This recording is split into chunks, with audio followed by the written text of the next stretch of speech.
You could share this. The mics are unmuted. Okay. Recording in progress.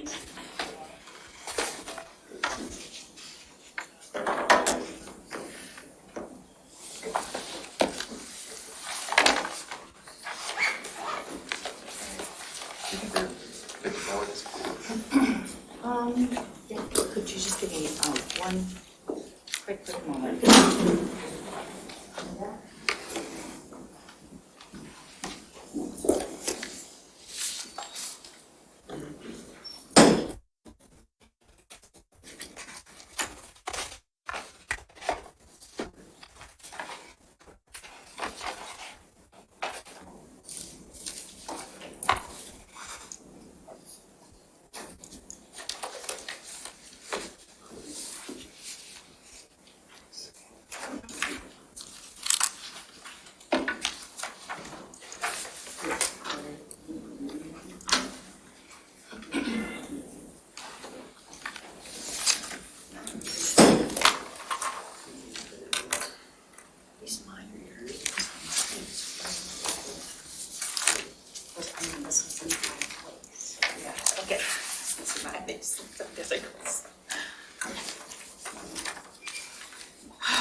We're ready. Okay. Thanks.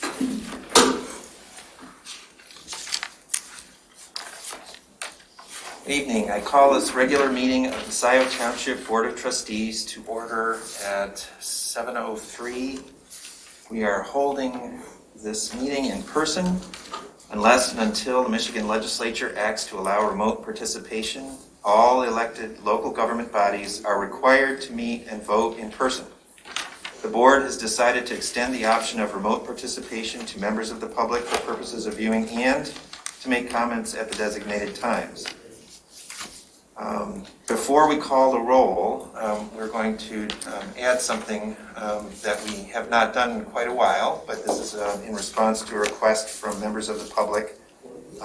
And so I'd like to ask everyone to please stand and pledge allegiance.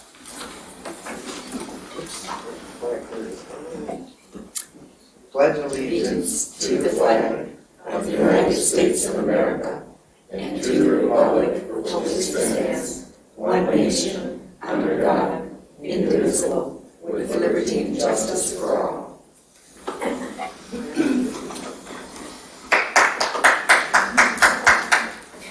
When the clerk calls the roll, those members of the Board of Trustees who are present at Township Hall should indicate that they are present. Clerk Flintoff, please call the roll. Hathaway? Present. Palmer? Here. Flintoff? Here. Courteau? Present. Jerome? Absent. Noel? Here. McLaughlin? Here. We have quorum. Great. The next item is adoption of the agenda. Before we proceed, I would like to address some concerns that have been raised about the agenda. Some members of the public have expressed concern about the handling of the item that was postponed from the February 22nd board meeting. This is item E1, Rules of Order for the Board of Trustees. I just want to explain that this item was handled in exactly the same way as a similar situation last November. You may remember we postponed the Compensation Commission appointments to the first item on the agenda for the next regular meeting. That meeting was, I believe, November 23rd.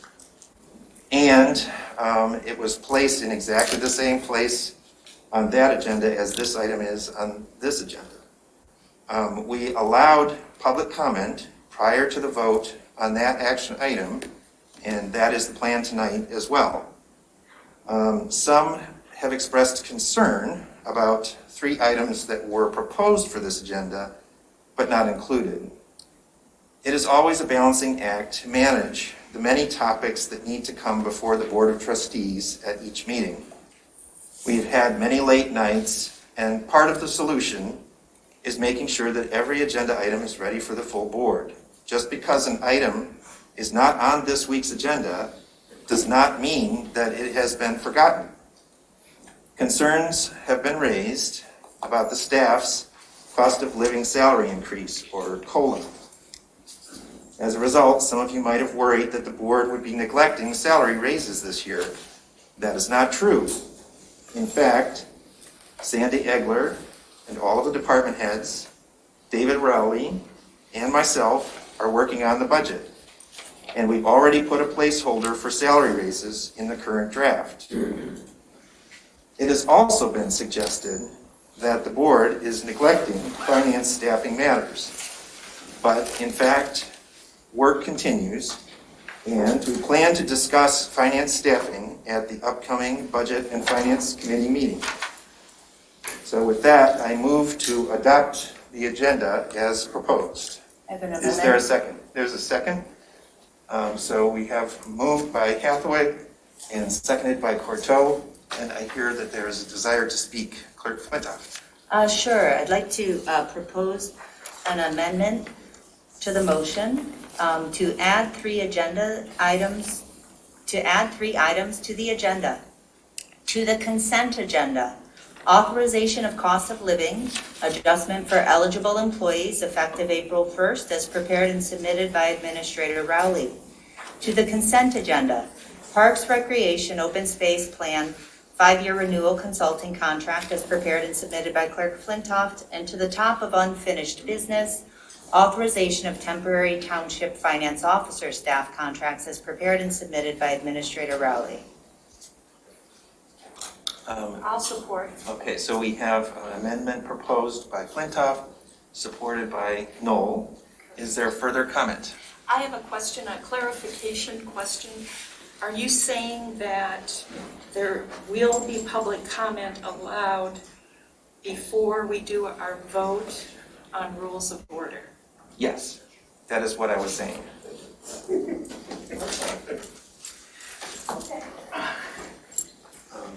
Courteau. I disagree with putting the Parks and You Recreation. speak louder.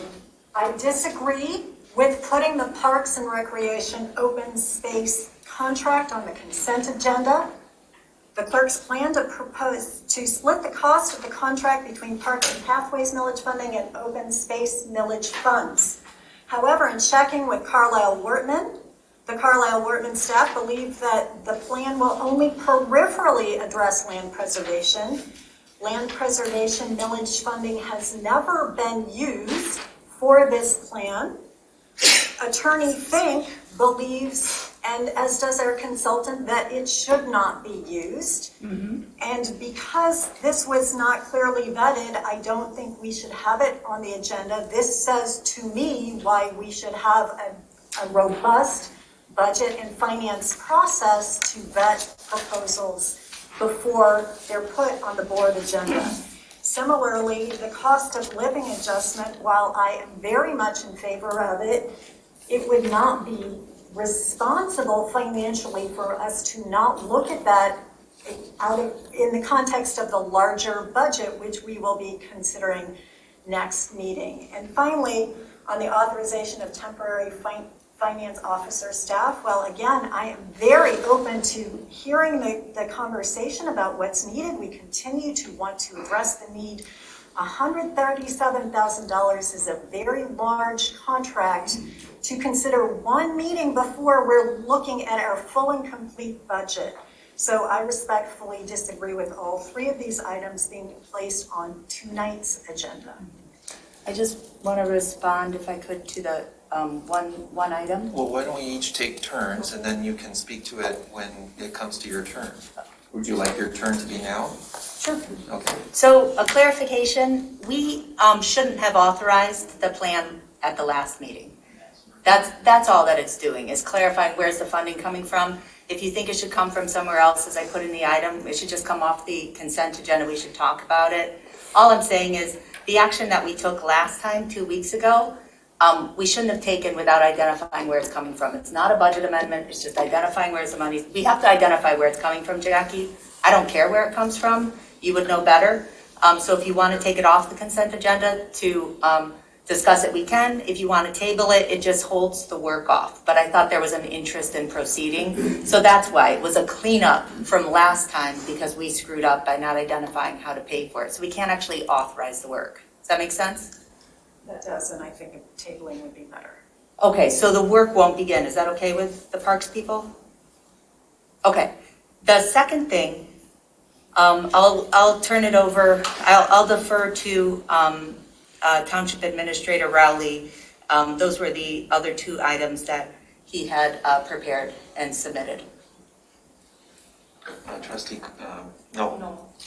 I too would want to hear from David Rowley, because what I'm reading in his report is that he's concluded that there is an immediate short-term need in finance, and that this issue has been reviewed, revised since January, and it's now ready to go. And that this is just a temporary interim proposal to deal with immediate needs. So I'm going to turn it over to him and let David present what he can on Well, this it's issue. actually not your option to turn over the opportunity to speak to somebody, but Mr. Rowley, if you would like to speak, please go ahead. Yes, I would, thank you. Let me just preface this by saying I was asked questions by Trustee Noel and asked for a summary of the issue. And so basically this is in response to those questions that I was asked. So if you'll indulge me just for a couple of moments. Of course.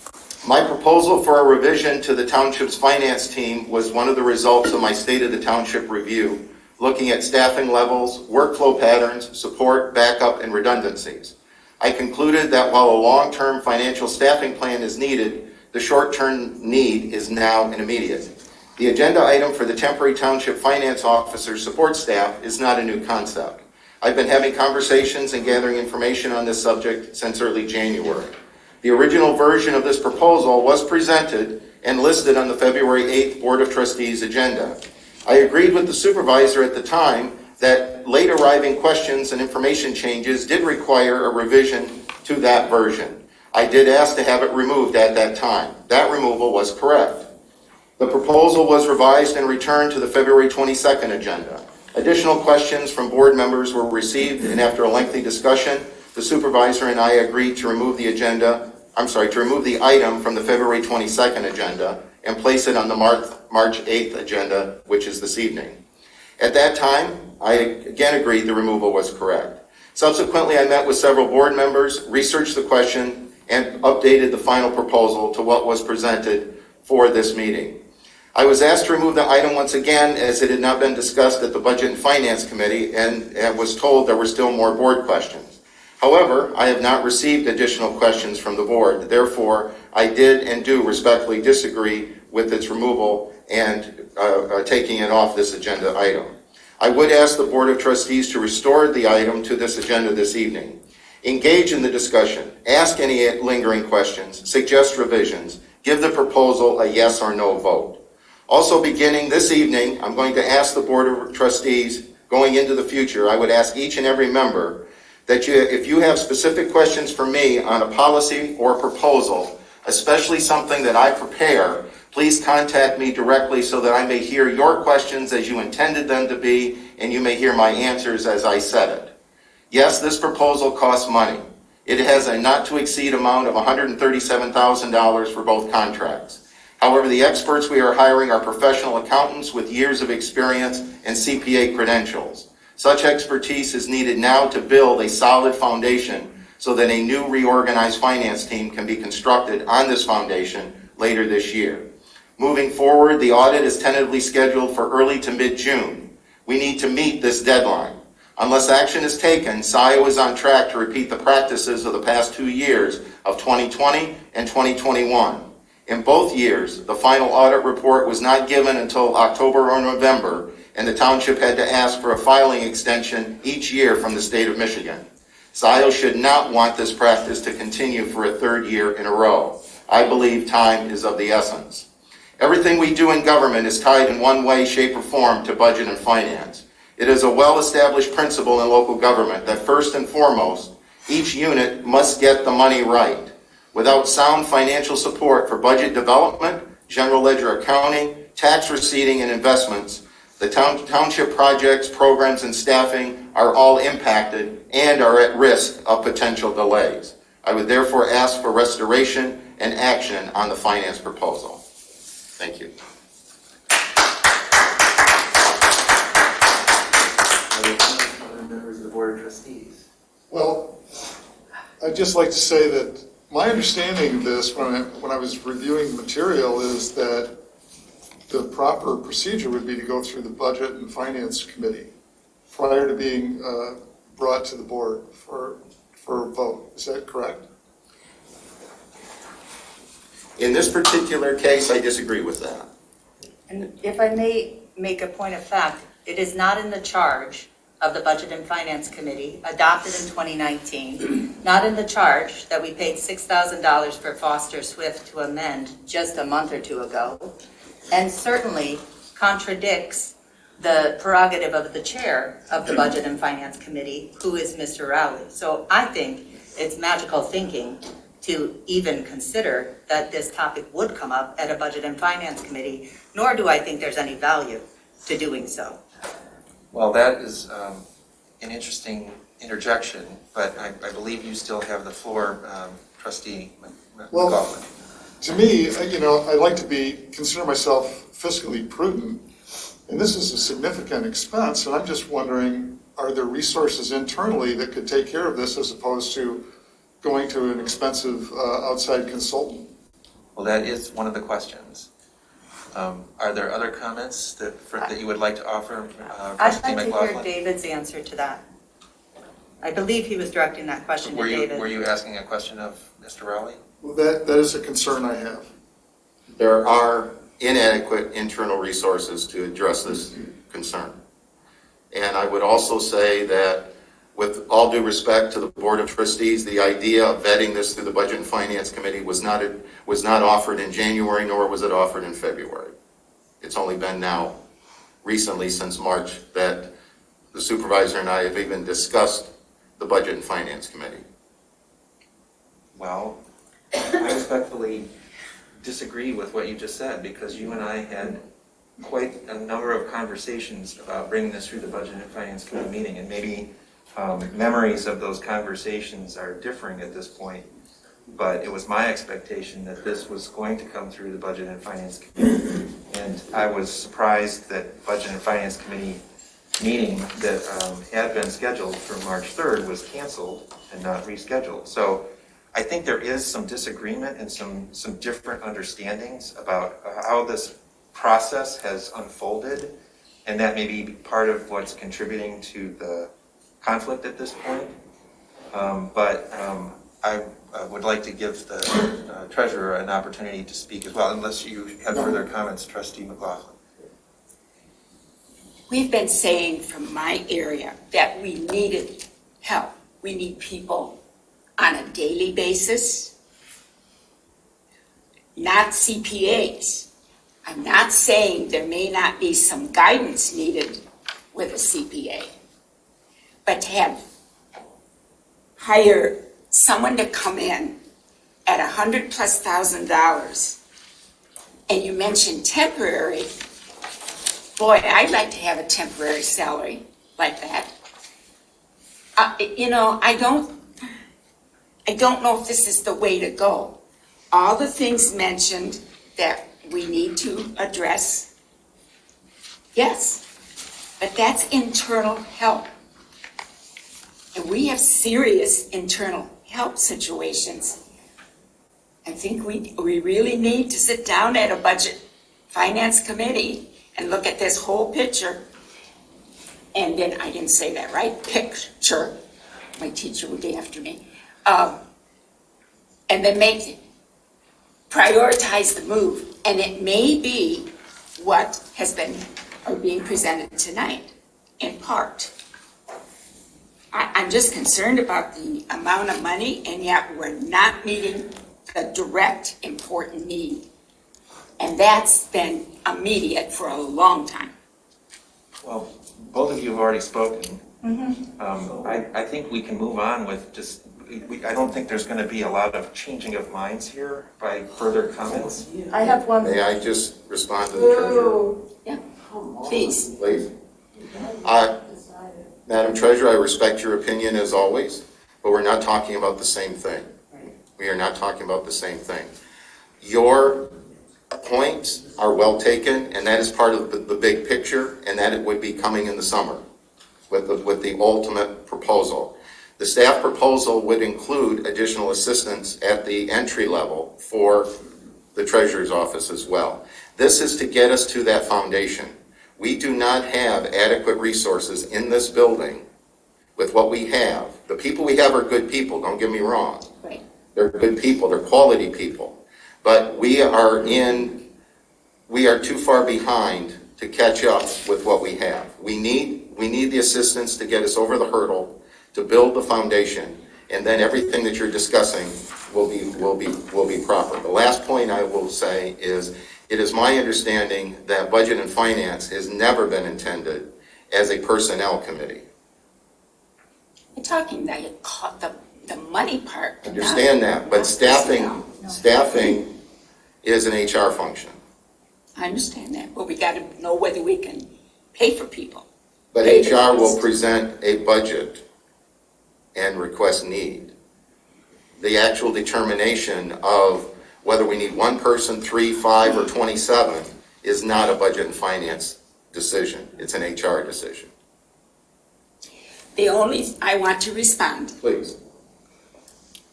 The only thing I would like clarified, what are these people going to do? Okay. I do not have a clear picture of what they're going to do. Trustee Noel. Isn't this a reason to add it to the agenda for discussion later? So we can get in deep on this issue and ask these questions and have dialogue. I also want to make a point that this township board hired David Rowley because of his extensive experience in township government and public administration. It would be responsible for all of us to listen to what he is saying. Trustee Noel, there is no diminishment of the township administrator in this action. This is a request. I wasn't quite done, Will. Well, it seems like you were finished, and Well, I'm taking a turn at this moment. If you would like to respond in a moment, you may. Okay. But the point of this is to allow for that kind of conversation to occur in the Budget and Finance Committee meeting. That is where this should happen. That's where this discussion should occur. Not tonight, not rushed to a decision on such an important, large project. And that's why I personally have asked the township administrator to pause, we're not killing this proposal, we're simply pausing, we're delaying putting it on the board's agenda as an action item. This delay will allow for exactly the kind of deliberation that you are asking for. It's just not putting it on this particular agenda. Okay, my response, we've heard already from our township administrator that this isn't a proper issue for the Budget and Finance Committee because it is an HR function. We even have our prior HR director sitting in the audience. But we've heard that clearly from him. And I think in his report, you have to acknowledge that we've got documented non-compliance with laws and regulations. And these require immediate action. Putting it off another 2 weeks, another month, isn't appropriate. It's already been put off too long. I mean, for example, on page 46 in his report, he mentions required investment reports on a quarterly basis. And Donna, this is one of your functions. Yes, ma'am. And let me respond to that. With the change that occurred in finance staff that we have,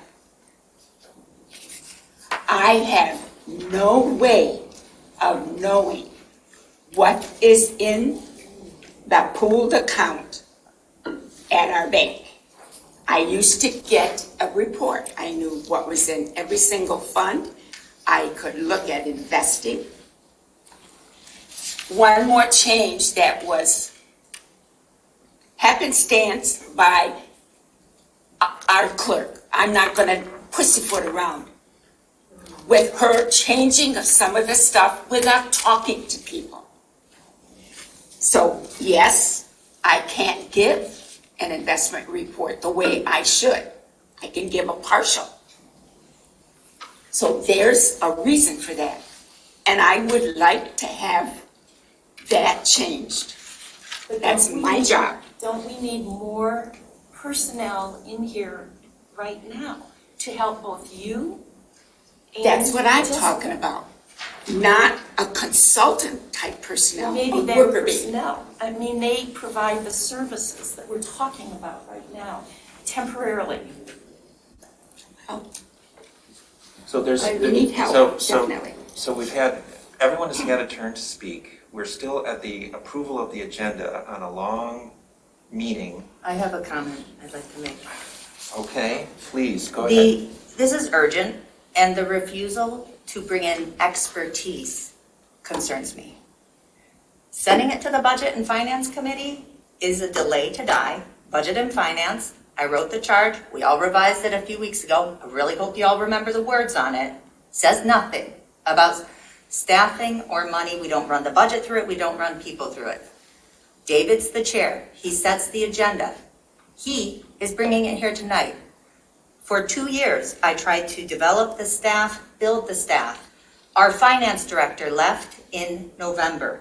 We now went from 2 finance staff to 1. Finance director and finance manager to finance manager. Been trying to bring it back.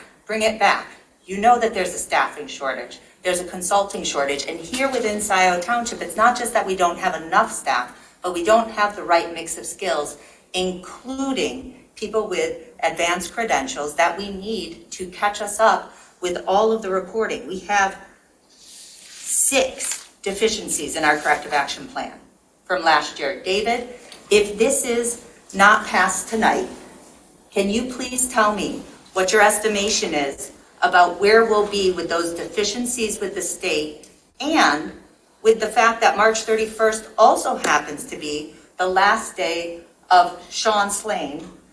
She is retiring as the sole person who does utility billing. I am on plan probably D to filling that, partly because of this proposal was to take care of some of that. And what I mean by that is that position was to be retooled into a finance package to address some of the concerns that the treasurer has raised about additional staffing levels at I don't want to say entry level, but the office professional level. I don't know what you mean. Okay. That I will have a recommendation for that, probably within the next couple of days, that I believe will solve that issue. I'm not going to discuss that this evening, but I believe I will have something that will resolve that issue on the short term again, because the long-term solution is not going to be available. Lastly, I will say, at the moment, we are repeating, in my opinion, the year of 2020 and the year of 2021 as to what we do as a township and when we do it. And if we do not change our course of action, then I would make the projection right now that history will repeat itself for a 3rd year. The work will get done, it will just get done late, and we'll ask the staff for an extension again, and we'll be right back to the very beginning, trying to redevelop our finances going forward, regardless of what we do at a budget and finance committee. When you only have a handful of staff in place, you can't expect them to work additional hours and just keep adding things. Lastly, to answer the treasurer's question, if you refer to pages 48 and 49 on the packet, there's all of the list of duties for the proposal, and I would explain anything further as you wish, but that would be the answer to your question in general. And David, are the consultants here tonight for questions if needed? I believe Raymond. I don't know. If they are, they're on Zoom. So, Trustee Cortell. I appreciate the need for staff, and I appreciate that Budget and Finance Committee does not do the HR function. Speak up, please. The Budget and Finance Committee has in the past tried to look at needs, at tasks, at workflow. And I look at this list of 4 tasks, and I spent many hours talking to Mr. Rowley. Thank you so much for your time. And I came away still unclear about how these 4 tasks mesh with our current staffing. And it seems to me that these tasks have been done, maybe not as quickly and completely as they need to, but I did not understand the urgency of hurrying up to spend $137,000 tonight rather than in the next meeting when we are considering the budget in a more leisurely way, being able to consider this. So I would respectfully like to call the question on these amendments. So we have a motion to call the question. Is there a second? Or does that need a second? I'm not even sure it needs a second. Second. So we have a motion by Corto, we have a second by, Immediate vote. so it's an immediate vote. The motion is to call the question on the amendment to add items to the agenda. Can we do those all 3 together, or do we need to do those one? Well, right No, now, it's all one amendment to yeah, the I'm happy to appropriate- modify the amendment to. No, there's no discussion, it's a motion to Yeah. call the question. Please call the roll. Could you read it again, what we're voting on? Sure. Well, we're voting right now on Motion calling to the question. When we get to that vote, that will be the next vote. I believe she's asking what the question is that's being called. Well, I just said it's the amendment that was offered to The add those 3. items. So the amendment is a motion to add to the top, to the consent agenda, authorization of cost of living adjustment for eligible employees effective April 1, 2022 as prepared and submitted by Administrator Rowley. To the consent agenda, Parks, Recreation, Open Space Plan 5-year renewal consulting contract as prepared and submitted by Clerk Flintoff. To the top of unfinished business, authorization of temporary township finance officer staff contracts as prepared and submitted by Administrator Rowley. So please call the roll on calling the question. Just to clarify, so no vote is an indication that those amendments would not be having. No, You're stopping debate. We're voting to call the question, which is to stop Sorry. debate, and then we'll have a Sorry. vote on the amendment, which we just heard. Sorry. So at this point, we're voting to stop debate, which would be a yes vote. Please call the roll. Hathaway? Yes. Palmer? Yes. Flintoff? No. Corto? Yes. Noel? No. McLaughlin? Yes. So that brings The us. motion passes 4-2. So that brings us to a vote on the amendment, which we just heard. So a vote on that amendment, a yes vote would be to add those items to the agenda, and a no vote would be a vote not to add those items to the agenda. Please call the roll. So, and Will, just to clarify, are you asking for adoption of the agenda with those 3 or just on the amendment? I think we have to. Motion was on the amendment. I think Just the motion on the amendment. The motion is Okay. on the amendment Yes. first, and then we'll have to vote to approve the. Yes. Thank you. The agenda. Hathaway? No. Palmer? No. Flintoff? Yes. Corto? Noel? Yes. McLaughlin? No. Motion fails 2-4. So now the motion, Shameful. the motion is on the agenda, approval of the agenda. Please call. I have one amendment. I'd like to remove the last line of the public comment that says, under G, please note that there's an item on this agenda that may impact the rules for public comments. If the rules of order are approved as proposed, they will take effect immediately. I would ask that we strike that last sentence. That is new. If the rules of order are approved, we will decide when they take effect. I don't think mid-meeting is what I would recommend. Exactly. So my proposed amendment is to strike that new language from will. Please note that there is an item on the agenda that may impact the rule for public comment. If the rules of order are approved as proposed, they will take immediate effect. I support. So we have another motion to amend the agenda, moved by Flintoff, support by Noel. Is there further comment? I think it's a good move to do this, Please, to remove this. You know, no one. No, we need to, yes, let's keep going. okay, You're saying you support removing this? Yes, I think it's a good move to do that, so let's vote. all right, let's vote. Okay. Please call the roll.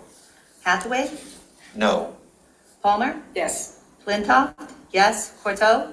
Please come back to me at the end. Nope. I'm sorry? No, Why? because I'm going in this order. Is Mr. Helmier on the line? Oh, my God. I don't think that's an issue. I think we could accommodate it. Why not? Well, because I'm afraid that she's going to decide how she votes based on how others do it. And we talk about in the rules on this, to this point procedurally, that we may in fact adopt a rule where we rotate the order, where at each meeting, but we have never allowed a member to not vote Never unless, been asked before though, so. it's true. I mean, if they have a legitimate reason for abstaining, but if you need time to think, we can wait. Is there any time to think? Okay. A minute, could I request let's take a quick recess. Can you speak up, please? She has requested, Trustee Corto has requested a brief recess. I guess that's, I've never been confronted with this situation before mid-roll call, but I guess we just, I have no idea. Go for it. Whatever you want. yes, let's take a brief recess and we'll come back in 5 minutes. Okay, you guys can't talk about that in the hallway, right? Correct. Well, I certainly don't plan to. Thank you, Kathleen. How was Mexico?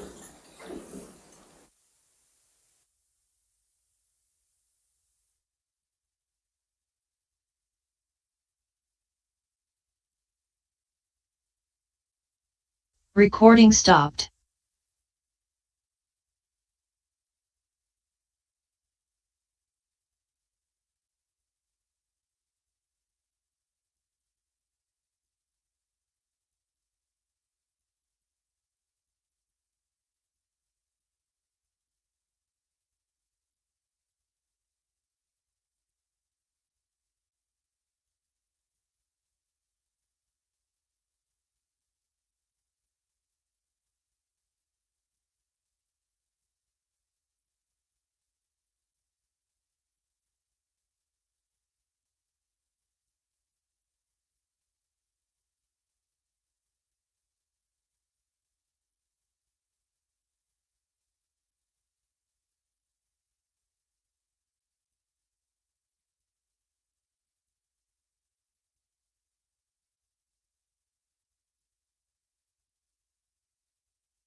Please, we're back from our recess. Recording in progress. We're back, and I'd like to ask the clerk to sort of recap where we were when we went into recess. Absolutely. There's a motion by Flintoff, support by Knoll, to strike under G public comment the last sentence that says, quote, "Please note that there is an item on this agenda that may impact the rules for public comments. If the rules of order are approved as proposed, then they will take immediate effect," end quote. In the midst of a roll call vote, we have Hathaway, no. Palmer, yes. Flintoff, yes. Courteau, Yes. Knoll, Yes. McLaughlin. No.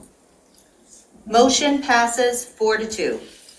Okay, with that agenda, that amendment to the agenda, may we now proceed with the vote to approve the agenda as amended?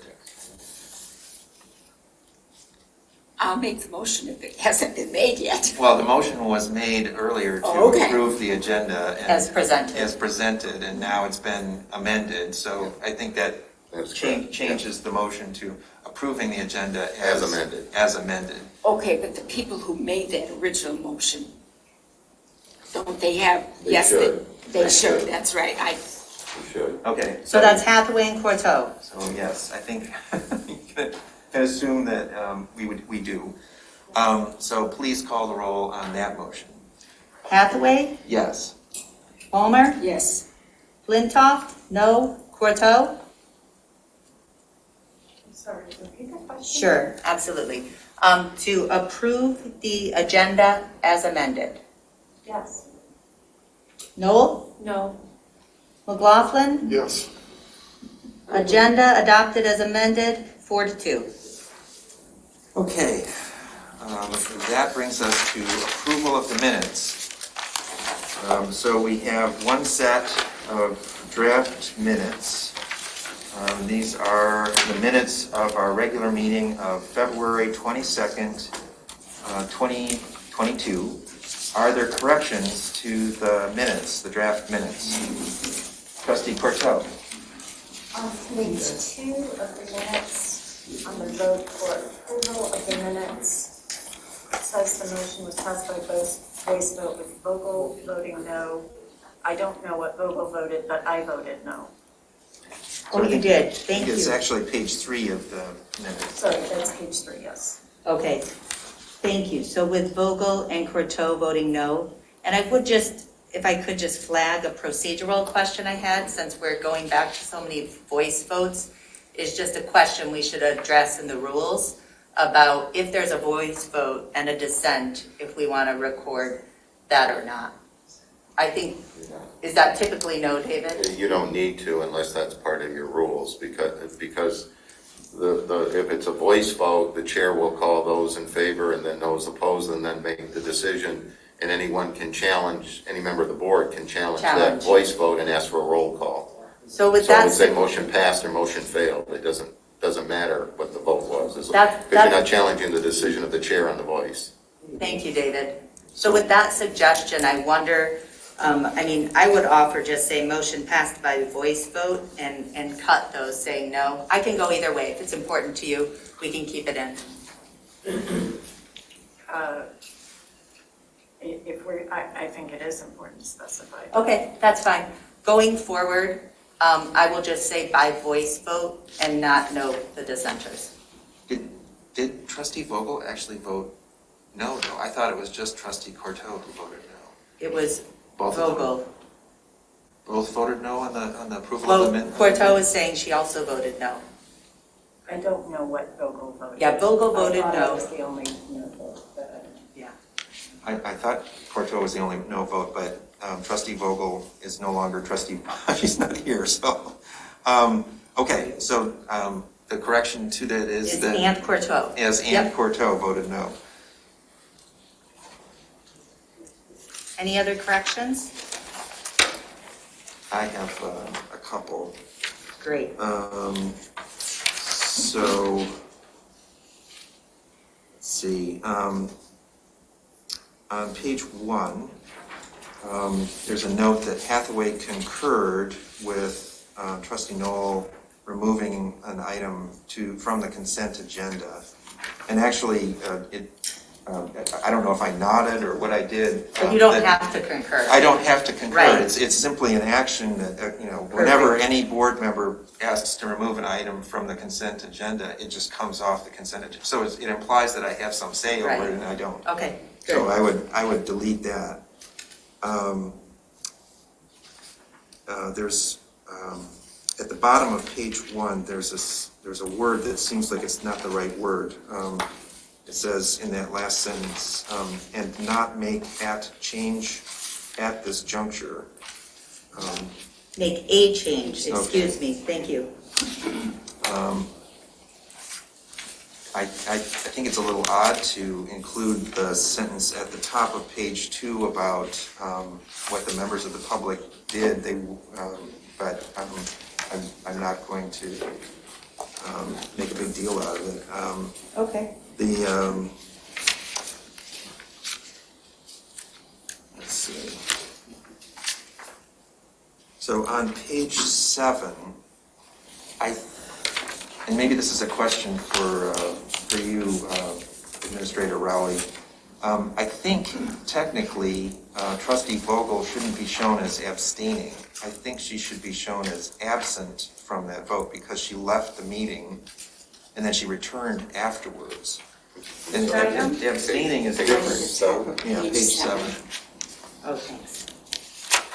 And where are you referring to, please? So at the top of the page, it's a record of the votes, Sure. and it shows that Trustee Vogel abstained, but I think actually it would be more accurate to say that she was absent because. So at the top of that item, Will, Is J2, page 5 of the minutes, at the top of J2, I put Vogel and I wasn't sure how to handle this, so I'm open. Yeah, no. But Vogel recused herself, leaving the meeting at 8:46 p.m., which I think is proper. And then on the vote, would you prefer I could move her to absent or abstain. I didn't have a recused just because it's not a standard. But she wasn't there. So Technically, she's absent. She was not in the room at the time the vote was called, is the way I would interpret it. And Okay. you've already noted that she recused herself. And left, And when she left came the back, room. so I'll change that to So, absent. so Okay, technically, when the vote took place, she was not physically in the room. okay, got it? It just seems like abstaining is kind of Yeah, a different It is. action that I think in this case, it might have required the board agreeing that she could. Well, by statute, she's not permitted. She's not permitted to vote, Yeah. but I don't know. So, in any case, page 9, I was going to offer an edit to the first sentence under J3. So start with the sentence as it is. Hathaway said that the administrator started on December 1st, 2021. And I'm somewhat paraphrasing, but what I recall I said was something along the lines of, he's been working hard, but it has become clear that the board should delegate additional authority to the administrator so that he can succeed in carrying out his duties. Okay.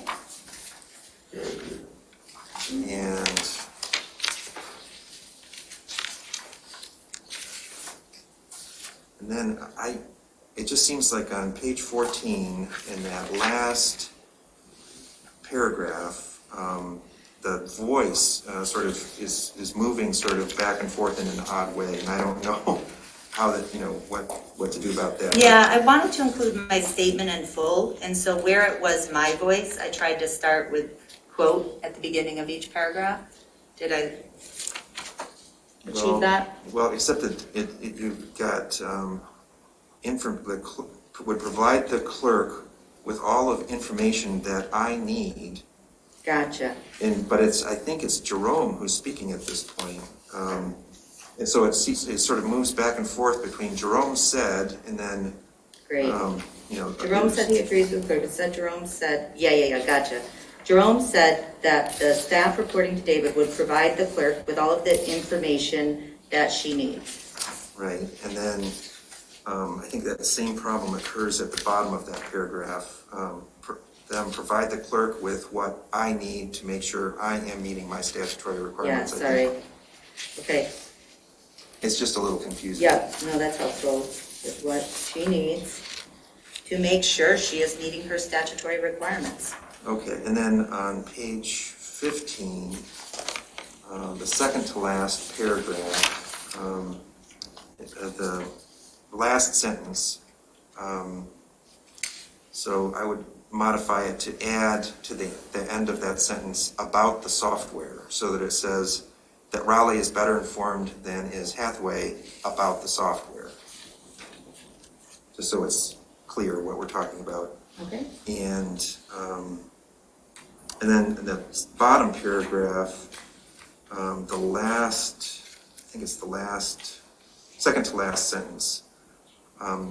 Hathaway said, ultimately the goal is for the township staff to work across the township without these artificial barriers that have grown up. I think that makes that sentence make more sense. The township staff. Yeah, so the Got it. goal is for the township staff to Got it. work across, et cetera. And then page 16, I think this is the third paragraph, although the second paragraph isn't really a paragraph. So Vogel said that there had been a precedent set in the township, and I was trying to make this make more sense. So I think if we put a period there, Oh, she understood it had been assigned to Jim Murray. and then change that second sentence, make that new second sentence start with she said it had been assigned to Jim Murray, because I think that. Yeah, I think she said her understanding was, yeah. Right.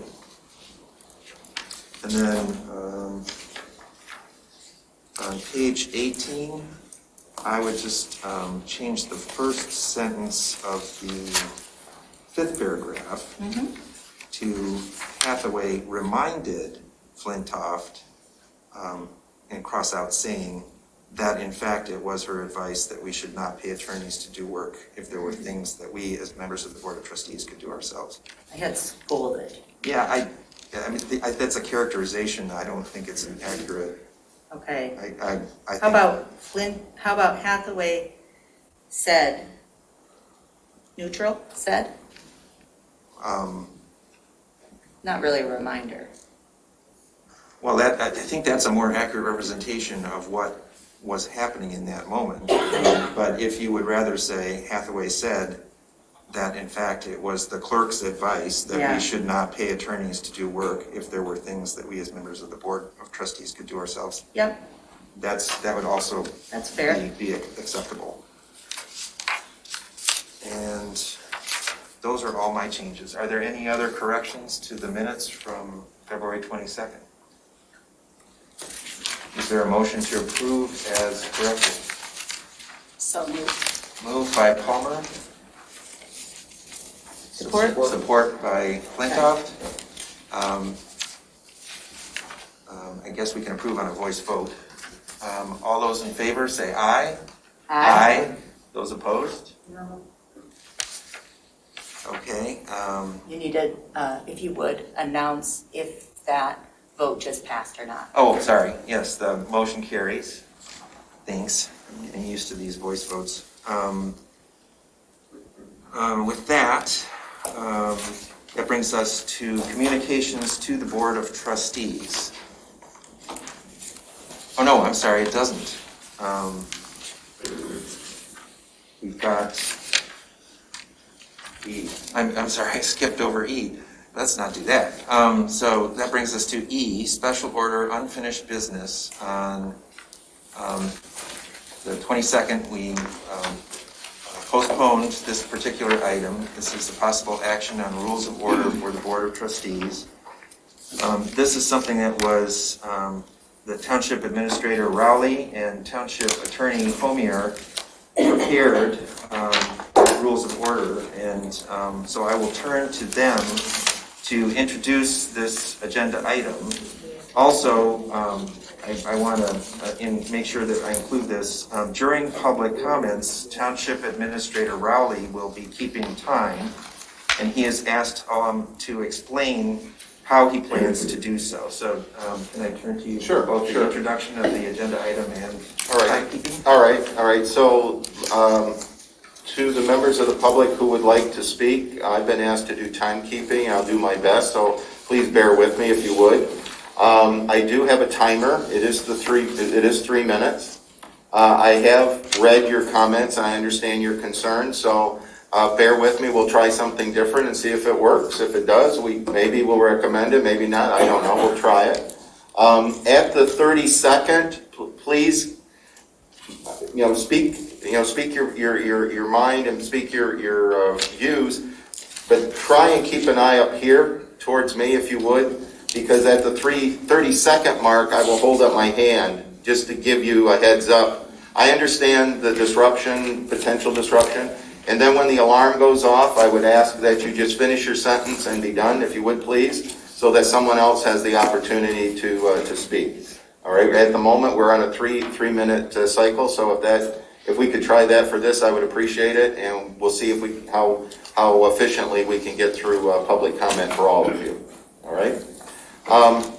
With that, also, let me just share. Is Mike on? Yes. Okay. I would like to just make a few comments and then offer the township attorney the chance to do the same before we go into this and answer any questions of the board. I believe that was the suggestion. All right. Okay. So the township attorney and I were asked to review the draft rules that were presented by the board, I believe, last September. And basically what we were asked to do is review them and offer any opinion, any suggestion, any comment on those particular rules. Mike and I met several times, went through them, had good discussions between the two of us as to what we believed were appropriate rules to maintain, what we thought should be edited, and what we also thought should be removed or restated in the rules. Basically what we did not add any rules whatsoever. We modified some language. Some of it was contradictory from one section to another. With all due respect to the work that went into it, there were some misstatements of statute that we corrected. And there were several things that were attempting to adopt the statute, but that we felt that if it's already in state law, it's a little bit redundant to put the state law in a rule, because once the rule is in place and you're quoting the state law and the state law changes, well, now you just obligated yourself to modify your rules, or your rule is now not in compliance with state law. So we didn't think that was an appropriate way to handle it. Let me just say a couple of other last comments. Is that the three biggest questions that I've received in the time that the rules were published. The first one was on the limitation, if you want to use that, in speaking for the board itself. There's a rule in there, it's actually 5.4, that discusses that there's trustees and board members, officers will be heard twice on an agenda item, and basically that's an overall 6-minute discussion. That was in the rule. Both Mike and I left it there. It is unusual, but it is not prohibited by statute, and it's certainly something the board can consider doing if it chooses. The 10 p.m. rule, Rule 4.2, that is a little bit more common than the first one I mentioned. That one attempts to set a time limit for meetings. Many units of government do have these. They generally will go 10 p.m., some will go 11 p.m. That does not mean the meeting stops at that point. It just means that it requires a majority vote to go on beyond that point if an item has not already been presented. So it does provide an opportunity to stop. It also will require public comment after 10 p.m. if public comment has not been allowed or authorized prior to that point, or if it's on the agenda for that point. And lastly, public comment itself, it is addressed in 7.2, 7.3, and 7.4. And I'll let Mike speak to this in more detail if he chooses, but My understanding of the Open Meetings Act is that the public is entitled to speak absolutely at public meetings. That public comment is important. It's a critical piece, but the statute only requires public comment to be on the agenda once. The local unit or the governing body is allowed to set the time limit. It is also allowed to put it at certain places. It can be done at the beginning of the agenda, the end of the agenda, the middle of the agenda, or so on. Two opportunities for public comment is actually an expansion of what the statute requires, and it is the most common, and that's why when we read that particular paragraph, again, we didn't write it; it was in that way, in the paragraph that way. But it is the most common. Generally, units of government will have public comment at the first on any item on the agenda, and they will have a comment at the end on anything that a member of the public would like to say to the governing body or the public body that they're addressing. Lastly, on to time, Mike and I discussed this at length as well. He is aware of a unit that goes as little as 2 minutes. I'm aware of a unit that goes as much as 6 minutes. Now, both of those are outliers. That's generally not what happens.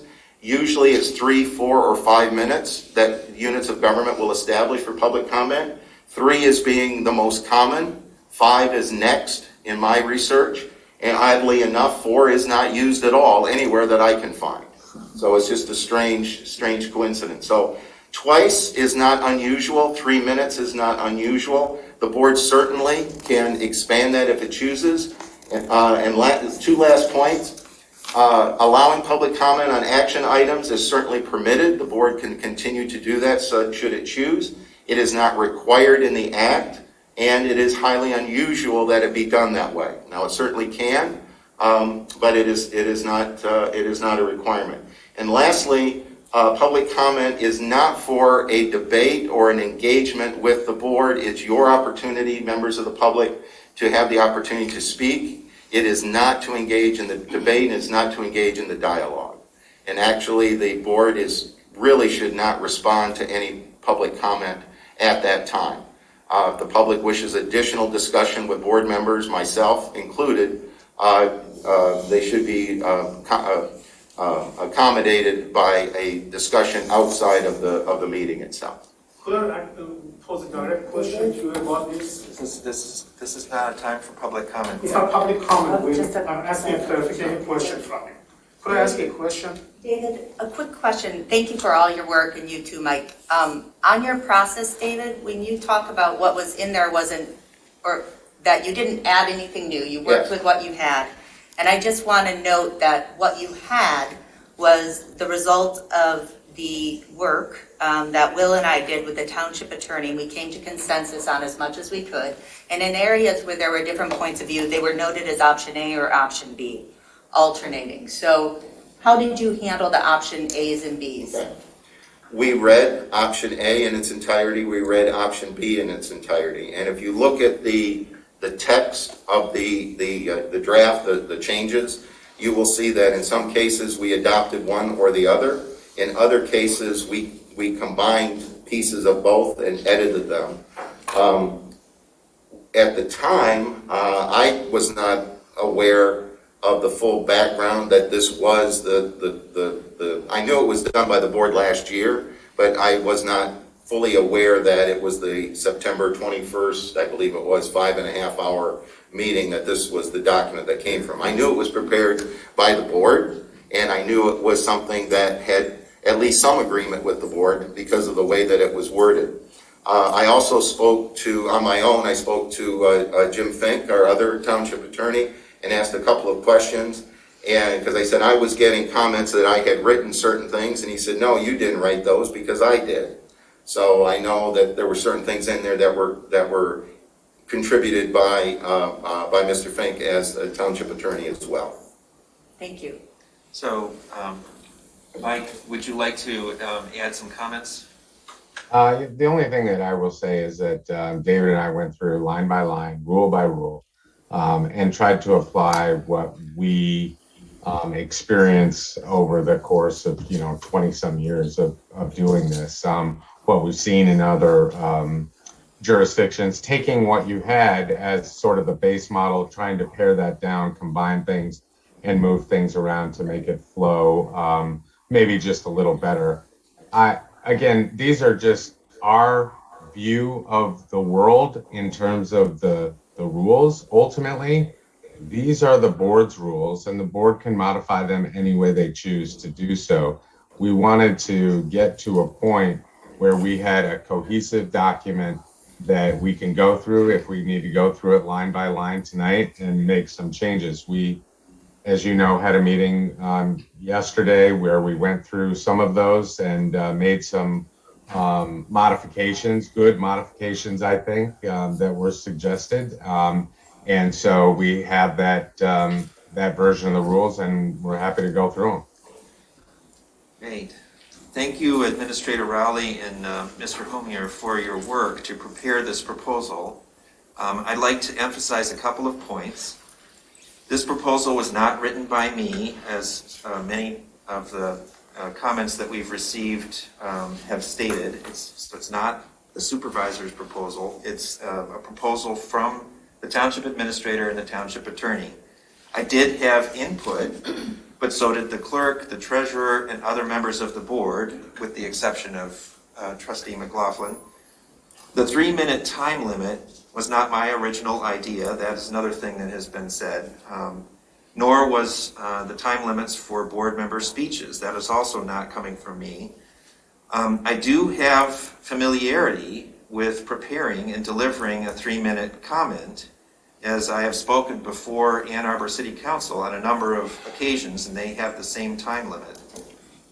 It can be a challenge, but it is certainly doable. While 3-minute public comments may seem restrictive, it is a way of respecting everyone's right to be heard. I am proposing that the board hold regular monthly coffee hours so that we can have an opportunity for real conversations with interested members of the public. Now, again, this is not my original idea. This was an idea that came from a Scio Township resident, Marty Mayo. She suggested that this would be a way for some of that conversation to occur that really isn't possible in this particular format.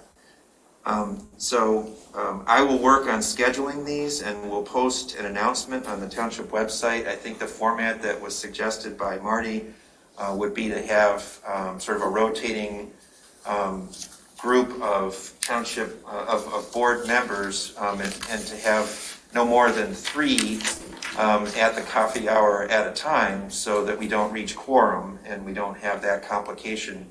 But we do hold these on a regular basis, and I would be pleased to be present at all of them, and just everyone else take Good turns. idea.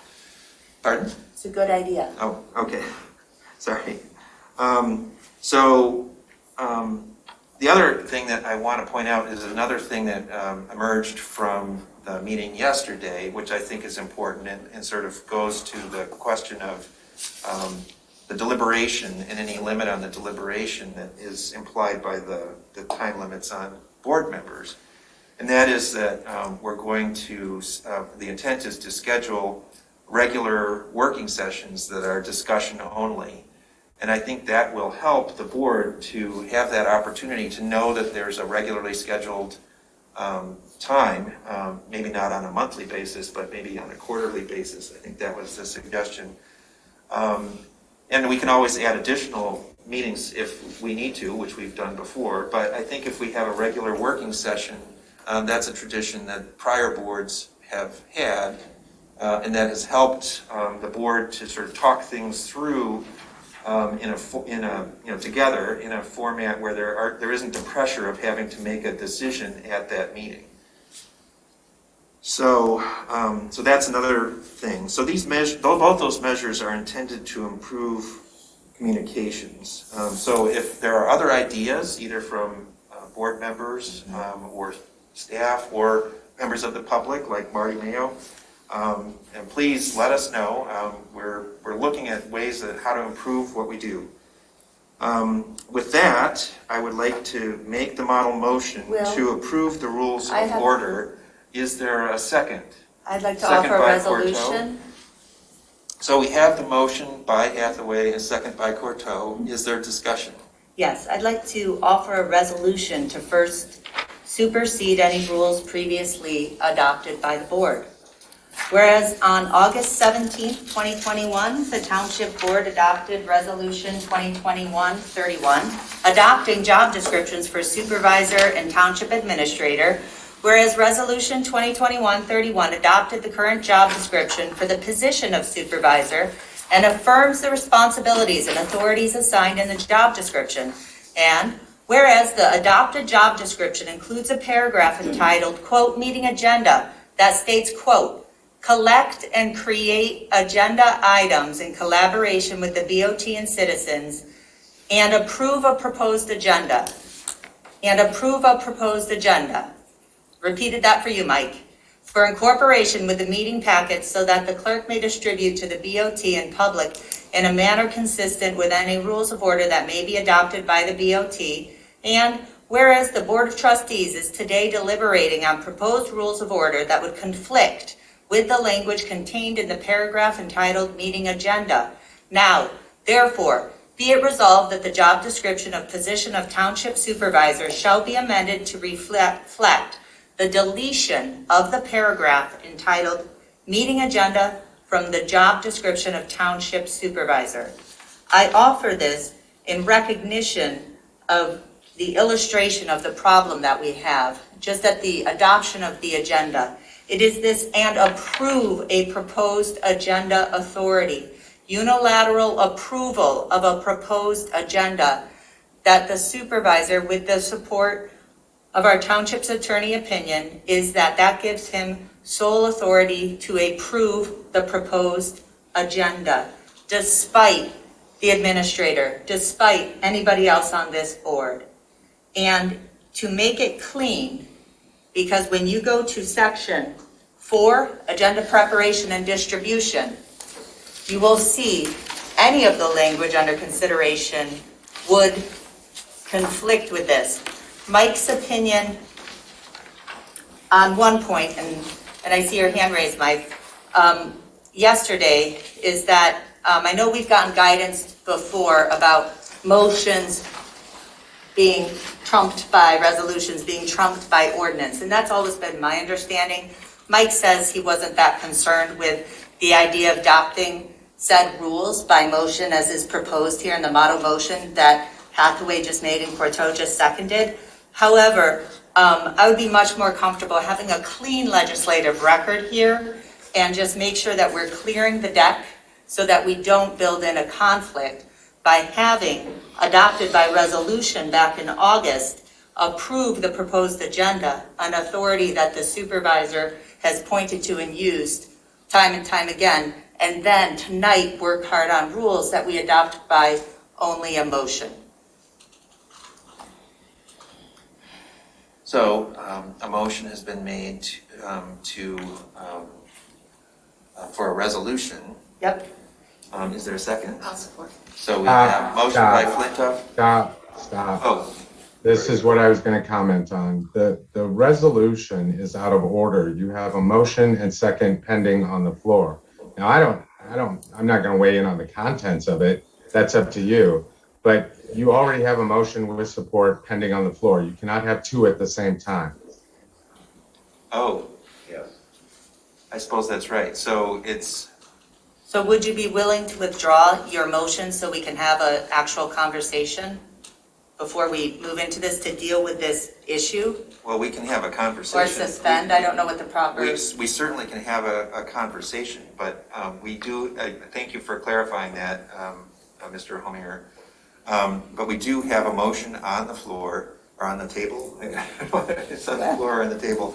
So let's have that discussion, and then at the conclusion of that discussion, we can, determine if we want to take some action, such as what you were suggesting. But I'm just hearing Mike You're gonna saying... put some public comments in there too. Mike is saying my resolution was out of order, Will, so I'm not sure that we can even discuss it, if I understood that. Well, we can certainly discuss the question that you're raising.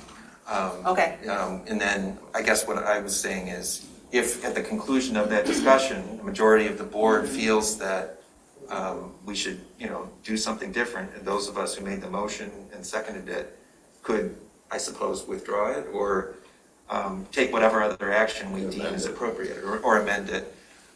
So why don't we proceed with the discussion, and if you would like to raise that issue that you just raised, we can discuss it. Would you Treasurer read Palmer. the motion again? We've had so much conversation in 5 minutes. So the motion that's actually before us is the model motion, which is adoption of the attached proposed rules of order. And by attached, I mean the ones that were distributed today. Understand. The ones we just got this afternoon. Right, yes, the ones that are, they're slightly amended and just, you have a red line to document to show you what the changes are. Okay. These are, I've got 2 red line versions. right, so one was at the request of the clerk to have the earlier red line version available to everybody Yes, on thank the you. board. So that's why there's 2 red line versions. So the earlier red line version is the changes from that. I know it's confusing, but the one red line version is the changes from that September draft, the one that the township administrator and the attorney and our township attorney were working from. And the more recent red line version is the changes from their proposed rules of order to the ones that you received this afternoon. Okay, which is what you just showed me. Yes.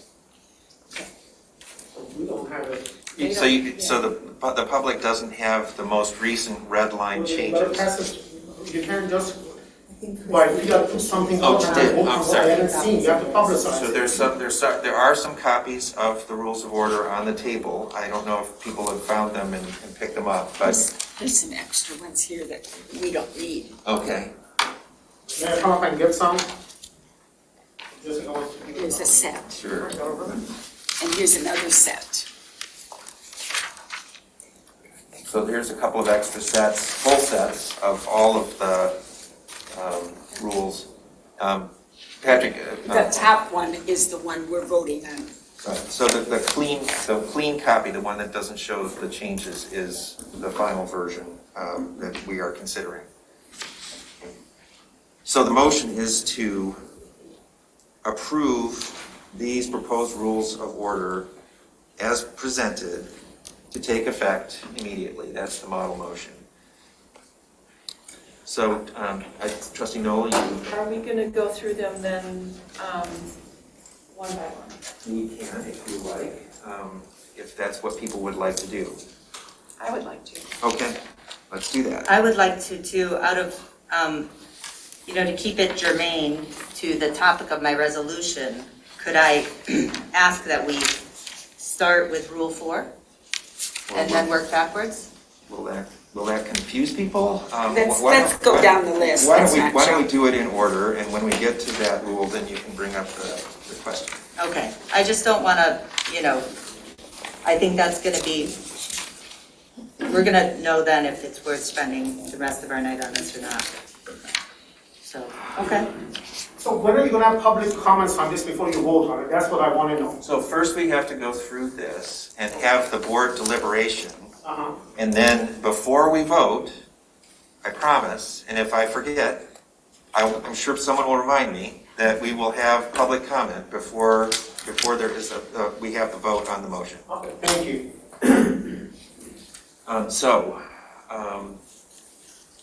Number 1 is authority. Is there any question or comment about that? Number 2 is several items regarding meetings. Number 2.1 is the regular schedule. This is one item where we had a change made yesterday. Are there any questions or comments there?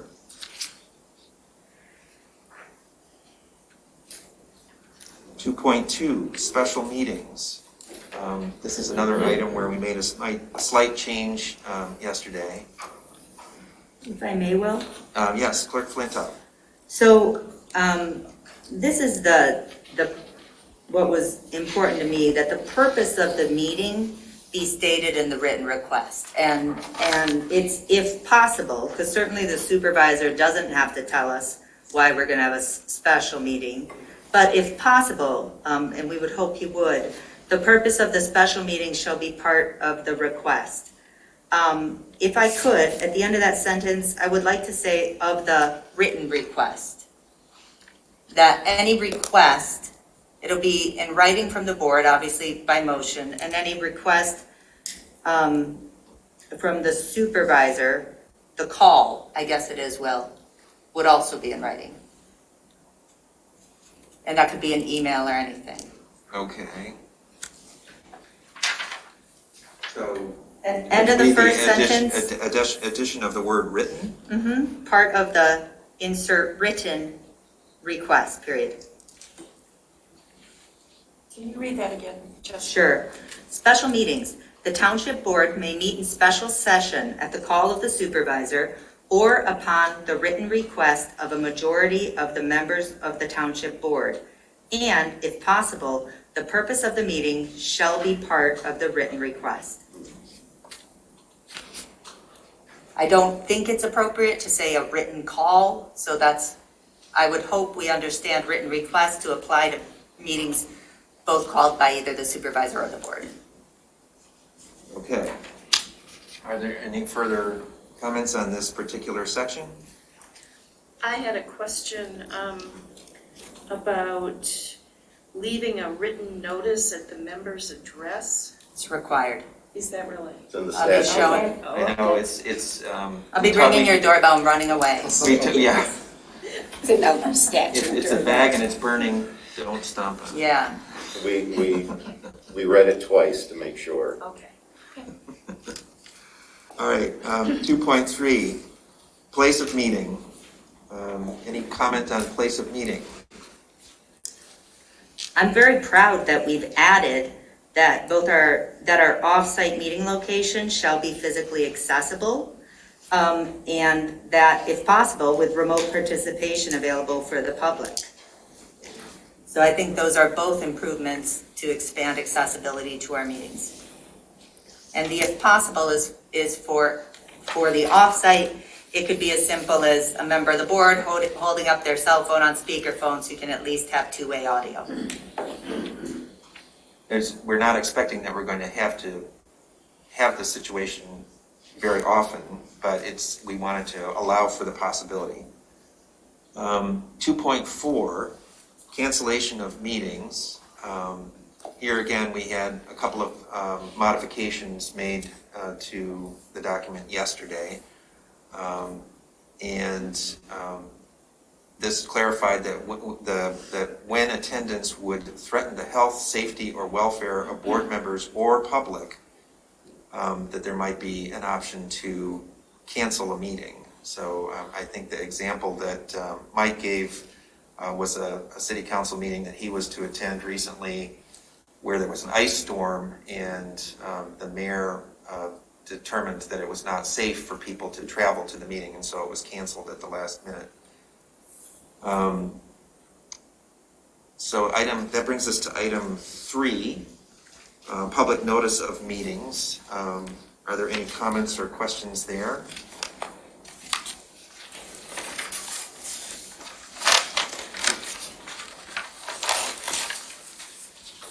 All right, well, that brings us to item 4, so we got there pretty quickly. This is agenda preparation and distribution, and we made a minor modification to this yesterday. That is, any materials considered by the board shall be posted with a revised meeting packet. So that was a way of accommodating things that you might get late. For example, like a revised rules of order. We have an example yet, just right tonight. I'm sure there are comments about this. Clerk Flintoff. Sure. So this is probably the most important area for me, and I think it's because I've had the most experience with agenda preparation and distribution and the most challenges with it.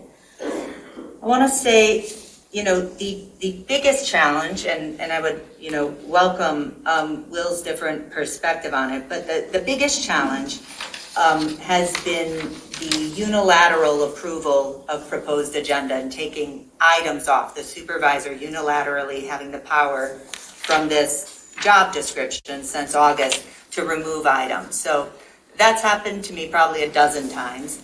I've observed I fear, I hope it doesn't become a pattern, that it will continue to happen to our wonderful administrator.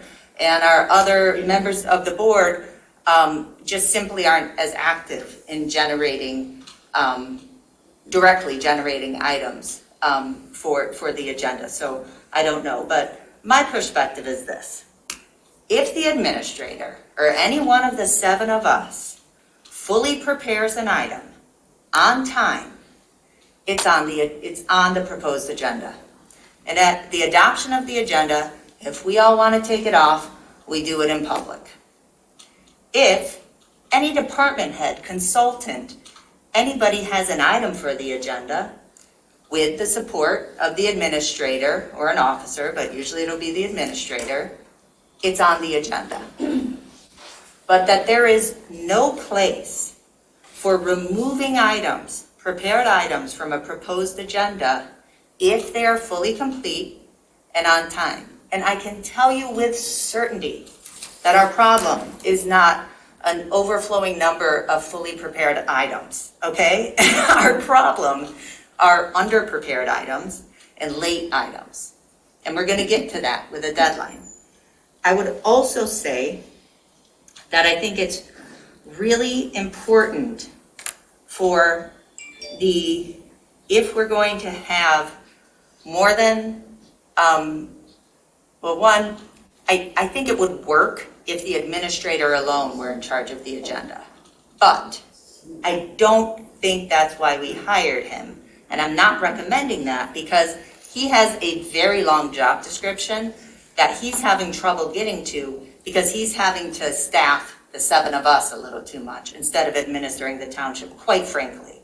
So I don't want to overburden him with meeting agenda preparation too much, even though I know he is capable and willing. And David, please, this is just my perspective on this. I do think that the administrator is part of the team, and I think there need to be 2 people from the board with the administrator is probably the best option, no matter who they are, whether it's the supervisor and clerk, whether it's 2 trustees, a trustee and the supervisor, whoever it is, but 2. And the reason's this. David works for the board as a whole. He is our senior most staff person, and he's not elected. At the end of the day, it's like putting 2 people together and one is subordinate to the other ultimately. And I don't want that dynamic. I think that it's much better dynamic if there are at least 2 officers of the board with the administrator in the driver's seat and the other 2 providing those checks and balances as we go forward. So whoever the 2 officers are with the administrators, what I'd recommend is a team. And I will just suggest an edit here. Mid-paragraph, timely submissions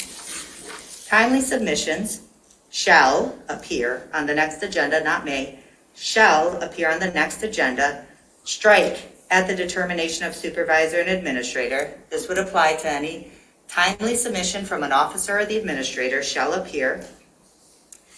And the next sentence I would strike, unless the supervisor and administrator determines that inclusion is absolutely necessary. Because there is not going to be, again, if you miss the deadline, you've missed the deadline. But if you've hit the deadline, if it's prepared, if you are one of the 7 of us who are lucky enough to be elected to serve the people of Scio Township, or lucky enough to serve as the administrator, you get it in on time, it's on the agenda. That is not what's making our meetings too long. I can think of, the only people who have prepared substantive items for the agenda would be David, Will, and me most commonly. And on occasion, Jackie, Kathy, occasionally Donna, occasionally you. But that is not what's creating long agenda items. So I would ask that privilege, and in fact that right, be set aside for the administrator, the 7 officers, and would recommend that it be a team of 3, 2 officers, 2 of the 7 of us, along with David, to be on the agenda team. I don't view the edits that you suggested as sort of friendly amendments. Is there further discussion? Yeah. Trustee Noel. In light of what has happened here tonight, I definitely think we need to have checks and balances with the agenda and what goes on the agenda. How we achieve those checks and balances, I don't know for sure. We had talked previously about having a trustee rotate in the monthly for that issue, and that might be like one trustee. I think David does need to be involved. I don't think it should be a unilateral decision made by the supervisor. I think there's too much risk, and you need to bring in more of the expertise of some of these other people, such as David or other members on the board, so that it can be a collaborative decision. It doesn't have to take a long time. But I don't like the unilateral nature of what occurred tonight. And I think we are headed down a rocky road if that kind of behavior is going to persist. So I would like to put checks and balances in place now while we're adopting these rules of order. You're headed down Trump Road. Are there other comments from other members of the Board of Trustees? I have one if I may. Sure. I know this, the clerk has made this a comment, and it's not a friendly amendment, but I would just offer perspective on the one that says submissions received after 12 p.m. on Wednesday preceding the regular meeting will not be placed unless the supervisor administrator determines it's absolutely necessary. We really need that language to remain in the event that the item is legitimate and it was some type of an emergency that just came in. Emergencies happen, and this, I understand the intent. I understand the I'm intent. with you on that, David. That's fine. But we do need a little bit of flexibility there because of unforeseen circumstance. That makes sense. Trustee Cortell. I have never had challenges in suggesting agenda items and being willing to wait for them to appear on a later agenda if that feels more appropriate. I think there is a need for some agenda management. I don't think every meeting can have every item that's always submitted on time. So I don't find it inappropriate to allow the administrator and the supervisor to work together in determining what should go on an agenda. I think we, over time, will have a sense of items that need to be moved ahead in the time that they need to be moved ahead.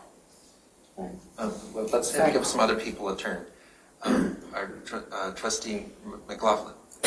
Well, I'd just like to say, reviewing this, and I've read all of the comments regarding that came through the email prior to the meeting, and it sounds like there's a groundswell of opposition to changing the rules. And to me, it seems like they're going to contribute to more efficient meetings because you're going to have a condensed, streamlined agenda that addresses the most pressing issues of the moment. And I know that the 3-minute rule really rankles some of the public, but I think that 3 minutes is really an ample amount of time to state whether you are supporting something or are particularly opposed to it. And I think sometimes when people are forced to be brief, they can kind of become a more powerful statement because they just eliminate any of the additional verbiage that's really not necessary, and they get the point across. And the other thing I'd like to yourself also. when we have a focused agenda, and it's limited in nature to the things that really are required activity on immediately, then you're going to be able to get more things done. So the last thing I would say is if this particular rules of order is found to be awkward or didn't work appropriately, we can revise it, just like we're doing now. So I would support this. Treasurer Palmer. I support this also, but I want the material so that we have time to go over it, which we say here, and not wait until often you guys work long hours on the weekends. I appreciate that. I keep telling you, your weekends should be yours, not the townships, but that's a side note. But we need the material to get something late and to read through it. It's not enough time. Agreed. It's not enough time. So that's a must, like timely submission. Then as soon as, however your schedule would be, that needs to go out to the board that this is going to be on and here's the material, not the packet. That'll come later. But give us the material on the items so we have a chance. Maybe go do some research or ask questions. But we can do a better job if we have it early. Mm-hmm. Yeah. I think that is a goal that we have in this particular section is Right. sort of getting the materials, having a schedule that everyone is sort of, it becomes normalized and getting the agenda in the meeting packet out sooner so that people have, at the very least, a full weekend to read through the materials and hopefully, at least part of Friday as well. I want to respond to some of the comments about agenda preparation because this is something where obviously we have different perspectives on what the problem is. In my experience, it has been a struggle when there has been lack of clarity about who has the final say on the agenda. There was a comment at the last meeting about, I think it came up in the context of the FOIA discussion and the administrator's job responsibilities, but there was this issue of deleting of files. Well, the files that were deleted were items that were placed on the draft agenda and removed. So they weren't really deleted, they were just removed from a draft agenda. But that was one of the earliest conflicts between the clerk and the supervisor over what would go on the agenda. And, in hindsight, I wish that I had done it in a different way with more communication. But basically, to say that the files were gone forever or imply they were gone forever is incorrect. But it was an early instance of where there was a disagreement between the clerk and the supervisor over the agenda. And we have been having this struggle in one way or another with frequency. I don't know how many times, but there have been many, many times where there has been something that the clerk wanted to And I want to add, that you would like to put on the agenda. and you don't want on. Let me speak, please. So this problem could be viewed as, yes, we just need to open it up and allow everything to go on the agenda, or it could be viewed as we need to exert some clarity, some authority, some clarity about the authority over the agenda that is to be proposed to the board. The way that it ought to work, in my view, is that the moderator, the supervisor, has that authority to say, this agenda, the way that it's forming, I see, that it's got, too many things on it. We're going to have to look at this and make some changes, move this to a future meeting. This item has come, but it's not ready. It needs a little bit more attention before it comes to the Board of Trustees, so on. Someone has to be able to make that call. And the idea that you could have kind of open season on the agenda, I think, is a recipe for trouble in terms of blowing up our meetings, having too many things on the agenda. That has been a problem over the past year. We've had some meetings where there was just too much on there. And part of that is a learning experience for me in terms of putting together an agenda. But I feel like I have made progress in terms of learning how much you can put on an agenda without having a meeting that goes past midnight. And someone has to make that call. And what the board decided last August is that someone was the supervisor. And that is consistent with the past practice of the township. The supervisor has been the person who makes that final call. Now, it hasn't always been as much of a conflict as we've had recently, but that I've talked with other supervisors, prior supervisors, and that is my understanding from them, that has been part of the supervisor's role as the moderator and as the supervisor of the township, is to have that kind of say over the draft agenda that is brought to the board. So I think what we're debating here is kind of an existential question in terms of our board meetings. Will they be sort of, an opportunity for anyone to put anything that they want on the agenda, and then for the rest of us to have to fight to push it off and sort of bicker over what the priorities are? Or will we entrust the supervisor to exercise some judgment about what is, pressing, what needs to come forward, what will form an agenda for a successful meeting, and what can wait or should wait until a future date? Trustee Noel. Okay, so as this is written, it says the supervisor and administrator shall prepare the agenda. But we've seen tonight, when we have a difference of opinion with the supervisor and the administrator, that it hasn't been an and situation. You've put yourself over David. And what I'm saying is it shouldn't be a unilateral decision.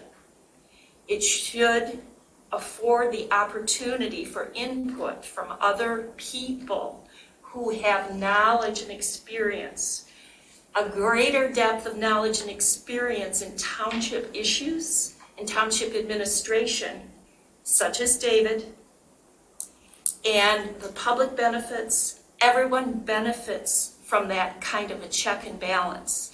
So I am concerned about the wording here, and I would like to integrate more checks and balances into this.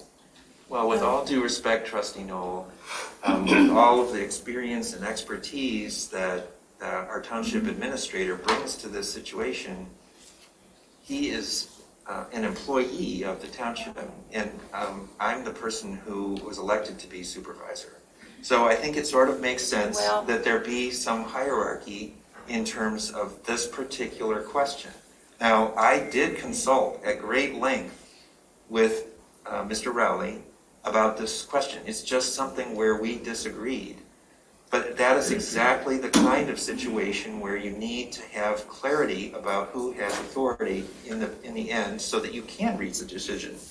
And in fact, the question didn't stop there. It came to the board, just as someone is, as it ought to, if there's an agenda item that isn't on the agenda that some people want to place on the agenda. So we talked it through. We went through a process, a public process, and we reached a conclusion. And you may not like the conclusion that we reached, but it did allow for everyone to have input and to make a decision finally in approval of the agenda. So I think we have a system in place that allows for checks and balances. I think what I hear you saying is what you'd like is for the minority to have more control over the agenda. That's not what I'm saying. No, well, I think we have enough checks and balances built into the system as it is and as it's proposed, so that there won't be some kind of abuse of power, if that's what you're concerned about. This is a system that has checks and balances built into it already. I don't know what further checks and balances you would like, but I think that the ones that are built into the system are adequate. Will, may I offer? Clerk So- Flintoff. Will, I appreciate some of your comments earlier were productive, and I will try to be productive too and clear. So the open season characterization is completely not what I'm proposing. And I will say, I have a lot of experience running public meetings, 100 people in attendance, 2 hours, 10 items, we get through it. Okay, David has more experience. You have the least experience. This is relevant because, and I will say, Will, I have seen you going up your learning curve and getting better. And I will say too, when our relationship blew up this spring, I stopped helping you as much. And the only conflict Will and I have had on the agendas are his removing my items. Things like radical crazy things like minutes and FOIA, really radical clerky stuff. Getting adequate finance staff to actually responsibly take care of our public funds. And Patrick, when you find out what's really going on here, your jaw's gonna drop. So I don't will think say- we need to have a narrative again. So Let's deal with the issue. Kathy has made good points. And I will say this, Deal with it. okay, so the issue is this, the issue is that when I worked with Jack Knowles on the agenda, we never had these issues. The problem is the skills and values and orientation perspective, whatever you want to say, Will, how you are exercising the authority that doesn't exist because you're the elected supervisor, that doesn't exist because you're the moderator by statute, that exists only because of the resolution we passed August 17th. And you pointed out yourself, Will, that David, more experience, we hire him to administer, and it is so disrespectful for you to say, I need to have authority over David. And the reason I insist that the agenda be created, either we hand it all over to David, that's a good option, That's a really good option. or David and 2 of us, whoever the us is. But you want to talk about checks and balances? I have had to learn to get more comfortable with conflict at this board table than any time in my professional life because of this abuse of power. Jackie, great point. You've never had a problem getting something on the agenda. I'm not surprised. It's me. Okay? I think it's enough, Jessica. I'm serious. Enough. This resolution Enough. needs to be repealed. Otherwise, these You rules. go on and on and on at every meeting. It's important. We have a request for a recess. I would like to call a recess of the meeting for 5 minutes. Why don't you call the sheriff? Have us all arrested. But that's in the item 2. Right behind you. No, but he noted in here that the supervisor can Recording call the stopped. sheriff to remove whomever he wants from the meeting now.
Recording in progress. Four, I think we've clarified that we don't have agreement on item 4. I don't know that there's a point to spending further time discussing item 4. Could I just offer one more perspective on it? I want to protect our administrator. He's gonna quit. You guys are putting too much pressure on him. I am not speaking to, I haven't, David can take on anything. David is very capable and confident and competent. And I will just say that for an administrator position to be subordinate to one officer is inappropriate. At least put 2 officers, I say officers, any of the 7 of us, 2 on the team with him.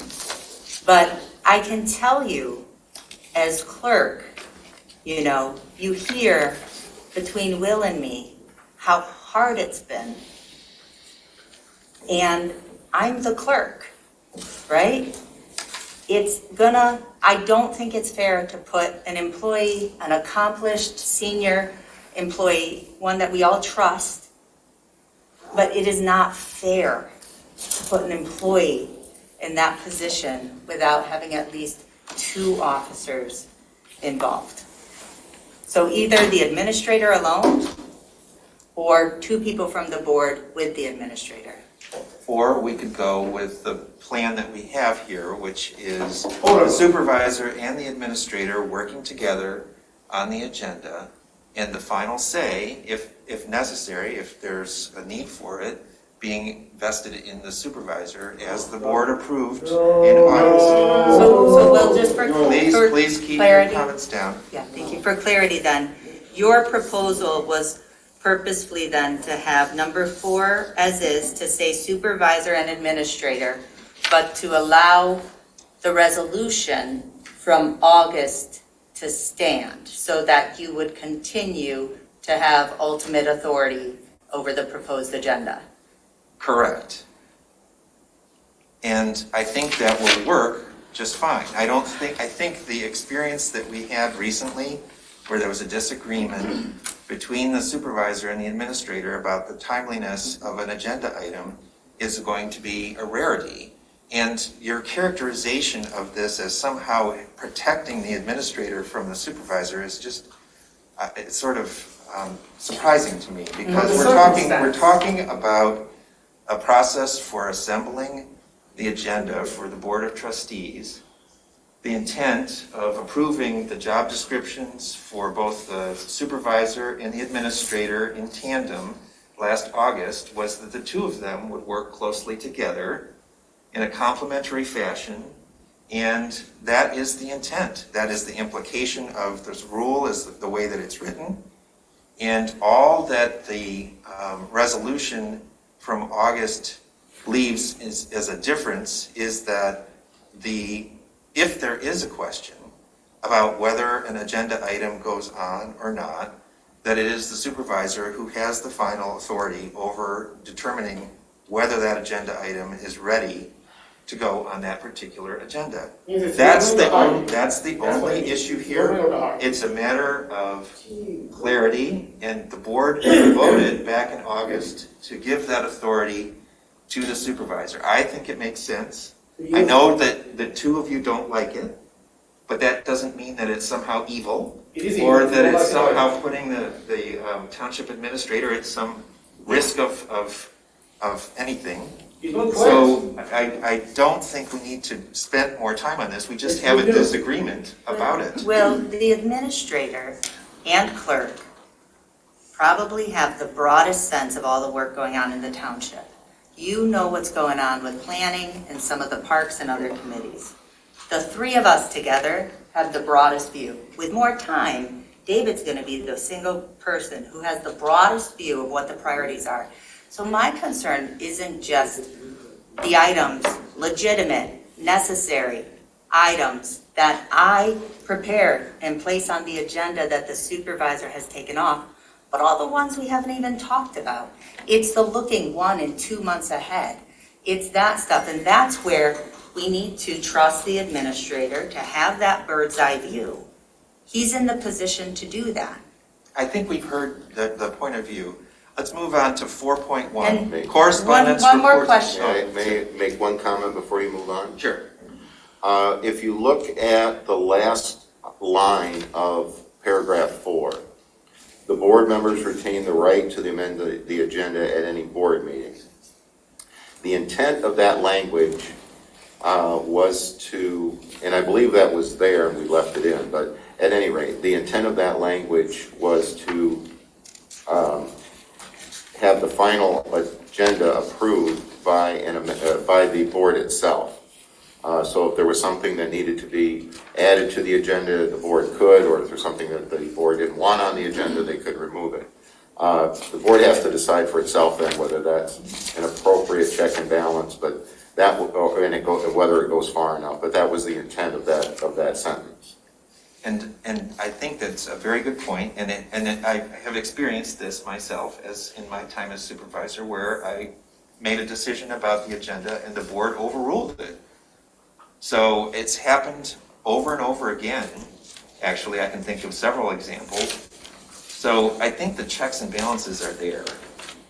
If the board, majority of the board feels that my judgment about whether to put an item on or keep an item off was incorrect, the board has an opportunity to correct it at that time when we approve the agenda. And it has happened over and over again. And we do need to move on I have because a it is suggestion 9 o'clock.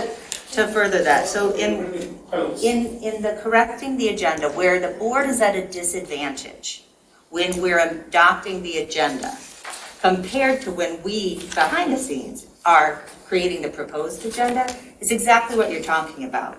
So look at the 3 items I put in the clerk's report today, where I'm like, hey, here's 3 items that weren't on. I'd like you to, we're going to be talking about these at the adoption. What we had in our original rules were that there might, and this might be something the administrator could do, if we would, items submitted, not placed on the agenda. To have a section of the agenda that includes those prepared items. So that, or at least a report of them. Because without those, how can this board have information about what to really include? So all it would be is the administrator could maintain an ongoing list of items submitted for placement on the meeting agenda on time that were not placed on the agenda, and could include any materials to that effect. That is also David? not a friendly amendment. David, what is your opinion on something like that? So that the board can at least have an informed consideration. If we're in the position again tonight. I apologize, I was making a note, so I didn't hear the whole. Oh, I'm sorry. So the idea is that if Let there me was some, say- I'll explain it. No, I think that's I okay. understand. Let her explain it. Basically, Let the her talk. idea is that Let her something talk. that is not on the agenda would go into a special place on the agenda where there would be like a holding area for those items that have been not approved to go on that agenda. So let me say, David, my question is, in the original draft we had an item for items submitted not placed on the agenda. So whether it's on the agenda or an attached report to the agenda, whatever it is, so that, let's say that we're in the unfortunate position again of time-sensitive, mission-critical items not being approved by the supervisor on the proposed agenda. I believe this board has the right to have that packet of information in front of them to consider it. And David, though we can all hand things out at this board table, I know for one, getting something beefy at this board table, it's hard to quickly digest it. So David, would you be amenable to committing to a regular report to the board for any items that were submitted on time that were not placed on the agenda, that you at least know of, a member might be wanting to bring it forward? How would we even know, what the other pending business is that isn't coming before us? So any ideas on that? May I respond? Sure. That is not uncommon in some units, that there is a and the name of the document Yeah. changes by unit, but the concept is basically, it's a announcement to the board that you may not see it on this agenda, but you will see it at a future agenda, at least the topic with a short description of what it is that is in the hopper, if you will, for different projects and things that may require board's attention going forward. It does provide the board the opportunity to read that report and look at some of those items and ask additional questions, maybe not at that meeting, but ask outside the meeting for some additional information on that before it even makes the agenda. So that concept is it's not used universally, but it is there, it is available. And I do have one other point, if I may. Sure. The original description of this rule was 5.6 with your original draft from last September. Sure. And the language was changed to add the administrator. It originally just said supervisor. The administrator was added because at the time you adopted this rule way back when, we did add that because the administrator position did not exist. Which rule, David? 5.6 in the original version, the first, your September version from last year. So the original paragraph was just the supervisor. The administrator was added in our recommendation. And you may certainly amend it as you choose. Sure. I thought our September version, we had the preparation of the agenda. I thought it was because we didn't have the administrator, it was the clerk and the supervisor.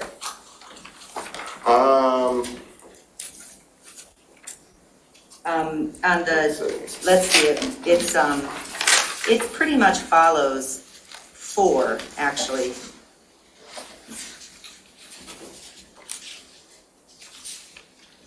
So number 4, the agenda preparation and distribution. So what that was, yes, I see, David. You see it? Okay, number 4, it was agenda preparation and distribution. And it did say the supervisor shall prepare the agenda of business for all township board meetings. At our September meeting, we said we don't even need that. And we didn't really follow up on that first sentence, but that's because it wasn't operative. What was operative was all meetings - procedure for submission. And because Will and I truly, sincerely, we're trying to figure out, a good, clean process so rules are clear. That's why we provided such detail, so there wouldn't be such gray area. And so we did that step by step. And it's similar to what you have now, David. But it says, at any time, any board member desiring to place a matter on the upcoming meeting agenda may send such items to the supervisor and clerk. The form requested shall include blah, blah, blah, blah, blah. And then it says, complete items for the next regular meeting must be received by 12 noon on Tuesday. Moved it to Wednesday, fine. Any required substantive review by the attorney or others shall be done by then. Items that are substantially incomplete or received after the deadline will not be placed on the next regular agenda. So that's as far as we've gotten. Okay, so let's move on to 4.1, correspondence, reports, and presentation. The clerk is responsible for assembling the written communications from the public addressed to the township board collectively. So this is one of the items that we modified slightly in our meeting yesterday. If a member of the township board responds to a communication, that response shall be included together with the respective correspondence. However, it is the responsibility of the respondent to transmit their correspondence to the clerk to be included in the record. So this addresses a question that we had that came up a couple of times last year, and actually was one of the points of conflict that resulted in an item being removed from an agenda last spring, or I think it was last spring. In any case, I think this language is clearer as a result of our discussion yesterday morning. Are there any other comments on this particular section or questions? I would say what this changes from current practice is currently, if a member of the board has a communication that they write that's not necessarily in response to a correspondence from the board, they can ask to include it in the correspondence file, but really it'd be more appropriate for you to ask to include it in, say, a written report, I think. So I think this language is better than what we do. The next section is 4.2, regular meetings, order of business. The only change that we made here from the earlier draft was to include the Pledge of Allegiance so that that is now explicitly listed as a step immediately after the call to order. Are there other questions or comments? I'd suggest cutting on agenda items from public comment, because we haven't gotten to public comment yet, but just that would be public comment. And cut the parentheses on agenda items. And then, David, I liked your idea about did you say announcements or something to that effect? Where would you place that as an item? Board announcements? I'm sorry, like the announcements of upcoming items Oh, in the well, queue? that would depend on the wishes of the board. It generally is a written document that's included in the packet. It's usually a status report if we're talking about the same thing. Sure. If you're talking about an announcement, that usually comes at the end, just before public comment.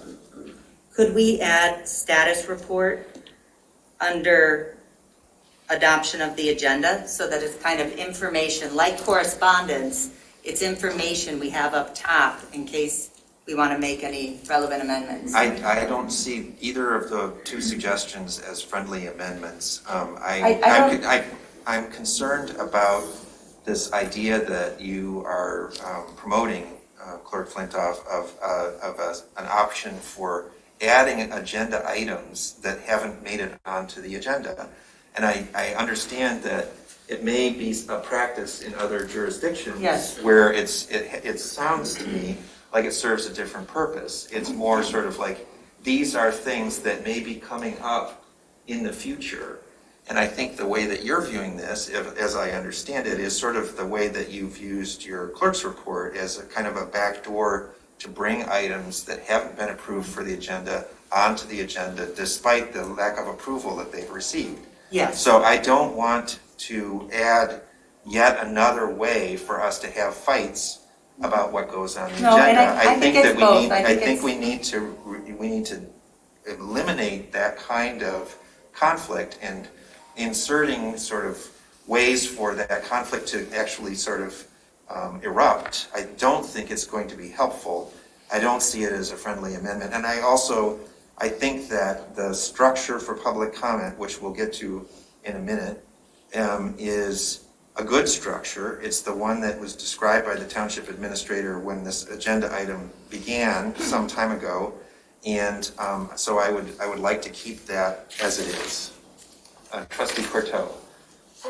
I just want to say in response to some of the comments by Clerk Flintoff, I'm really concerned by the effort to over-specify, to write all these details on so many clauses, because I feel like rather than that, clarifying that really hems us in. And one of the things I very much appreciated about this draft of the Rules of Order is this is streamlined to 7 pages that we can all be accountable for. But by over-specifying, you lock in a structure that reduces flexibility. Of course, if we decide as the board that it will be helpful to have some announcements about what items are, it's at the discretion of the supervisor and the administrator to work together to include those in Actually, just the supervisor. Just the supervisor. report. So, but the administrator could also decide to report on No. things. No, you can't. Then the supervisor. My concern is that you keep wanting to specify down to every last little detail in a way that will be impossible for us to keep up with. And I like having it be a little more broad, more open, more flexible, so that we can fill in as needed. If this becomes something we find that we really need in 3 to 6 months down the road, we can always add that in at a later date. That's just my say. So I'd like to move on to page I had a 3. comment. Trustee Noel. Yeah, under the public comment, Jessica had suggested striking on agenda items. I think we should strike on agenda items because public comment should be general and open. I don't think we should restrict public comment number 1 to just agenda items, particularly given we're already potentially cutting back on the options for public comment. And some people might not want to wait until the end of the meeting because it might be late. They might want to make a public comment early in the meeting on something that's not on the agenda. I appreciate that, but I do not view that as a friendly amendment, and I'll explain why. I'll explain why. Friendly amendment, can you explain that to us, please? I'll explain why. What's friendly amendment? It's the reason for having that clarification, and I think this is something that many boards do. Some do. That have 2 times for public comment. Some do. Is to specify that that time at the beginning be focused on those things, those matters that the board will be considering during the course of the agenda, during the course of the meeting. And by specifying that, it sort of reserves that special time up front for those comments that are on items that will be coming up, those that are potential action items. And there is a public comment at the end of the meeting for people who have who would like to come to the board to speak on some topic that is off the agenda. But if you have it wide open, then you can run into problems. And I think one of the problems an example of that happened on June 22nd, when there was an item that people got really worked up about, and they wanted to basically bring that to the board and came in large numbers and wanted to speak about something that wasn't on the agenda. And at that meeting, we did have that rule in place. And people weren't happy about it. But I know what meeting you're talking about. Yes, June 22nd. So that group of people who came had a concern, but it wasn't on the agenda. But they've been told that they should come and speak about this item that wasn't on the agenda. And if we don't clarify that, then the meetings are vulnerable to a group of people who basically want to put something on the agenda that isn't on the agenda. And that's the point of the rules of order, in part, is to provide some structure so that the board meetings are a productive work time for the board. That's really what these meetings are about. They're not about a town hall where people can come and speak about whatever they want. That's a different kind of meeting.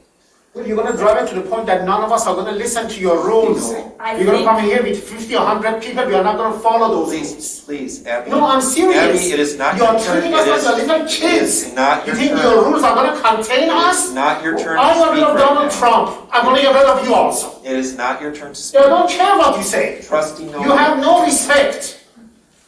You are becoming a dictator. You're becoming a Trumpian person, taking over all the powers of the government. This is not the form of government. Mr. Vicilian, please be quiet. It's not your turn to speak. Trustee Noel. We are all elected officials, well, most of us, and part of our job is to listen to what residents have to say, and part of our responsibility is to make it easier for residents to communicate with us. Citizens. So I don't want to restrict public comment number 1. Some people won't want to wait until the end of the meeting to comment on something that might not be on the agenda, but it might be very relevant, such as Gelman issues. We've periodically heard from residents on those issues, and we don't have a Gelman issue on the agenda. But we need to have that option for people to speak early in the meeting on something like that. I think this is another example of what Trustee Courteau was just talking about. I don't Is think that it is. trying to tinker with the rules of order for the meetings to adjust to some kind of hypothetical possible situation, and thereby creating problems. This isn't And so I think, hypothetical. I mean, Roger Rail has previously stated he wanted to make a statement about a Gelman issue at the top of the meeting, and he wasn't necessarily going to remain until the end of the meeting, and it wasn't something that was on the agenda. I mean, that is an issue that comes to mind, but there will be other comparable situations. well, I understand And we need that we to can be- think of hypothetical situations where we might want someone to give a Well- speech, but that is not a basis for changing this, and I don't view it as We're not as a friendly changing it. amendment. Well, I have one realistic example that we all experienced, the June 22nd meeting. I remember what you were talking about. And initially, and the way I used to manage meetings, which worked well, was to have public comment up top on discussion, on items listed on the agenda for discussion only, action items, each one, and then anything at the end. We started that. June 22nd, somebody had flyered about the Honey Creek pathway, I think it was, right? And we already had the big item on East Delhi. We were going to have a substantive discussion on that, which was a good idea. And then there was the zinger of the in-person meetings resolution that took us late. So what I recall is at the top, and it was a tough position you were in, because you had all these people at the beginning of the meeting saying, we were told that we could talk about Honey Creek. We were told that we could talk about Honey Creek. And you had to say, you know what, you need to hold off until the end of the meeting. And then after that, we kind of switched, right, and said public comment on any. What I want to say procedurally here is that we're going to talk about public comment later in the rules. So I think that I would make a motion to amend and just cut on agenda items right here at this bullet point under 4.2, because this rule doesn't even speak to public comment. It just has a reference to where it appears on the agenda. And none of us are debating where it appears. So it would simplify things. I'd make a motion to amend to just cut parentheses on agenda items and paren. And I have a question for our township attorney if he's here. Hi, Mike. Hello. Need my amendment be friendly? No, you could make a motion to amend. So the motion that's pending, I believe, and I didn't write it down, is to approve the rules as presented. Right. Your motion would be a motion to amend the motion to adopt the rules as amended, noting that change to the public comment and removal of on-agenda items. Thank you. So if I, let me try to state that back, Mike. Motion to amend the motion to approve the rules as presented by deleting parentheses on agenda items on page 2. Under Rule 4.2. Oh, under Rule Yeah. 4.2. Thank you. Yep. Okay, thank you. So a motion to amend the motion to approve the rules as presented by deleting parentheses on agenda items under Rule 4.2.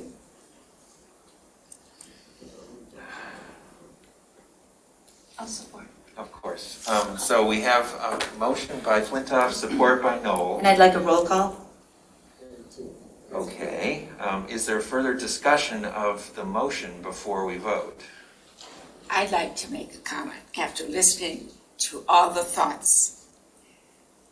I believe the public should be able to speak whatever they want to comment about At both times? at both times. At both times.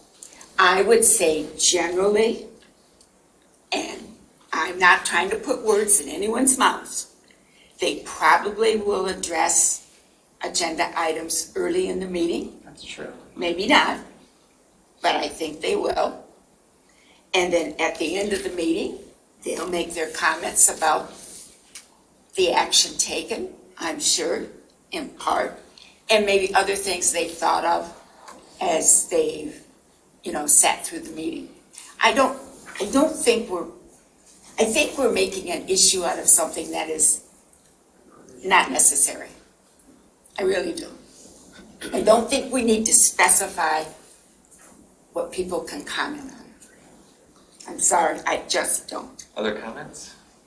If I may, the two public comment placeholders are the most common, and what's being suggested is just that. It's also common that it's public comment.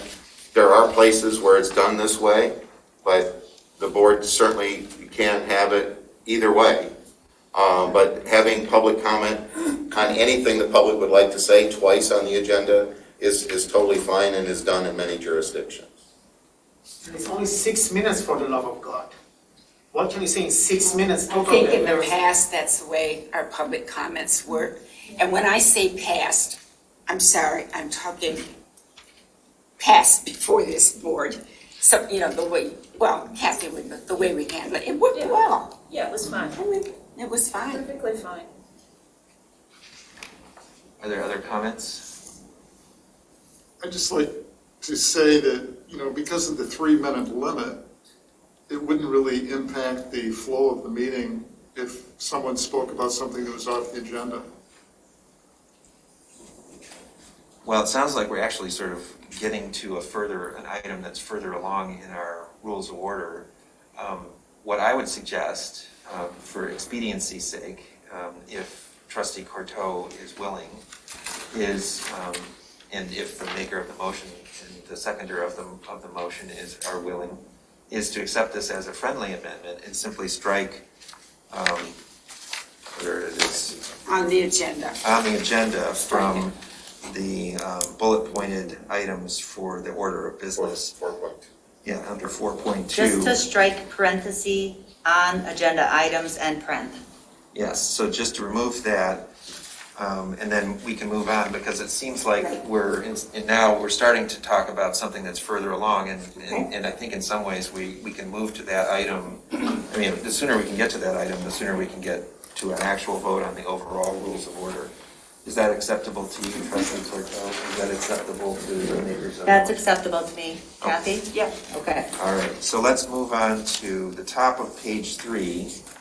This is where the language, there's the language about the how did you put it, the time limit? Yeah, the courts have called them curfews, they've called them just end times. There's no real set word for it, but basically it's a specific time set aside to take a look at the agenda and where you are on it. And if you can finish shortly after 10, you do, and if you need to continue, it just needs an affirmative vote of the majority to continue past the deadline. Some units use it, others do not, and there's no magic to the time. 10 is very common, so is 11. So is there a comment from members of the Board of Trustees on this particular item? Or this part of this particular item? Clerk Flintoff. So I think this works, okay, if under a couple of conditions. One is adherence to, and in the original draft, I had it as a, standalone rule. But the not yet acted upon at the time of adjournment will be placed at the top of the agenda headings of the next regular meeting or special meeting if one has been called for this purpose. So that works, because what I do want to protect against is a scenario where we are just, closing up shop and putting off this item we don't want to talk about. Here's the item we don't want to talk about. We don't do that, Jessica. And the thing that goes along with that is the proper heading, the placement. So I just want to say, and, I don't think we need to change this, but under order of business, I want us all to have a shared understanding of what unfinished business means and what new business means. because that has been an issue that came up at adoption of the agenda. So I'll tell you what I think it means, and then let's get to agreement. Unfinished business is an item that has never been on our approved agenda before. Unfinished business? Opposite, thank you. Unfinished business has never been on one of our approved agendas before. So maybe it's something that was on a proposed agenda that we took off, okay? Really? Is that, are you sure you mean what you're saying? Am I saying the backwards? You said backwards opposite? again. Yeah. Okay. New business would be something that's not been on an agenda before. Thank you. Yeah. Okay, third time's a charm. So new business is something that has not been on an approved agenda before. And this is where we had a disagreement, Will. And so I just want to clarify this for the board.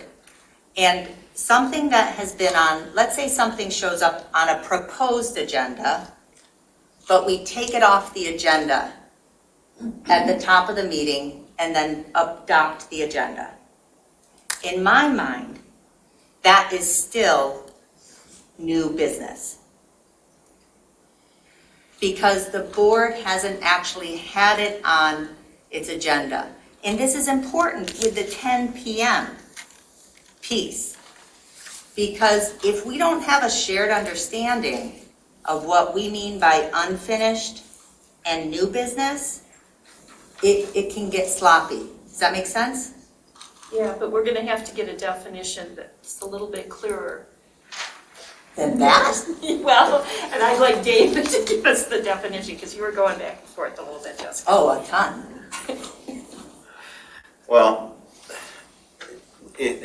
I've been doing this too long because it used to be called old business. I like that better because As that's opposed to clearer. unfinished, yeah. And it was really, in the old days, it was really very clear. If it was old, it had been something that the board had worked on before. And you can define the words any way you like. But if it was old, it had been something the board had worked on before and for some reason had not finished it and it came back. Hence, in my opinion, the name changing to unfinished because it wasn't completed. Makes sense, okay. New business is simply that. It is appearing on the agenda for the first time. You have not acted on it. It is new to the agenda. It is new to the discussion. It is new for decision. So again, you can define those words any way you want, but there are some similar concepts that are out there. Probably the buzzword for today in 2022 is unfinished. Although, to be fair, there are some boards out there that punt on this issue and they call the category new, unfinished, and new business. And they make it one category and everything just goes in there and it doesn't really matter. Oh, okay. I'm not sure that helps anything. I think that might actually muddy the water a little bit more.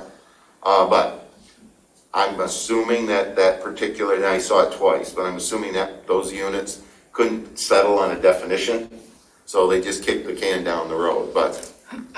Yeah. Trustee Cortell. A point of clarification to ask Mr. Rowley and Mr. Helmier. We can define and debate all we want, new business versus unfinished business, but another point is during the adoption of the agenda, the supervisor or any board member could make a motion to change the order, change the order of any particular item to higher up or later in the agenda, correct? We've done that. That is my understanding. We've done that. So, I don't know if Mike is still on, but you were also directing your question. Right, I just wanted confirmation that. Jackie, could I ask a clarifying question? Do you mean to move, let's say, if we have an order of business by rules that we agree on, then at the adoption of the agenda, are we saying we might put, new business up top, one meeting? Or are you saying the items within those sections? I'm asking, can we make a motion to change the position in the agenda of any given item? Of these sections here? Of, not the whole section, yeah. just in, like, if we maybe thought a new business item should be taken up ahead of unfinished business. Yeah. We could make that motion. Mike, did you hear the question? I did. So the board is free to amend its agenda at any time. In fact, an agenda is not even required by law. So you can change the order of things anytime you would like to change the order of things. So it doesn't have to occur at the approval of the agenda. You could change the order later on in the meeting? Yeah, I mean, if there's a motion, once you approve the agenda, right? That doesn't mean you're forever closed from adding things to the agenda if there's a proper motion, support, and vote. Okay. Oh, All right, so, and did you hear earlier the sort of debate about what's unfinished and what's new business and how to differentiate those things? Yeah, I suspect that, and correct me if I'm wrong, but this is in the context of this 10 o'clock rule, right? So that, because the 10 p.m. rule says that those items will be placed at the top of the agenda headings of the next regular meeting or special meeting. And under Rule 4.2, you don't have a place for that under the bullet point, right? well, actually, Mike, that was my language originally. And so again, it may not be clear enough, but the shall be placed at the top of the agenda headings of the next regular meeting. I based that sentence on the assumption that our order of business was fixed. So that's, it's different now, a different consideration. But that was my intention, Mike. We can change the language, but yeah. So last time, when the rules of order came up, and the board did not get to them, they had a motion to place it at the top of the agenda, right? Mm-hmm. And that's how we're on this item now, so early in your agenda. I don't see that any different than what this rule is calling for, except it would not require a motion in that instance. Well, if it goes, Gotcha. if the items go, as I read this, if the items go to the top of the agenda headings of the next regular meeting, to me, that implies that something that was new business that we didn't get to would appear under new business in the next agenda. And Number then something, one. number one under new business. It wouldn't be pushed down to the bottom of new business. It would be at the top of new business, but it would still be new business. So it would sort of move over intact to the new agenda, as opposed to moving over as unfinished business because it had been on an agenda and been approved, an approved agenda.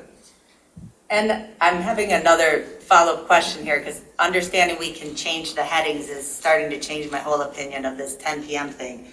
The proposed agenda headings, I assume. So I guess we could, get to 10 p.m., not get to imagine that, not get to an item of new business, and then we would take that item of new business and place it at the top of new business for the next meeting. That doesn't give me a lot of assurance of the proposed agenda. It doesn't give me a lot of assurance that we would get to those items, because I think that the counterbalance of a time, the time that we're released, is that there's business that could potentially be put off meeting after meeting. I can't think, we've never had this rule, but that would be my concern if we give ourselves this much flexibility with the order of the agenda every single meeting. But the order of the agenda is always determined by appropriate amendments and votes of the board generally, right? What this rule, as I read it, is saying is that it's going to go to the top of the agenda headings without the necessity to make a motion to that effect. Atop of the proposed agenda or adopted agenda. Yeah, I mean, look, anytime you have an agenda, right, there's a place on that agenda for approval of the agenda, and there's an opportunity for the board to add or remove items, always. I sense that this is helping us to clarify how this might work if and when it occurs.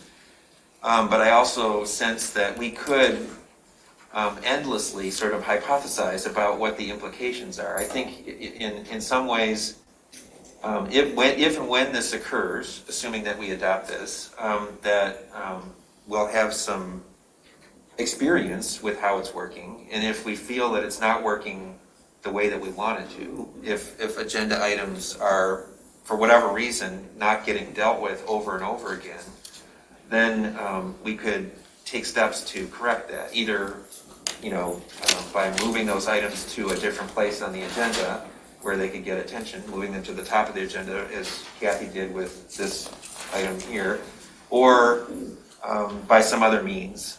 So I think we have tools available to us as a board to address that if and when that problem actually occurs. I'm no longer comfortable with this 10 p.m. So I'm opposed to this paragraph. What is your suggestion? To cut it. And do what? Yeah. Go to 2 o'clock? No, I think suggestions are: 1, better prepared, earlier agendas and packets, the right business we need to handle, and 2, we still can always, let's say we get here tonight, we could say adjourn until tomorrow at 7 p.m. Well, that's always been allowed by law. Right? Isn't that still an option? I mean, so if we really are in that position, we always have the option to adjourn until a fixed time to continue the business and get through our agenda. Trustee Cortez. For me, the key clause here is that a vote of 4 or more can vote to continue the meeting. I'm comfortable that has an ability for us to, meeting by meeting, make a decision about whether we as the board really have the energy and focus to continue doing the important work of the people, or whether it is in the interest of our residents for us to go ahead and stop and bring the item the next meeting and consider it again when we have more focus and energy. I'm comfortable with this. So you would not view that the removal of this paragraph as a friendly amendment? Neither would I. I would like to try this and see how it works, and then if we find that it's not working, then we can change it. I think it's something that could be helpful to us, since we have been bumping up against long meetings over and over again. Trustee Noel. What about 11 p.m.? Making that the time. Would that be a friendly amendment? I will accept that. Okay, let's accept that then as a friendly amendment, 11 o'clock. I know this item was one where we had different times under consideration, back in September. So let's do that as a friendly amendment. 4.3, special meetings, order of business. Are there any comments or questions about this section? Just want to note, doesn't that conflict with our first? We may not have the matters to be considered in the call. That's what I wanted, but I think we cut it, right, Will? Something stated in the call. Right, the call is the request, but it's the actual notice. So whenever the board is called into a special meeting, the matters to be considered shall be stated in the notice of the meeting, I think. No, right? Isn't that proper? Because Is there a difference between a call and a notice? yeah, the call happens first, and then the notice Okay, The call goes to the individual members. If the supervisor calls the meeting, then the individual board members have to be notified that the meeting is called for some date future. And why it's. And what, well, not yet. Right. It's the why the meeting is called must be in the notice that goes to the public. okay, so the amendment here, or the change here, with the edit, would be to change the word call To notice. to notice of the meeting. Is that also acceptable to you, Trustee Corto? And I would also offer, I think that the majority of the board concurs. I just have to say, I don't know if the majority is appropriate. It should be a very rare occasion when we ever gather for a special meeting and add business on at that time. And so I do wonder if maybe it should be a supermajority of some sort. Can I ask Please. Mike a question? I didn't think you could add. Mike, am I wrong or right, or maybe I don't know? But in a special meeting, the only way to add things to the meeting agenda that are not in the notice itself is if you have 100% in attendance. That's what Did I I thought. read that correctly, or am I wrong? No, you're correct. So if all 7 members of the board were present, Thank you. and all 7 of them voted to vote, Well, to it's- add something to the agenda, or just a majority? It says when all members are present and a majority of the board concurs. Okay, so it'd be all 7 members present and Four of the at seven. least 4 of the 7 voting to add something to the agenda. And I would suggest it should be a supermajority, because that should be really an extraordinary. So what the statute says is that the township board shall not transact business at a special meeting unless the business was stated in the notice of the meeting. However, if all of the members of the board are present at a special meeting, business that might lawfully come before a regular meeting of the board may be transacted at the special meeting. Does it say anything about the vote, Mike? No, vote. Just a majority? Yeah, so the way I read that section was that, let's suppose all 7 members are at a special meeting and there's a motion to amend the agenda to add an item. You would require a majority vote of those 7 present, but you could lawfully transact that business because all 7 members are present. Okay. But you can't do it without all 7. Right. Correct. That's fine. And then the supervisor shall order the agenda item. Shall we say the supervisor and administrator? Or does it not, do we not need that sentence? Because we've already got number 4, agenda preparation and distribution, which I assume applies to both regular and special meetings, no? Well, I don't think it does, only because the supervisor has a special position in terms of calling special meetings, right? And he individually can call a special meeting. Right. And so depending on what the purpose is of that meeting, he would also have the ability to determine what the purpose is of that special meeting. So should we just say shall set the agenda? Well, and is that true too for a special meeting called by the board? Yeah, I think that would be the same as called by 4 or more trustees, right? Which is what the statute also says. So it's just the order of the items, it's not the items necessarily, because if the 4 members called the special meeting, then they would presumably be also setting what is the subject of the meeting, what are the items on the agenda. It's simply what the order is, right? Okay. Yeah, so the statute says a special meeting of the township board shall be called by the township clerk upon receiving a written request for the meeting signed by a majority of the township board members. Okay. Can we move on to number 4.4, distribution of agenda and Sorry, packet? one more thing. I'd like to add public comment after new business. The bullet points under special meetings. Add a second public comment period. I think the special meetings, the idea of having just one public comment is good. I think we've had some special meetings where this made a lot of sense. I would like to keep it just one public comment for special meetings. That meets the requirement, the OMA, and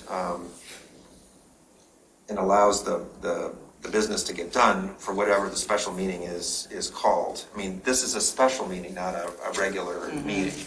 A motion to amend the motion as already amended to add the bullet point public comment under new business under Rule 4.3.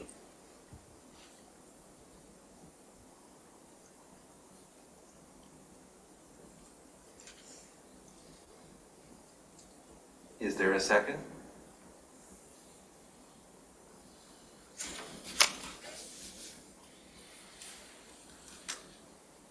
I hear no second. Let's move on to 4.4, distribution of agenda and packet. Upon completion of the agenda and meeting materials, the clerk shall distribute copies of the agenda together with meeting materials. Actually, you don't need me to read the whole thing. Are there comments or questions about this section? Clerk Flintoff. Sure.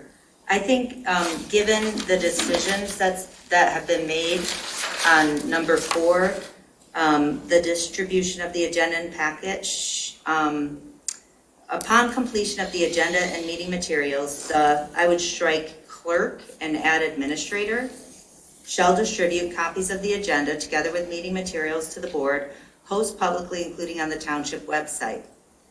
Delivery of the agenda and meeting packet to the board and posting of the materials on the website should occur by 5 p.m. on Thursday. Yeah, That would be the outer limit that's what I was gonna say. than Friday. And I would ask for David's input on that very big suggestion I just made. I would just say, given the workflow, it really makes no sense to involve a third party in the preparation and finalization flows right into the posting and distribution. And so from a workflow perspective, David, since you're going to be involved, you or your designee, if the board, You know, he's sinking lower in his chair, poor guy. Look at it. It's like more, David asked for a raise. You need to ask for a raise, David. so, Please. Sorry, he's getting bigger. so it then, because from a workflow perspective, you have 2 people working on something digitally, like handing something off to me. It just makes no sense from a workflow perspective. Well, Thursday only works if the board adopts the timeline and it has some enforceability to it, because from getting items from staff and from board members to get on the agenda, I know when we read the original proposal, it said Tuesday at noon. Yeah. And we took that out because if for no other reason, the management team doesn't meet until 1 o'clock on Tuesday. So that would completely eliminate the management team from even having any input in it. The Wednesday deadline would have to be clearly enforced at noon, so that you had afternoon on Wednesday, and then you had all day Thursday in order to do this. And the items would have to be fully They have prepared, to be fully prepared. not half-baked. No, and also in the right format. That's Correct. another issue that doesn't have to be in the rules, but that's something we work out logistically, is that if you submit materials to post, they have to be in Word documents. Do not submit them in PDFs. And That's David, another I'd be happy to help with the electronic workflow. You know, our fire chief and others submit directly on Right. Peak, so. Yeah. I wanted to say, previously, it's been Thursday. Do you remember, Donna? I think, yeah. Yeah. It's better on Thursday, especially these big packets. And like the trustees in particular need more time than just getting it on a Saturday afternoon. It's sometimes very difficult to read through everything. And I think we've got to make a concerted effort to get these packets out earlier. All right, I'm up for it. Are you up for it? We can try it. I suppose if it proves impossible to accomplish, then you'll have the results of this experiment. Well, it also says should occur by. I mean, it's a goal. Well, it's a goal, absolutely. I mean, if there's a legitimate thing that comes in at 4 o'clock on Thursday that absolutely needs board attention, it will be addressed and put on the agenda, so. And we've mentioned that earlier Right. in That's some right. of this Right. to cover emergencies. So Okay. Exactly. And David, are you game for, I can train you on the rest of, I mean, I'll help, obviously, but that ultimately you'll be responsible so that over time, we don't have to have 3 parties involved.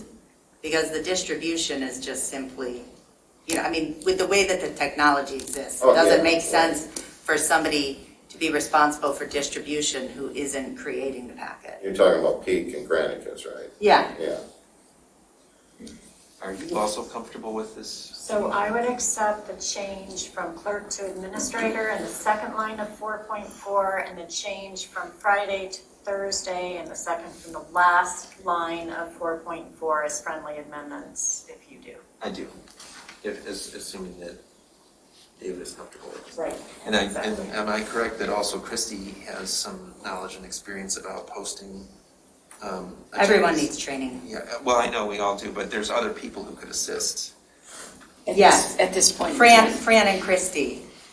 So there are others to whom we can. Yeah, and I can assist too. I'm just saying ultimately over time, Right, but, okay, 4.5, adoption of the agenda during each meeting, etc. Are there any comments on this section?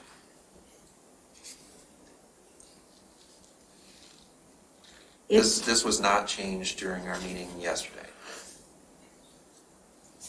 I think this is a small change, but I think it might be helpful to just say, the board may, by majority of those present, I would say then the board may, because I will say procedurally what happens in our adoption of the agenda item will, and maybe it's just a matter of facilitating it a little differently, to maybe first ask, are there any items anybody would like off the consent agenda?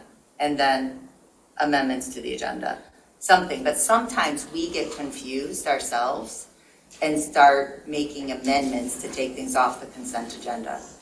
So somehow just separating the two. And I think so. A member who wishes to remove an item must do so at the time the agenda is approved. And then the board may, by majority vote of those present, et cetera, et cetera. And I would also ask, the adoption of the agenda, we've been using that really liberally lately. So it sounds like, this constricts what we could do. So this would be a change in practice. So this says, add or remove items from the meeting agenda, change the item, or make substantial changes to the posted agenda items. We've also been changing, comments for public comment. And I just want to say, once the rules are in effect, my expectation would be that we not do that. That the adoption of the agenda is really about adding or removing or changing an order, but not changing rules for how we run the meeting. Well, once we adopt the rules, they will presumably include a rule for public comments. And so it will be less of an issue what the agenda says about public comment because it's in the rules. And I don't think, if we continue to put information in the agenda about rules governing public comment, then that would not be something that we could change. Those would be fixed Yeah, by it these would be rules. sort of fixed. It would be, the rule would deal with it. I mean, Okay. that's part of what we're dealing with tonight is that we have potential for ever changing rules for public comments. because we lack a rule of order for that. Just a clarification on the question that you just asked. When you amend the agenda, and I believe I'm right on this, you're adding or taking away an item. That's all an amendment does. Well, you can also amend the agenda to move something from one place on the agenda to another. An example is moving something from the consent agenda That's true. somewhere else. I agree. Or I agree. change an item from possible action to discussion. That's something we've done, to say, you know what, an amendment to just make this item for discussion only tonight. Right, but there was something else Will said, and I'm thinking, no, I can't tell you what the word was now. That's not an amendment, so, but let's move on. Okay. I agree and I understand. So the change that you proposed is to the word. We don't need, and we don't need the change if we're all in understanding. I'll take that back, but just a suggestion that somehow we kind of better separate those two questions. Okay. But your suggestion of then You like is it? not correct English. Okay. All right. Yeah, I was looking at struck. that and saying, starting a sentence with the word Sorry. then is kind of awkward, but, all right. So, no changes to adoption of the agenda, but we talked it through and we now have a clearer understanding. I just ask one question? Sure. When, let's see, a member who wishes to remove an item from the consent agenda must do so at the time the agenda is approved. That is just asking to have it removed by authority of being a member of the board without a formal motion. Right. That is the intent. Right. Yeah. Is there a way to make that more clear? I think it's No, clear. I just want to make sure that's the way I read it. I just want to make sure that was the intent. Or it's even, yeah, and at the time the agenda is approved, it just means Right, at this okay. time. Right, and then the supervisor places it somewhere else, Right. besides the consent agenda. And then the board moves on to more substantive changes to the agenda than the consent. Yeah. Right. Moving something from consent. Okay. Conduct of meetings, 5.1, chairperson. Are there any questions or concerns that people have about that? Trustee Noel. Okay. I have just a general comment here. When we were preparing our comments early on into these rules of order, I had reviewed the MTA suggested rules of engagement. And under these rules of engagement for chairing a meeting, the supervisor should remain neutral, listen well, remain dedicated to serving the needs of the entire board. This might include checking in with board members. The chair should not cut off discussion prematurely. As a general rule, the chair should try to reach consensus. Majority vote is the last resort. And I think that this board needs to be mindful of this approach instead of an approach imposing an authoritarian point of view on the board. Because this is an approach that could engage all board members. And it isn't an approach that has been occurring here. Are you finished? Yes. Okay, I didn't want to cut you off inadvertently. I appreciate that you have some feelings that we haven't been striving for consensus. I've looked at, because this question came up, I've looked back at votes, and it's actually the majority of the time we are voting either 7-0, or if there's only 6 of us present, 6-0, that most of the time we are voting together. It's occasionally we have issues where there's disagreement. And, I think we spend time talking it through until it's clear that we're not going to move somebody from, their position to agreement. But sometimes we do talk things through and we reach agreement. We've done it several times this evening.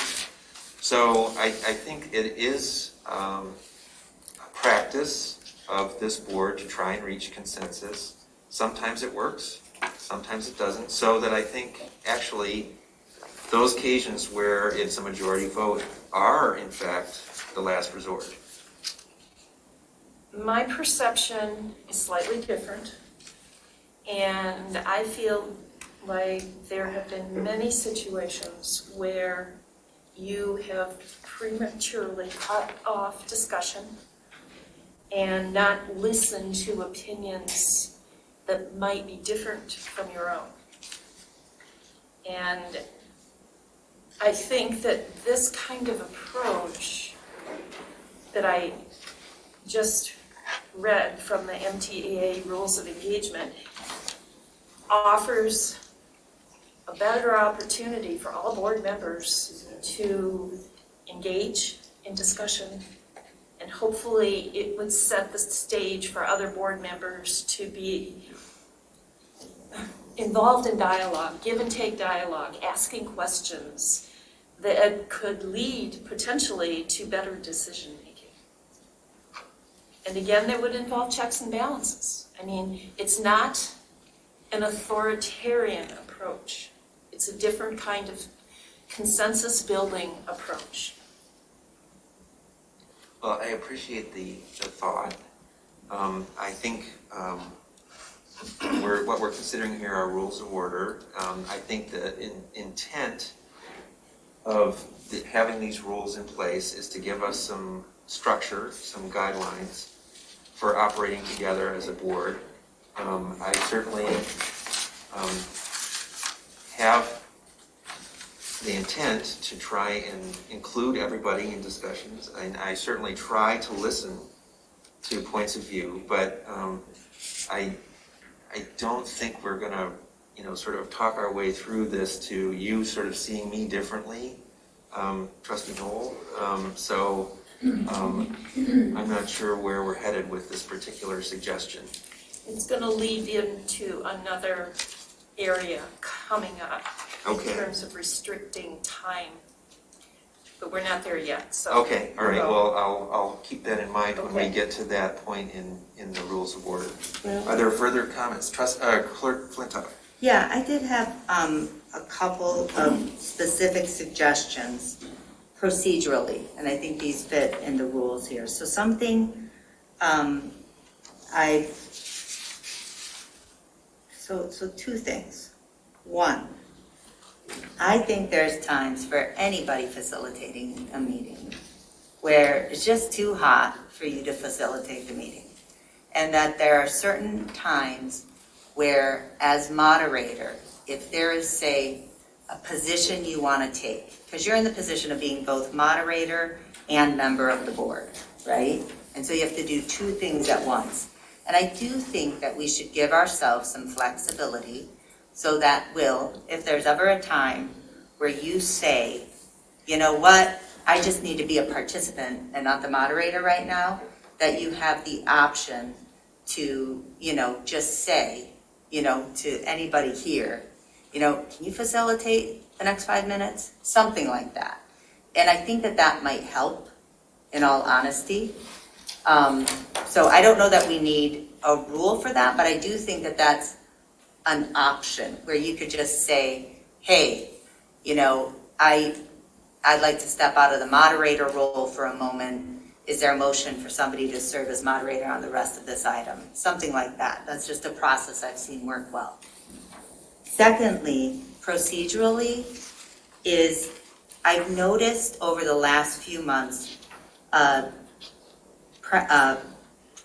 pattern, something you've started to do, and probably out of trying to be efficient or effective or something, but inadvertently it cuts things off, like where you introduce an item, so you call the item, and then if it's your item, let's say it's like poor Matt Parks who's sitting on Zoom somewhere, you'd kick it over to Matt Parks to introduce it. But if it's your item, like rules of order, you'll start giving the introduction. And that's great. But then what I've noticed is you immediately go to, okay, here's rules of order, J1, here's the introduction, motion. And that is where I think that it constrains any discussion. And Donna, you've raised this question before in a different meeting, and I can't remember the example, but my position is we should have discussion on the issue before there's a motion. We don't have to have a motion to have discussion first. And in fact, I think it's a much better process, and what I'm accustomed to is, we introduce the item, we discuss the issue, rather than having a model motion on the table. It's like the model motion is just a suggestion about what we thought before we started talking. I would hope we have a better motion at the end. The motion is not the same as the item. And I know we know that, but I need to say that again. The item and the motion are two different things. So I think, Bill, what I would ask is the chairperson to, ask for discussion and not immediately necessarily offer a motion. And you look at like tonight, like with the motion to adopt the rules, this giant piece of work, and then, and then I'm like, a resolution, it makes it kind of hard. You inevitably have the floor as the moderator, and so you'll always be the first one to make the motion. And I don't like that power struggle.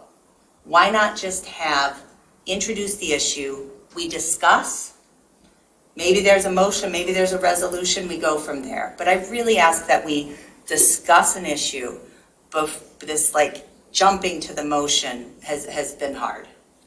Trustee Cortell. Just a clarifying question for Mr. Rowley and Mr. Homier. My understanding is that making a motion in a second is the start of the discussion. That's what I always understood. No. It can go either way. Yeah, no. Mike, what's your view? Well, it's interesting. A lot of my clients believe that you have to have the motion on the floor before you can have the discussion. My other clients, some of them will have the discussion and then have a motion. So either way, I don't think there's not a way that is dictated by statute. So I think this is more a policy issue that I will let the board decide. But I will say this, that in the section that we're discussing on the rule, this isn't covered under this section. So I'm not sure what the point of the discussion is right now relative to either Rule 5, Conduct of Meetings, or Rule 5.1, which I thought was where we were at. Mm-hmm. It is where we're at. Yeah, my suggestion is that in 5.1, and I think that's the place, maybe it's another subsection of 5, but that in most cases, we have discussion on the issue. My understanding and how I've operated before is when there's a motion, then there can be discussion only on that motion. And that's what's also gotten fuzzy at this board table. And Donna, that's where you and I've heard you say, I will second that so we can have the discussion. Well, that's what I've lived by for a long time. Right, and the question was raised many years ago.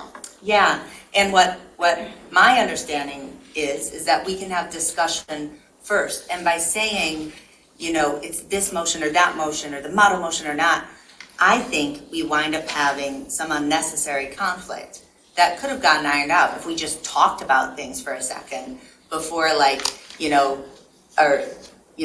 pushing model motions, and so I would ask Will, as chairperson, that the chairperson, on action items or items just, strive to, some sort of aspirational, non-binding language, strive to, ask for discussion first prior to entertaining a motion or resolution on an item.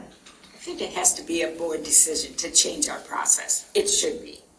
Well, No, this is what I'm suggesting. here's my concern. And I began being more assertive about making motions only after we had been working together as a board. Patrick, not you, but as this board had been working together for some time, and I had observed that there was often sort of kind of a gap before we moved forward to someone making a motion. So it's something that you're right, it's something that I started doing to move us along, because sometimes I would be waiting for somebody to make a motion and everyone would be sort of like looking at each other like, what do we do now? And so what I realized is that if we began with the motion, and sometimes it's not me making the motion, it's other people making the motion. If we began with the motion, then we had sort of a direction to go. Now, whether we approve that motion or not, it might, sometimes they don't get approved. Or we amended it, that can also happen.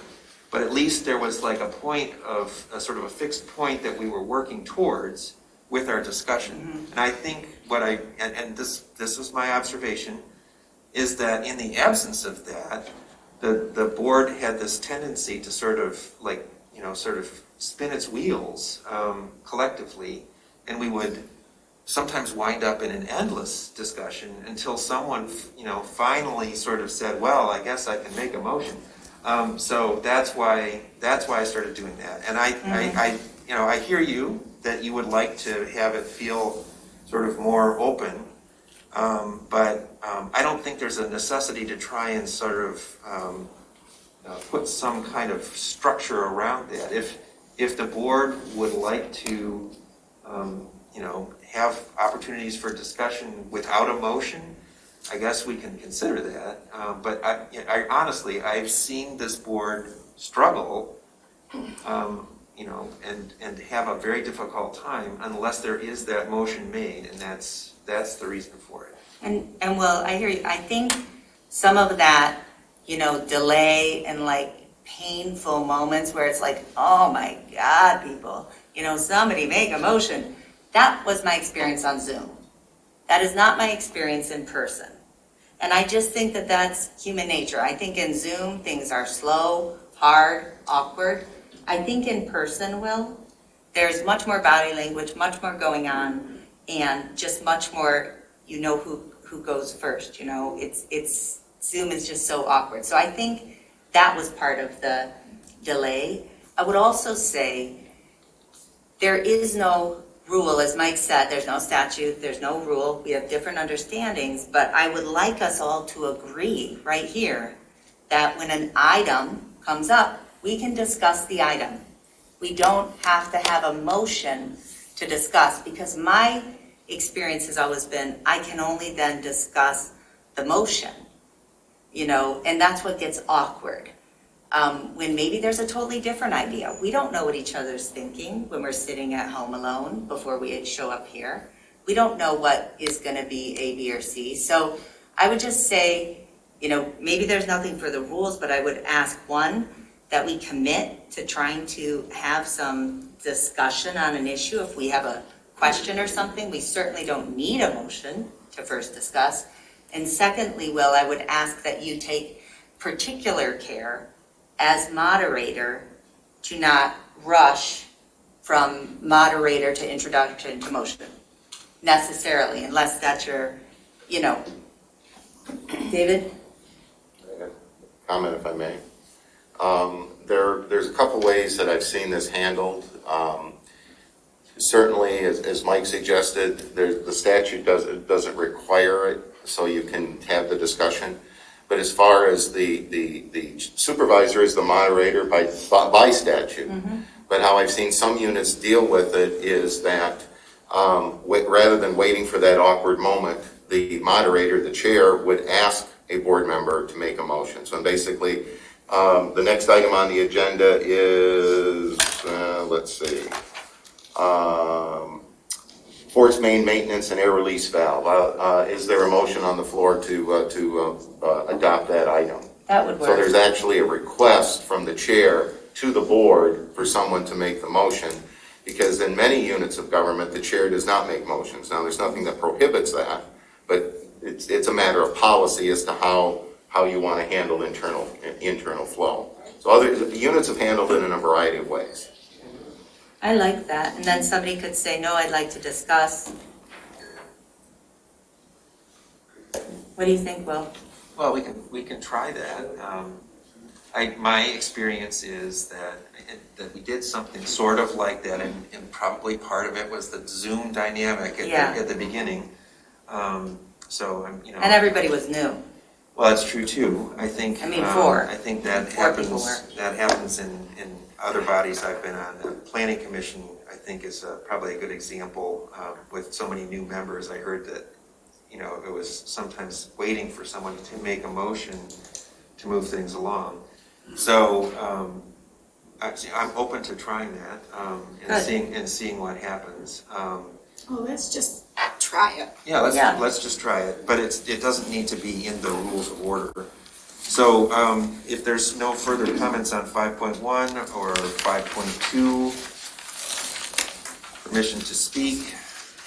5.3, speaker not to be in. These are all sort of obvious. I'm sorry, permission to speak, board members or administrator.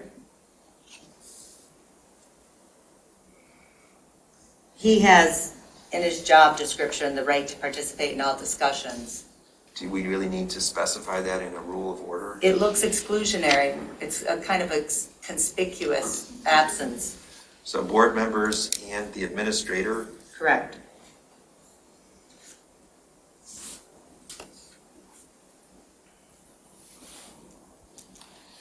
Okay, is that okay with you too, Trustee Cortello? Okay. 5.3, speaker not to be interrupted. Do we have to have something just to be told to be polite?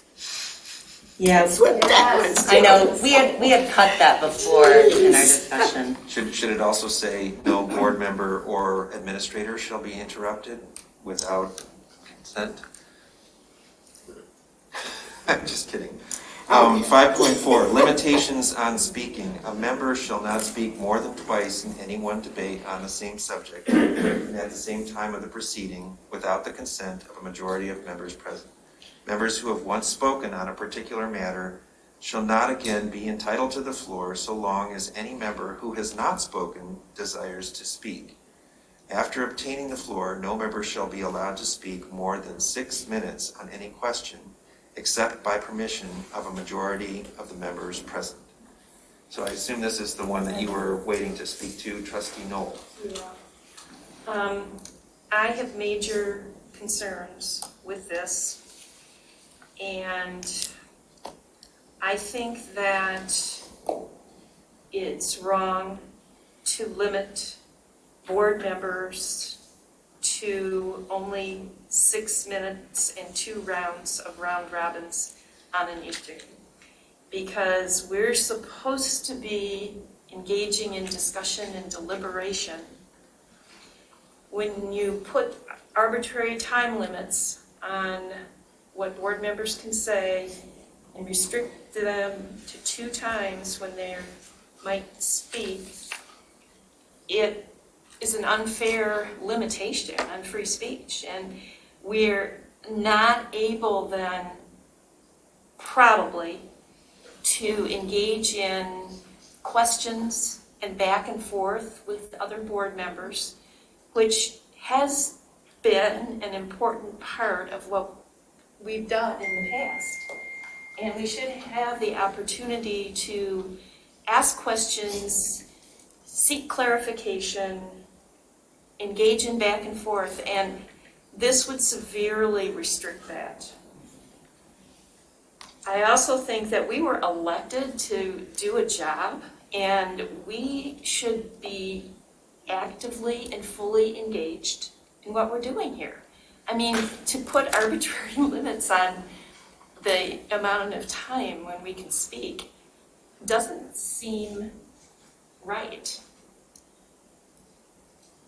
Okay, I see how you guys are all raising your hands. Well, I'm just waiting to see if you're finished. Okay. I think, I can I'm stop. not sure, but I think that you were the first to have your hand up. Yeah, thank you. Just a real quick comment and just a reminder. This was in the original draft from last year. It was Rule 6.4 in the last September's draft. We didn't agree on it. So you may want, and that may be, We didn't agree on it. But you may want to go back to whatever discussion or whatever notes as to why it was put in the first place. I can Because speak to that. this is not a Mike or Dave rule. Oh, I'm not saying it was. And I know that, I'm not saying that. But just for clarity, for your own information, it came out of something last year. I can speak to where it came from. Clerk Flintoff. So this came from, this was one of the items, Will. Now, not exactly as presented, but the first version of this was one of the items I wrote, we modified, came to consensus on in July. And I think, just like the agenda, you and I later found out that we had different interpretations of what it meant. So my intention at the time, and you'll see some of the language, the same stage of the proceeding, my intention at the time was really the same stage of, the discussion on an item. Not the same item, not to put limits on an item, but to say, okay, we're gonna talk about this element of it. We're gonna take some time here. We're gonna talk about this element of it. So it was not at all to constrain. So I would say, since that draft, a lot of the formality and other elements here that went into it are gone, that this doesn't, and it's been changed. It doesn't make sense. And Kathy, it was never intended to limit how much a member could speak on an item. And so I would just say, I would make a motion to amend 5.4 to strike the first sentence and the last sentence, so that all that would remain is members who have once spoken on a particular matter shall not again be entitled to the floor so long as any member who has not spoken desires to speak. Common courtesy, but we can keep it a rule. I don't know that we need a motion if this is something that both Trustee Courteau and I agree to. So I guess the question is, Trustee Courteau, are you comfortable with that change? So it would change the limitations on speaking to simply members who have once spoken on a, if I understand correctly, members who have once spoken on a particular matter shall not again be entitled to the floor so long as any member who has not spoken desires to speak.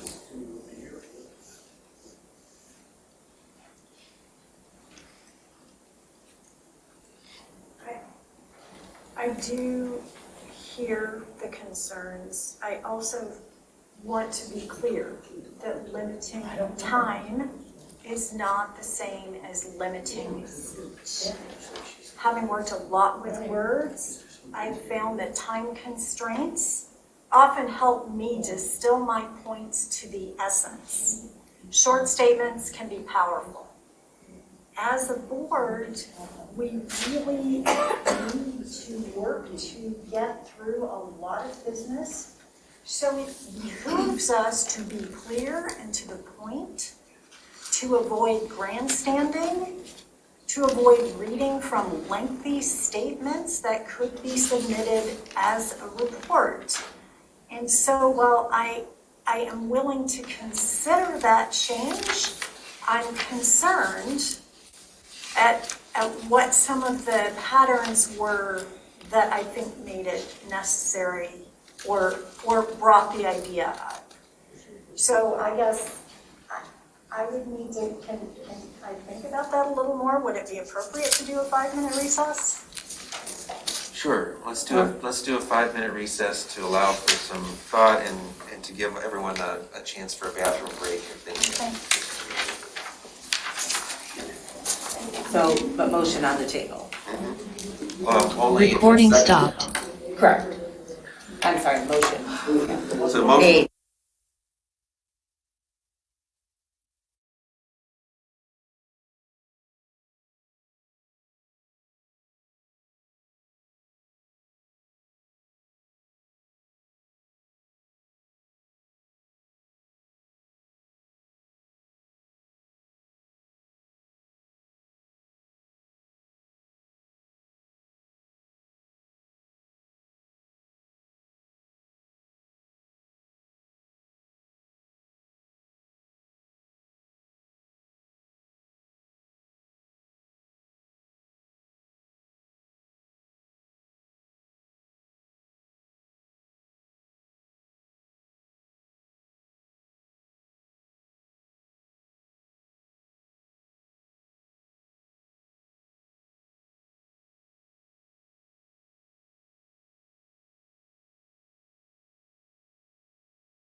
Recording in progress. Toward these mics.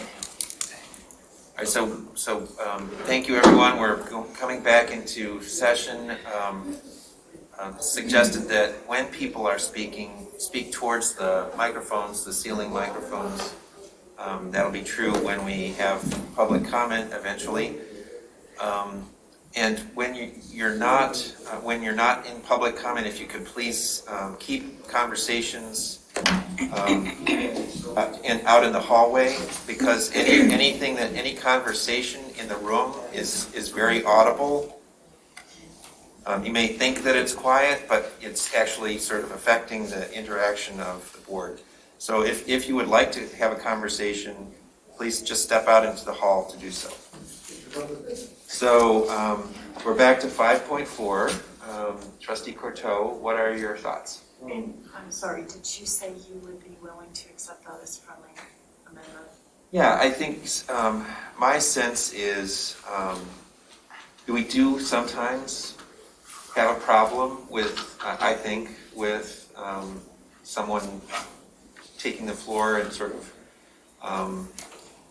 speaking too long. But this rule, I think, would be difficult to enforce.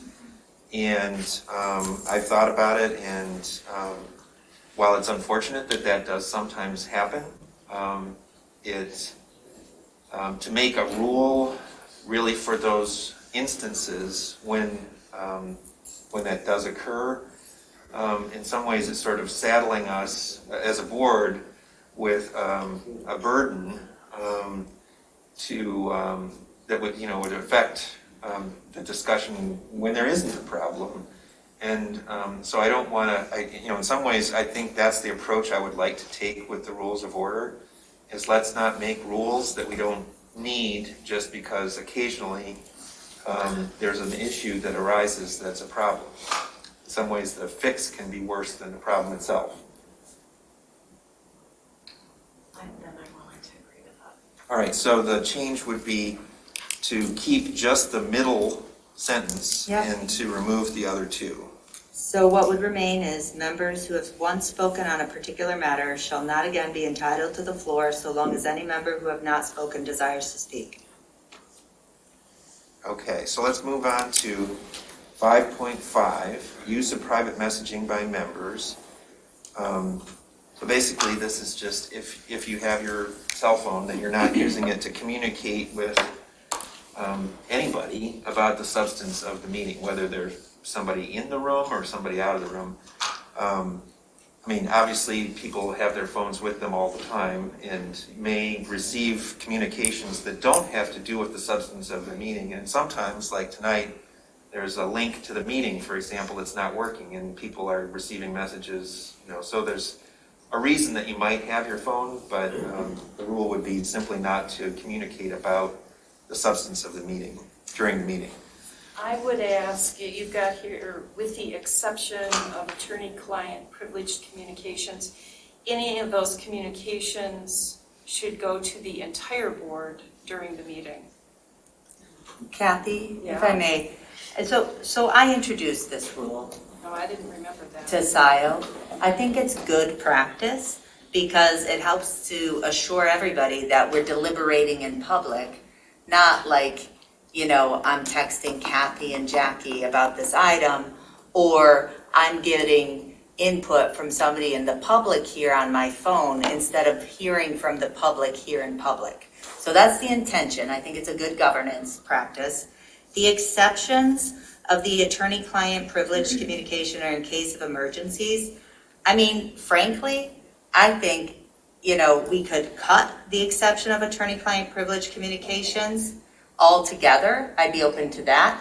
There was debate at the time with Jim Fink about if and how to word this, but the scenario that he was trying to capture, if you remember this, Will, is, what if,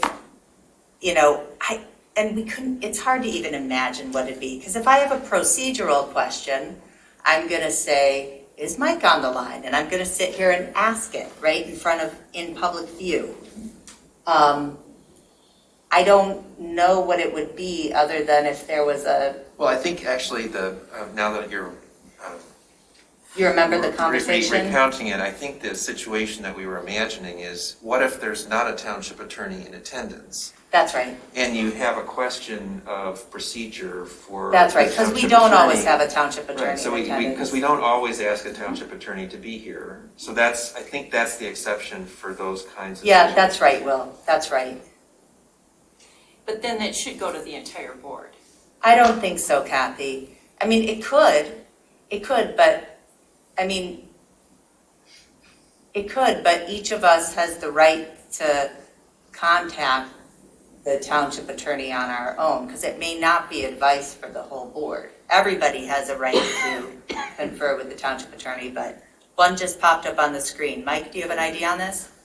Yeah, the only problem with this, and what this really, I think, is designed to get to, is private messaging during a meeting involving more than a quorum of the board is not open to the public and therefore violates the OMA. So if you are sending, say, for instance, myself or Jim Fink a message on your phone, that is not to the entire board, that is to the township attorney and therefore doesn't violate the OMA. Messages between members in excess of a quorum during a meeting violates the OMA.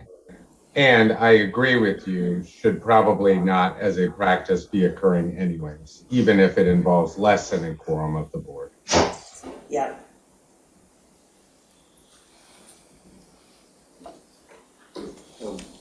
Trustee Noel, I'm okay with it. I mean, I have the concern, but I'm okay with leaving it. okay. Yeah. Item 6, disruption of meetings. Now, my understanding, David and Mike, you can speak to this, is that this language is basically from statute, It's isn't a it? standard. Yeah, it's sort of standard language. I certainly didn't put this forward because, it's not something I Will, imagine ever having to I use. remember the history of this too, if it's helpful. I mean, the constable or whatever, the sheriff, so it looks, I just want to say, these are two different sentences, and maybe it would be more clear to even separate them. Disruption of meetings. The supervisor may call to order any person who's being disorderly by speaking or otherwise disrupting the proceedings. That is standard. Somebody's being loud, interrupting, Will says, hey, you're out of order, I call you to order. A totally separate scenario that will probably never happen is if any person commits a breach of peace. The chairperson may request the sheriff to remove the person from the meeting. We may only request the sheriff because we're not the sheriff's boss, right? You should remove it. So, I would say I'm very comfortable with the language here, but I think the presentation is what's causing problems. I've seen this language before, or at least the concept.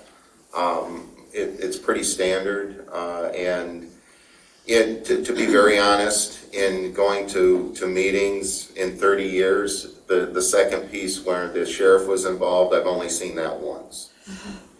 I've only seen that once. And it rose to that level. It was unfortunate, but it doesn't, usually you'll have a little bit of the first sentence, but even then that's not the norm of meetings. It happens occasionally, but you need something, but on the same token, you certainly don't want to go overboard and be too restrictive on anything. Right. So this is one of those, I'm sorry, go ahead, Mike. Yeah. Sorry, I was just going to comment that I agree with David that it's a rarity. In my 22 years, I think we've only had to remove 2 people from public meetings. But I will say this. I don't find these disjunctive either. You don't need a rule for this, right? The moderator of the meeting can call the meeting to order when people are out of order. Similarly, you don't need a rule to call the police if somebody is disrupting a public meeting. nobody has the right to disrupt a public meeting. Not the public, not a board member, to the point where the meeting comes to an end. So the whole point of these rules, and a lot of this is determined by case law as well, is that people attending meetings or members of the public body do not have a right to disrupt the meeting. There is an orderly process to meetings, and it should be followed. Now, people do get out of order on occasion, and the rule should be to warn people that they don't have the right to disrupt the meetings prior to ever calling the police. The police are the last resort. But it doesn't necessarily have to be in a rule either. You always have the right to call the police and remove people who are disrupting a public meeting. And the breach of the peace is a technical legal term that is used in case law to describe those instances in which the disruption was so great that it disrupted the peace of the meeting. Right, So you're suggesting taking that out of it? that second sentence. Okay. So I'm sorry, Mike, are you supporting the suggestion that we just remove this language? I'll let the board decide whether it wants to remove it or not. It's a policy issue. I mean, you always have the right to call the police and remove people who are disrupting the meeting because of a breach of the peace.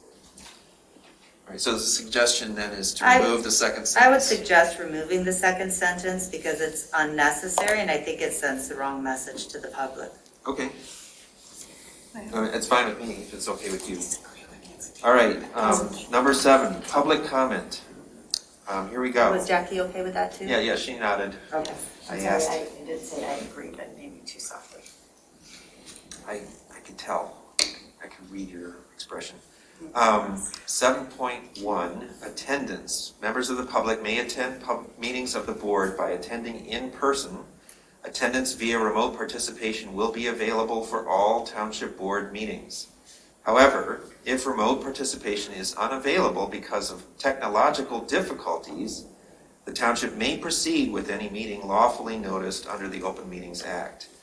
When remote participation is available, the board will arrange for an employee or third party to operate the remote platform, subject to directions from the moderator. The public right to attend meetings does not extend to closed sessions as permitted under Michigan Open Meetings Act. Does anyone have any comments about this particular section? Clerk Flintoff. I just want to appreciate that this board has come a long way on agreeing to continue remote participation for the public. So I'm very glad that we're continuing to do that, especially in light of the AG opinion. I think this language is fine and is consistent with and not in conflict with our June 22nd resolution on the matter. I would suggest that we cut, when remote participation is available, the board will arrange for an employee or third party to operate the remote platform, subject to directions from the moderator. I thought we talked about this the other day. I just don't think it rises to the level of needing to be in the rules of order. We certainly, if Terry's not available, one of us can do it. I don't think we need to build in necessary costs to the public meetings. And, this technology just gets easier and easier. And so we'll just say, even if that's our practice, and we're grateful for Terry's assistance, we're certainly not going to require extra cost to staff us to meet, right? So that's my point, is I think it's a little self-indulgent to say that we must be staffed in order to meet. And so that's why I oppose that. It would probably be you running it if she's not available. Sure, whomever, or other people can learn new things. Lots of options. I think I agree with what you're thinking, Gail. And that's fine, But I'm just saying, because this says we will, when it is available, and that suggests to me that if we didn't have an employee, then maybe the remote participation wouldn't be available, and that's certainly not what we need. Well, you know what, I think this is another example of a rule that's, trying to solve a problem and, we, as a board, as a township, can deal with that without having it in the rule of order. So I would be comfortable removing that sentence if, Jacqueline, if you were. Yes. All right. So we're removing the sentence, when remote participation is available, the board will arrange blah, blah, blah. Okay. 7.2, public comment. Any person wishing to address the board may do so during the 2 public comment periods provided in the regular meeting agenda or during a designated period in a special meeting. Each speaker shall be allowed to speak once during each public comment period for a maximum of 3 minutes. The moderator will designate a timekeeper to help enforce the 3-minute limit. Probably no one has any comments about this item, right? Trustee Noel. Yeah, since we're potentially removing the public comment before action items, I think that it should be a 5 minutes, 5-minute limit here. This is the way we used to do it. This is the way prior boards have done it. And so if it's going to be removed before action items, I think this maximum limit should go up to 5 minutes. That would be consistent with past practice. Yeah, that's what we did. Yeah. That is what we did. So further.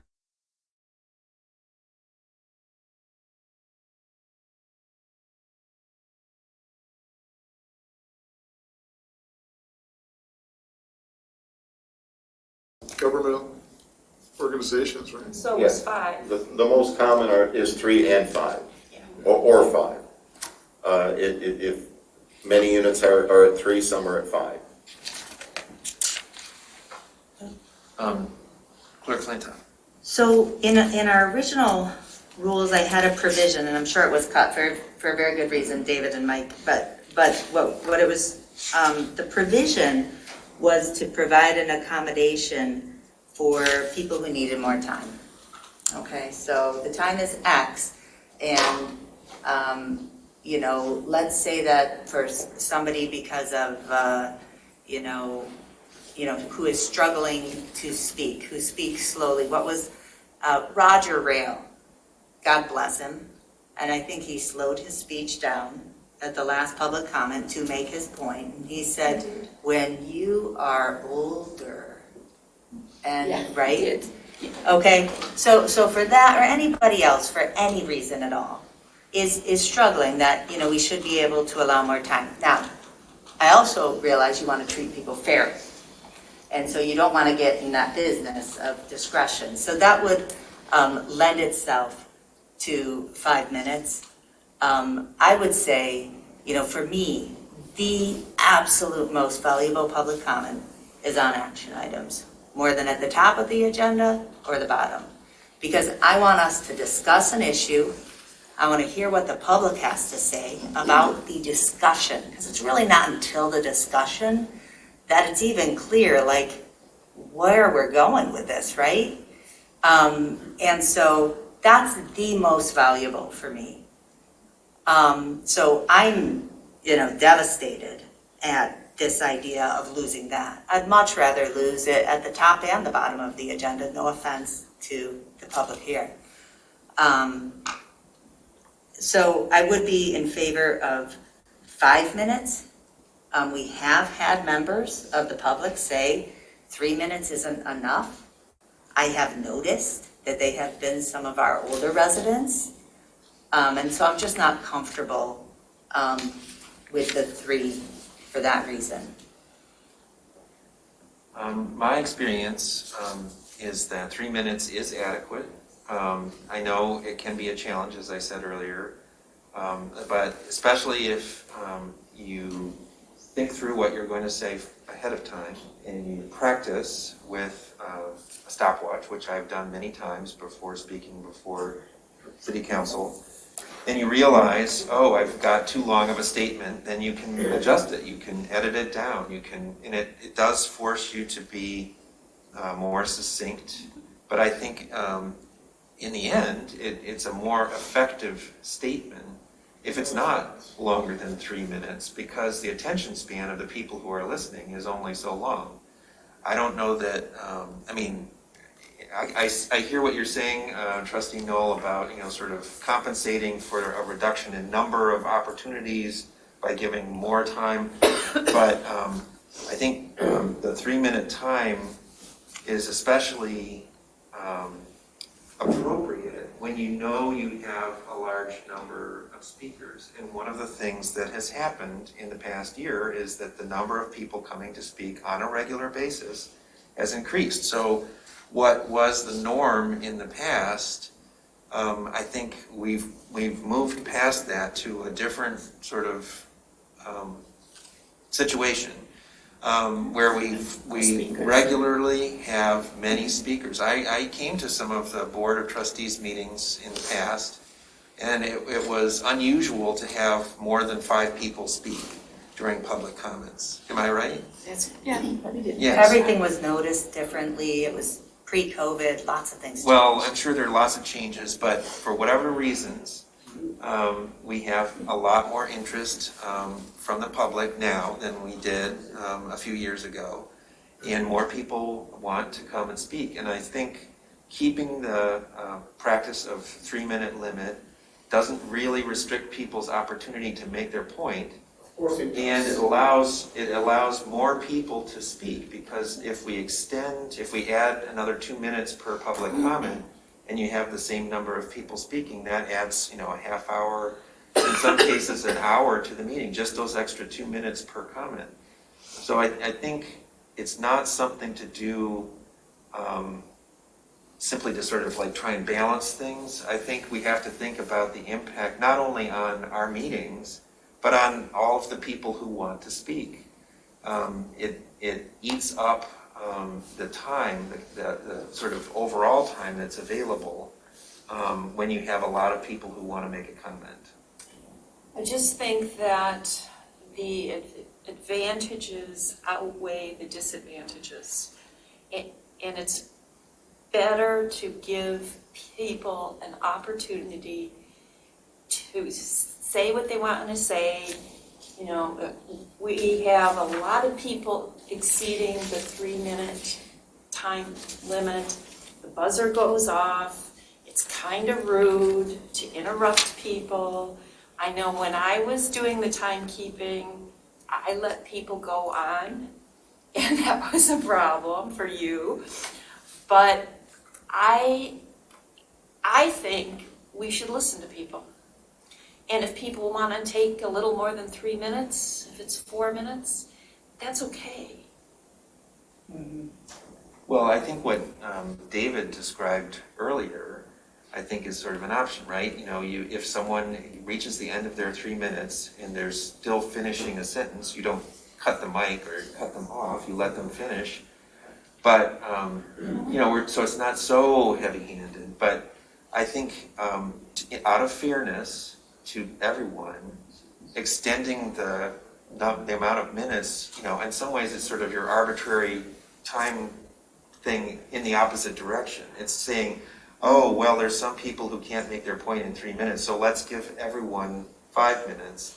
I'm not sure that we get a clearer communication of what someone's point is by giving them more time.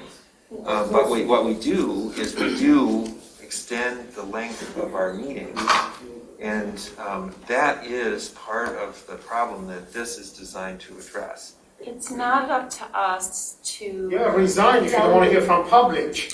Seriously, you're not our ruler, you're elected officials. Please wait until public comment. No, but this is really permanent right Trustee now. Knoll, please. You're saying that every 2 weeks we only have a chance of talking to you guys for 6 minutes? Trustee Knoll, It's please go not ahead. up to us to say, we want a more concise statement from people. I mean, people express themselves in different ways.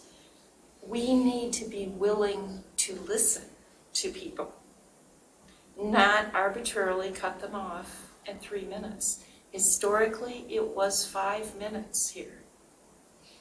And I think if we're gonna eliminate the option before action items, then it should go back to 5 minutes. Well, Because people don't feel heard. Yeah. I mean, one of the messages that I'm getting from some of these people is they don't think this board is listening to them.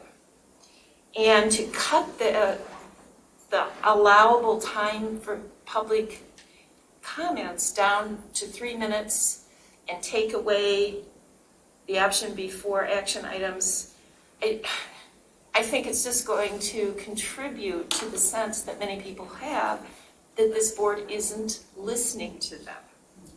Well, I think the problem with people perceiving that they're not being listened to is not going to change by adding 2 minutes to each public comment.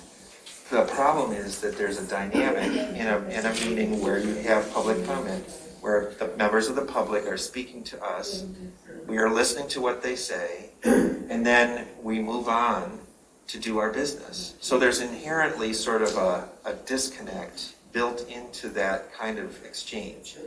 And that's why I've embraced the proposal to have coffee hours where we could meet with members of the public and actually have a conversation that's more back and forth in an informal format. That's where I think people will feel listened to. I think another factor that leads people to feel that they haven't been listened to is that they come and they speak to us and they have a strong feeling about something, anything that we're voting on. And if we don't vote the way that they have articulated that they would like us to vote, then they feel as if they haven't been listened to. That's not actually true. I am listening to people all the time, and sometimes I vote, and I guess maybe people feel often I vote in a way that the public comments wish I wouldn't. But the fact is, I am listening to people. I'm listening carefully to what they have to say. And giving people extra time to say what they have to say is not going to change that dynamic. But you don't know that. You compound the problem, you cut the time short, it even makes it worse. Treasurer Palmer. I just did some math. If we go to 5 minutes, it's 10 minutes per public person. Currently, if that person speaks as the structure's been, in the comment periods plus on each agenda item, and tonight there's just 3. Tonight it would be 15 minutes. So the 5 minutes, I worked well for a long time. I think it's a good move, Will, and it still will accomplish, I think we're trying to balance the time factor, and it will do that. I'm confused about your math. Okay, if we go to 5 minutes, 2 times, that's 10 minutes. Per person. Per person. I'm only dealing with one person, I'm not multiplying. Currently, it's 15 with tonight's agenda. I'm working with, it would be 15. 3 and 3 is 6, and 9, 3 items would be 15 minutes. So what I'm saying is, even extending it to 5 minutes, it's a significant Reduction. difference. Gives more time, and many people probably are close to that, and it accomplishes, or at least we are hoping it will balance out the time that we're trying to do with the length of the meetings, with the public still having an opportunity twice to speak for 5 minutes each. So if I understand correctly, what you're saying, Treasurer Palmer, is that we would have time to speak at the beginning, time to speak at the end, but not time to speak on agenda items throughout the meeting. But we would, as Trustee Knoll has suggested, Increase those times increase to the 5. amount of time that people have to speak from 3 minutes to 5 minutes each. Correct. So if we had, say, I don't know, 30 people who came to speak, and they each had 5 minutes each, That's a lot of time. But they don't talk on the agenda items, on They the all action speak items. now. It's a lot of time, the Well, way I the know, structure is. I know. We're already So to we're- 11 o'clock and we haven't even had any public comment. I understand, but we would be accomplishing what we're trying to do, balancing it out. Yeah, but we often have 30 people who come to speak at our meetings. That's not unusual. Both in person now and remotely. So if each one of those people can each speak twice for 5 minutes, we'd be here until, breakfast time. No, because you are illuminating the ones on the action items. It's, if it was tonight's agenda, each one of those would be speaking. They chose the option for every moment, every time allowed, they'd be speaking 15 minutes apiece. See what I'm saying? It would be less with the proposed 5 and 5, that's only 10 minutes Per person. per person. Correct. Now, tonight's agenda, I'm working with that because it's all the numbers that I have. Tonight it would be 15 minutes per person. Okay, so let's assume that it's a future meeting with just time at the beginning and time at the end. It would be 10 minutes apiece with 5. Clerk Flintoff. Just want to offer another perspective. Thank you, Donna, for that. I want to make a couple small comments that might be requests for friendly amendments. To clarify, this public comment doesn't say any limitations about what it would be about. So is it intended to imply on any matter under the board? Yes. I would assume so. Yeah. Okay. That's what we talked about. Okay, well, okay, because we cut the other parens that said on agenda item. Okay, so I want to clarify that. Second, designated period in a special meeting. Did you intend public comment period? Is designated period and public comment period one and the same?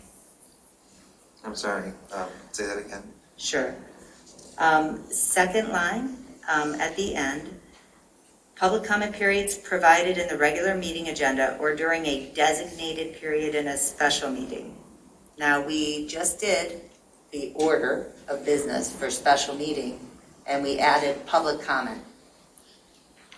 Can we change designated period to public comment period? For clarity.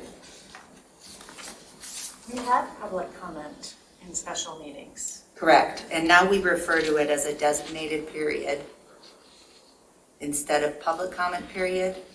And I'm just saying, we have a public comment period in regular meeting, and then the use of the term designated period. My suggestion for consistency is to change the word designated to public comment. That's fine with me. For clarity, so it lines up. Also, last sentence, the moderator will designate a timekeeper to help enforce the 3-minute limit, whatever the minutes are. I think, again, Will, the moderator may, if you need to, you may. I just think this will. Fine, may. Okay. And then more broadly on public comment is I gotta say, the whole, again, our meetings are too long because we do not have well thought out, prepared agendas and materials in advance enough. It's part of the problem. It's a multitude of. A second thing is Zoom meetings, and I can tell you this as clerk, doing roll call and everything, like look at who's that slows things down too. Also, as I've told you, Will, with public comment and the outpouring of public participation, I keep saying, if we stop making people so mad, they won't be so mad. And that has been my number 1, 2, and 3 hours. And I'm doing this because we don't have people coming pouring out when they're not, when they're feeling more heard and all the things that we've asked for. Now, of course, we don't always agree with dominant public, like I remember when I voted against the, rejecting the consent judgment, right, Kathy? Oh, yeah. Right? Very unpopular. I understand that. We all make unpopular votes. But this is, I miss the friendliness of the last board. I miss the, humanity that used to be in the last board. And even when we went to Zoom, we didn't lose that. And part of that was treating our public like humans, which is why I'd like, in our remote options, and as we develop the technology, I'd love to have, video there too, so it doesn't just feel like this voice, So I would just say, the 5 minutes, I think, is more human. Will, I understand the practice stopwatch 3 minutes.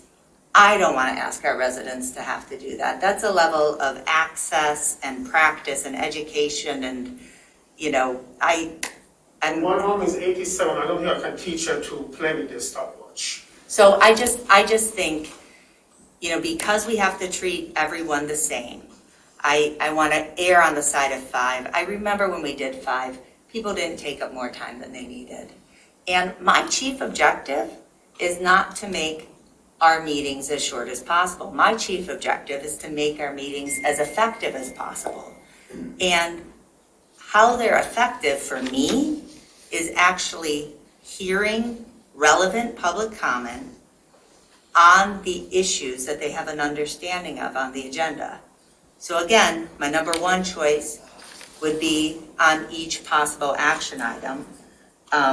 But short of that, it would be up to 5. Because I've been really impressed, I think, of how many public commenters come with written statements and write the board and everything. I mean, they deserve our respect.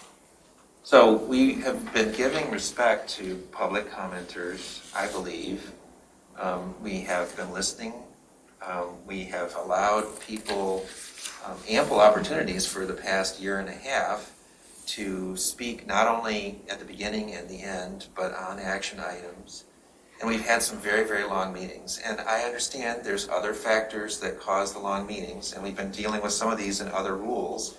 But 20 people, I just did this on my calculator so I could make sure I got it right. 20 people coming and speaking twice at the meeting would be over 3 hours of public comments.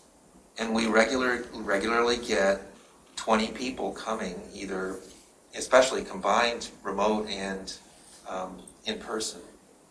So you're talking about 3 hours of public comments easily at every meeting. It's our job, With- Well, it is Before and our after. job. Actually, I differ. I have a different opinion.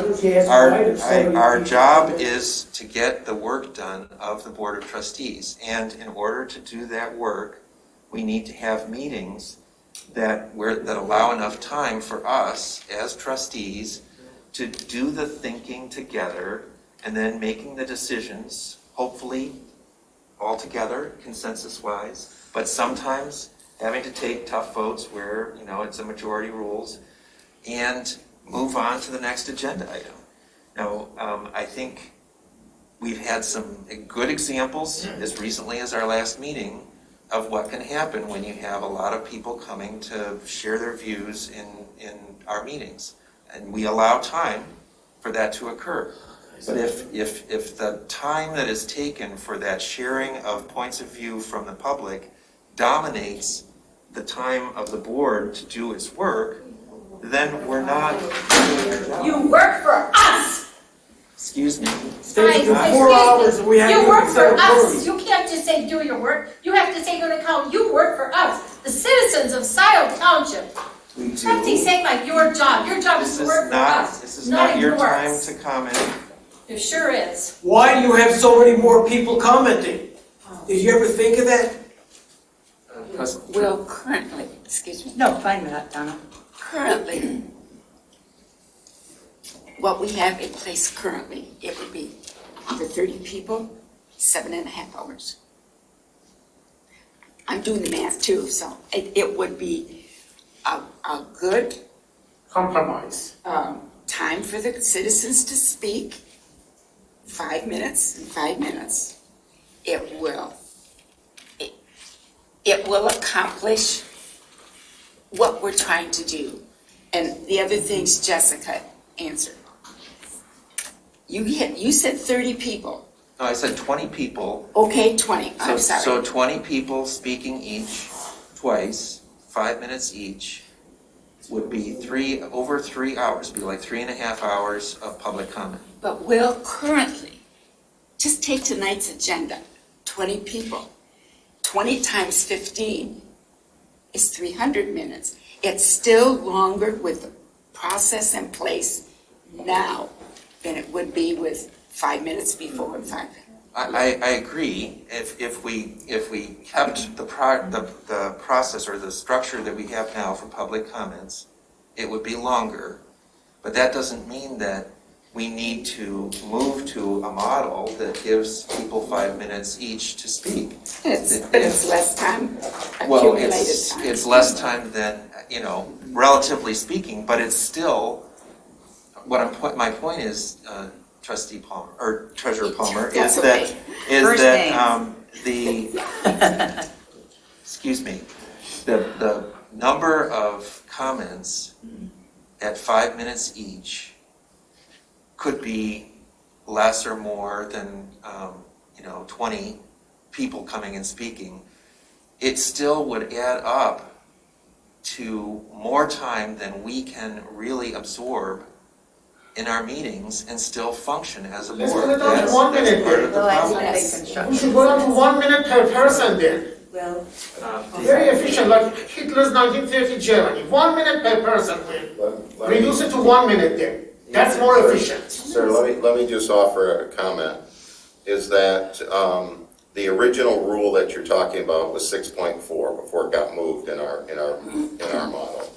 And in the original rule that you adopted last year, or at least considered last year, it was left at 3 minutes. And also the term designated period for the special was left. So for some reason, that's what you left it as way back when. So just as a starting point, and the last thing I'll say on it is 5 is very common in some parts of the state. It is not unusual. And 5 was common here up until this, November 2020. It was actually the clerk who suggested reducing it to 3 and increasing the number of opportunities for people to speak. And I think, at first it worked okay. The experiment seemed to be working and, it didn't affect our meetings as negatively as it is now. Well, Now the number of and this is not a judgment on what people are saying, it's just the number of comments and the amount of time that it takes is a significant factor in whether our meetings go long and thereby how effective we are as a board of trustees. well, Trustee I Noel. had my hand up first. Well, I'm Clerk Flintoff. Is that okay, Kathy? Yeah. I just want to say, there is a tool that I think we underutilize here. And it does go to 7.3, because these go together. Public hearings, okay? So what is the difference between the function of a public hearing and public comment? Now, there are some things here, and I know the practice has been different. We have public hearings on some things we're required to have. But what I've seen before in like a larger jurisdiction where I've worked is, on a big item like rules of order, we might have the public hearing on rules of order one night. And then deliberation and action a next night. So I just want to say, for big, beefy items, or like, the Gelman, the trash hauler, these big things, there is no reason we cannot split the consideration of items up across meetings somehow. And so, David, what would be kind of your thoughts on how we might do that, either with public hearing or some other? Well, usually what you're describing is a work session where there would have been a work session scheduled just for the Rules. rules. there would be no vote taken, there would be deliberation, but there would be no action taken. It would have been, we're going through all of this and we're reaching some type of consensus, but you would not have been able to actually vote on that in a work session. You would have had to have come back either if the work sessions we talked about before during one of our sessions is that you could have your work session first and then have the regular board meeting, or you could have your work session on another time. Right. But that's a separate entity, and it's clear that it's just for the give and take, if you will, the deliberation, the discussion, to flesh out what it is so that you could reach Right. consensus when you did come together for the actual vote. And then what about, David, public hearings? Like, let's say we have a big, brand new, one ordinance is different because they're often required, but let's say a big set of rules of order. Is there a scenario where we would have, public hearing on the rules of order that we'll be considering next month? For me, I've never seen a public hearing that wasn't required by law. Okay, that's what I was trying to understand, is if in townships, any member might call for a public hearing on a particular item. If that's kind of an effective way of kind of having a... That I don't know. That would have to be a Mike question. But if in my experience, You haven't seen it? I've not seen a public hearing other than the statute specifically said, You in have order to to do do it. X, Y, and Z, you will have a public hearing. Because that could be beneficial too, kind of like the coffee hours will. Because sometimes, there are beefy items we're dealing with where we need to hear from the public, even when it's not statutorily required. I'm just trying to think of ways to divide things up We did that over with sessions. With the trash, the trash hauling issue. Oh, We okay. had public meetings. We had a couple of them. Oh, I that's guess you right. could call them a public hearing, but. They weren't hearings, they were informal meetings. But yeah, But- same idea. Four of them. But see, we got, input. Yeah. And we had a recent town hall on the Gulman dioxane plume well testing program. So we do have the flexibility to add special meetings when we feel that we want to have more of that back and forth dialogue with public. And I think the coffee hours will allow for people to feel like they're having more of a conversation with the board. I don't know, maybe. The problem with coffee hours is that we are not in front of the entire board, it's informal. We are talking to three people, next time I take the other three people to talk to, you are not getting the attention of the whole board. We'll get to public comment soon. So, Okay, 2 a.m. 4.5 hours. It's something I'm willing to read, it's called democracy, right? It's the worst form of government except for the other. 5 minutes to speak in public comment. He doesn't like. That was our experience before. What's he doing here? And I think we should be asking, why are there so many people? I mean, you comment, well, we've got this number of people, it'll take too long because of this and that. Okay, but you should also ask, why do we have so many people attending these meetings? well, that's not really a question for the rules of order. I know, but I think constricting, restraining what people can say, their time. We're not constricting what Okay, people can say. Okay, the Yes, time you are, by limit, shortening the time. the time limit is shorter, and that is only gonna add fuel to some of the discord that's already out there.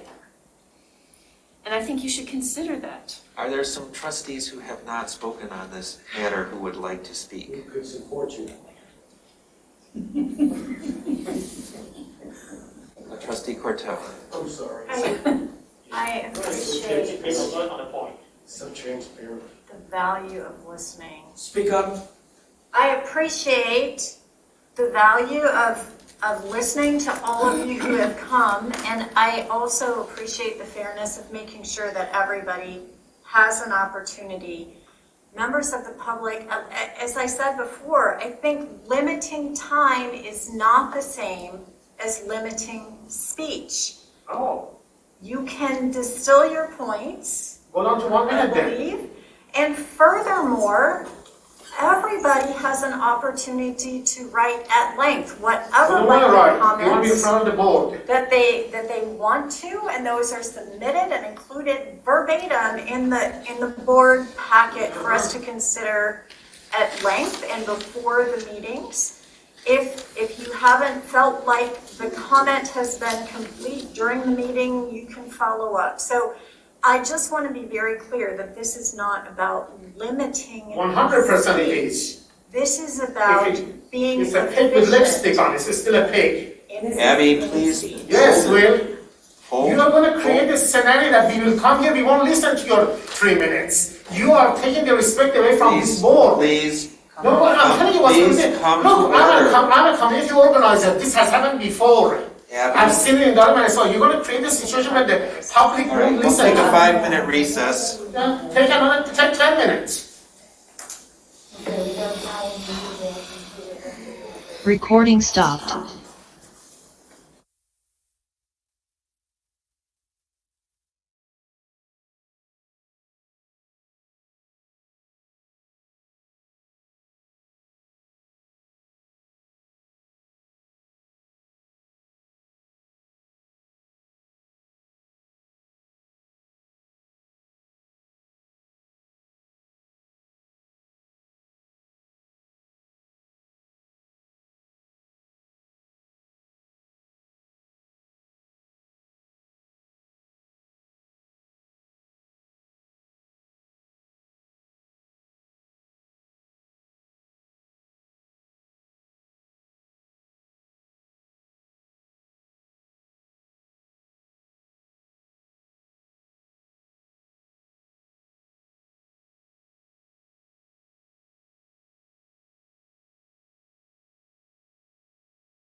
Recording in progress. Thank you, Jerry.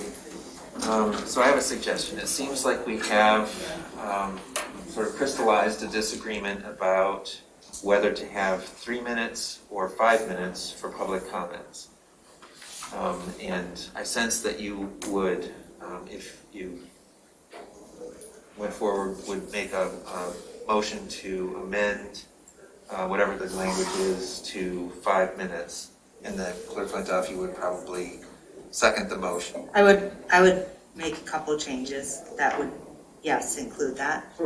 But what is your, I know you're wondering out loud, Well, so do you have something to say? what I was going to suggest is that we have a vote and determine whether there is support for changing the proposal from 3 minutes to 5 minutes. Can I make a motion? Sure. Thank you. Public comment. I'm going to read it as revised. Any person wishing to address the board on any matter may do so during the 2 public comment periods provided in the regular meeting agenda or during a public comment period in a special meeting. Period. Each speaker shall be allowed to speak once during each public comment period for a maximum of 5 minutes. The moderator may designate a timekeeper to help enforce the 5-minute limit, period. So, is there a Yes. second? Okay, Yes. so moved by Flintoff, support by Noel, that we amend the language as the clerk just read. The major difference being that the time limit is changed from 3 minutes to 5 minutes. Unless there is further discussion, You just say, is there discussion? or is there discussion? I don't know that there is further discussion. We've had quite a bit of discussion. I don't see that people are offering more discussion. So what I would suggest is a roll call vote. Hathaway? Wait, sorry, clarify, what is? So what we're voting So on the is to motion change this, to amend this language, to change it from 3-minute time limit to a 5-minute time limit. Along with the other small clarifications. Voting on the What amendment. was the other small clarification? May, So, yeah, Oh, I so, thought we already changed that, but No. okay, fine. so may, and then changing designated to public comment, and I also added something else. Any person wishing to address the board, insert on any matter, Oh, right, that's the other change. okay? And then I changed both the 3s to 5s. Everybody got it? Yep. So you called me, shall I proceed to Or do you want me respond? to call the roll? Yes. Okay, sorry. Hathaway? No. Palmer? Yes. Flintoff? Yes? Corto? No. Of course. Noel? Yes. McLaughlin? no, So the Motion fails 3-3. motion fails. Let's move on to 7.3, public hearing time limit. Persons speaking at a public hearing must limit their remarks to the subject of the public hearing and shall not speak for more than 3 minutes. I have a motion to amend 7.3. Persons speaking at a public hearing must limit their remarks to the subject of the public hearing and shall not speak for more than 5 minutes.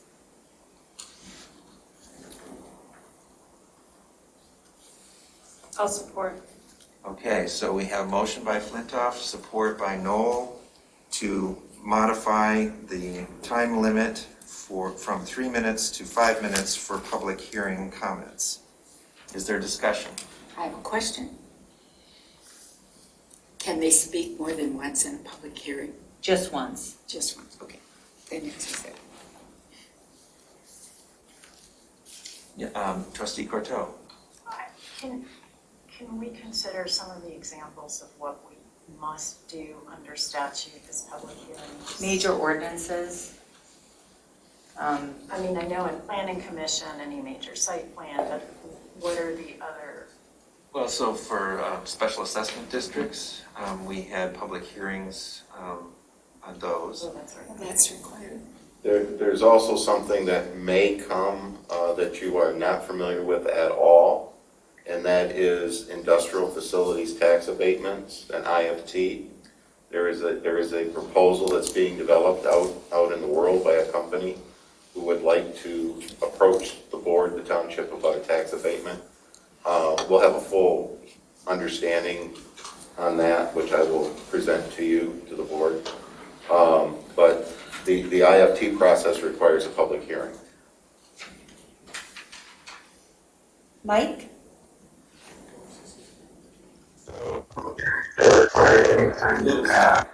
Oh my God. We lost your audio somehow. It's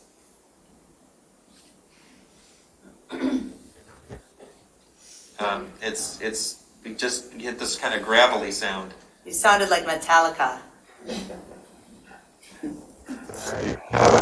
Oh, he's rocking out. That's a discounted legal advice now.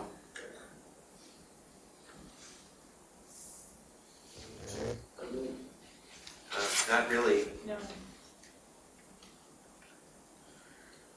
you want to try and call in?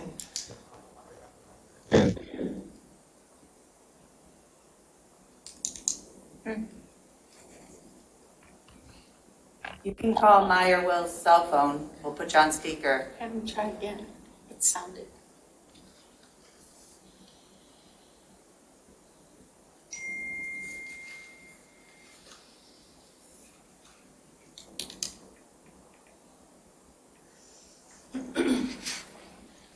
All right. Okay, he'll be back. He's gonna log out and log in. Okay. We can call record Do things. you have a question for Mike? Or No, he was trying, I think he was gonna add more answer to Jackie's question. Oh. What the public hearing categories are. Ah, Should we just move on and then when he joins in, we can come back to this? sure. Why don't we do that? So 7.4 is board response. Board members are not obligated to answer questions or make statements in response to issues raised during public comment. The chair may recognize board members who wish to briefly question speakers, make simple announcements for clarification, or ask that the matter be calendared for a subsequent meeting. Board response is not an invitation for further public comment. Is there any comment about this particular item? In practice, the asking that a matter be calendared for a subsequent meeting has not really worked very well. So informally, I've seen us at times say, let's talk about that at a future meeting or something. And early on, I think in the structure, and Jackie, we added this early on at when you first started and you had the good idea of adding, okay, items. Remember at the very beginning, we had a section for members to suggest items for future agendas. It was kind of more formal, and then we moved away from that. But I just want to ask practically, because right now, what would that even mean? Ask that the matter be calendared for a subsequent meeting. Just kind of say that comment out loud.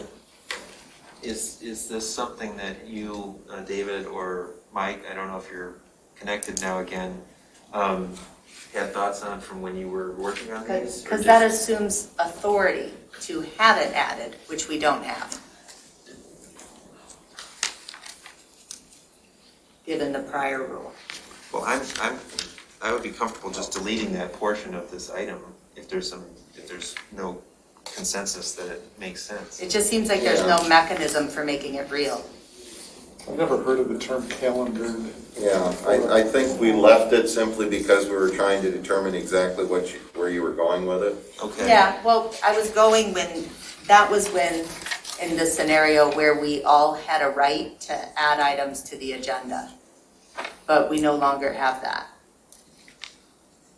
Right? We have the right to ask. We still have the right to ask. Right. And you will be doing that. Well, if there's no sort of clear reason to put it in, It's I mean, kind of we like a always mechanism. have the right to ask. Sure. To put it in, so it doesn't need to be in the rules of order. So, Mike, are you connected again? Do you want to try again? Yeah, can you hear me? Yes, yes. Did you want to respond to Trustee Corto's earlier question? Yeah, so there are certain matters that require public hearings. For example, most zoning decisions that are referred from the planning commission to the township board will require a public hearing. Sometimes, but not necessarily in front of the board. So the planning commission is a recommending body, and so for zoning decisions, they have to hold a public hearing.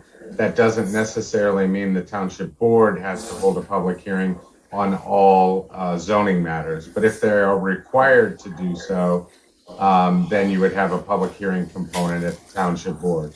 As David mentioned, there are other statutes as well regarding public hearings. So, for example, the industrial facilities tax abatement would require a public hearing. Setting up that district would require a public hearing.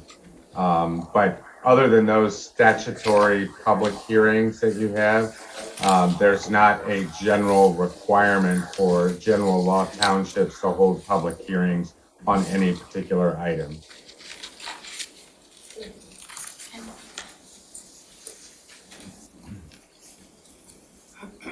So we've had a 3-minute time limit in the past for public hearing comments, is that correct? It was 5. It was 5 before? I think so. I don't know. I mean, I've done so few public hearings, but I remember in the prior board, before COVID, I believe it was 5. But again, they're so few and far between. Typically, they are items where they are directly affected people, where they're going to have changes to either their, assessments or property, items of consequence. So I support 5. Planning commission uses 3 minutes on public hearings. Yeah, my recollection is that it was 3 minutes for most speakers at planning commission public hearings, where they hold public hearings all the time. Right. And there was 5 minutes if you were representing a group, then you could have more time. That doesn't seem fair. But anyways, we're not talking about that. That is planning commission. Sure. 1 minute sounds really good. Get it over with. 1 minute. Sure. Kathy or Donna, do you remember? Okay. No, I don't remember that. I'm thinking it was 5.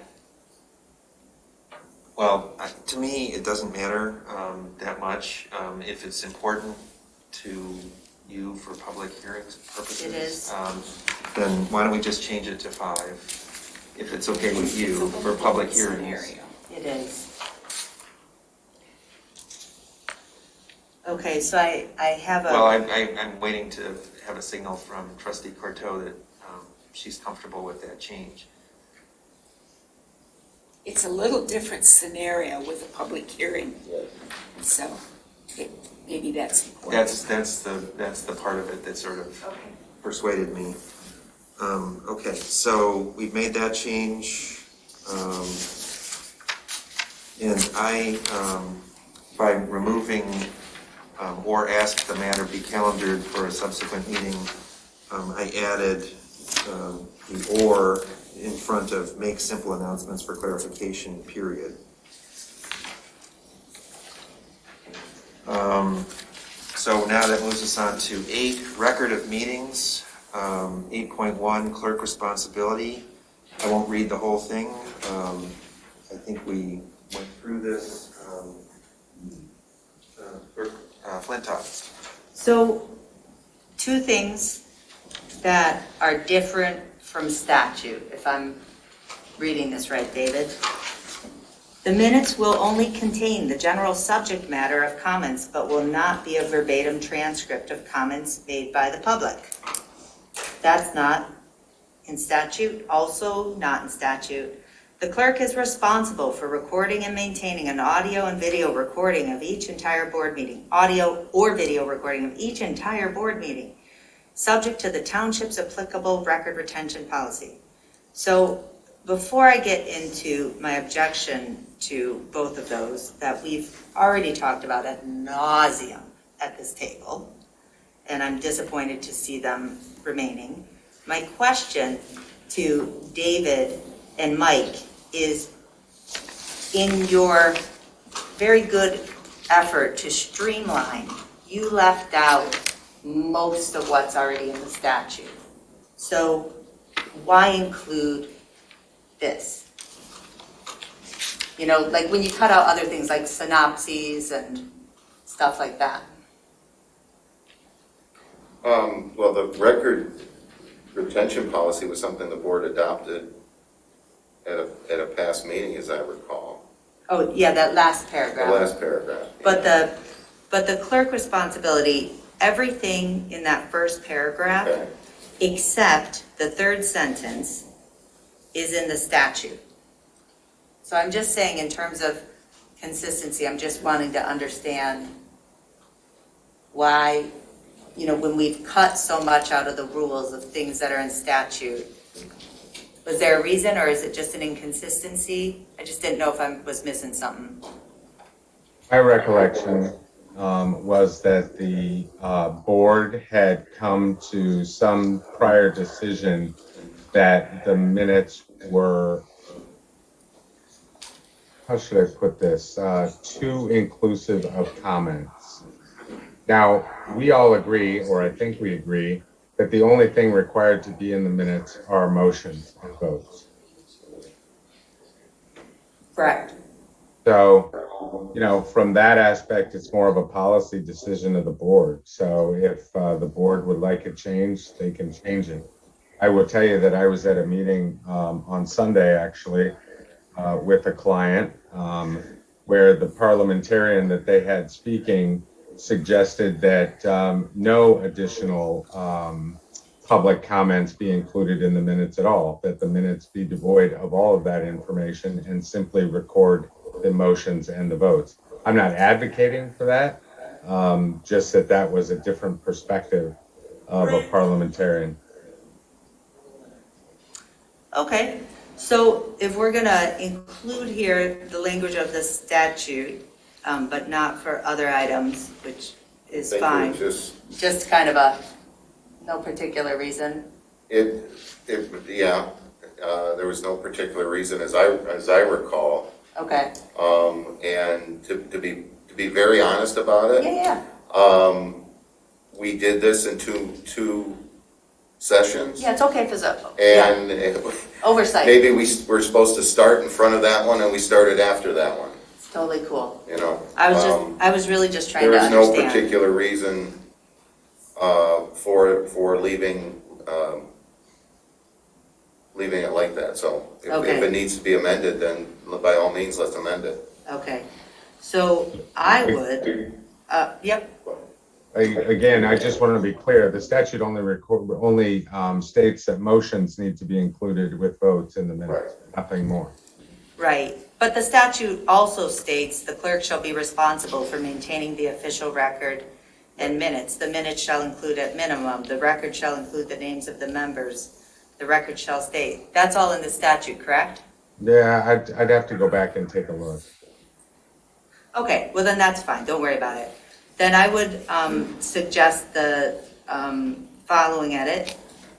I would strike, the minutes will only contain the general subject matter of comments, but will not be a verbatim transcript of comments made by the public.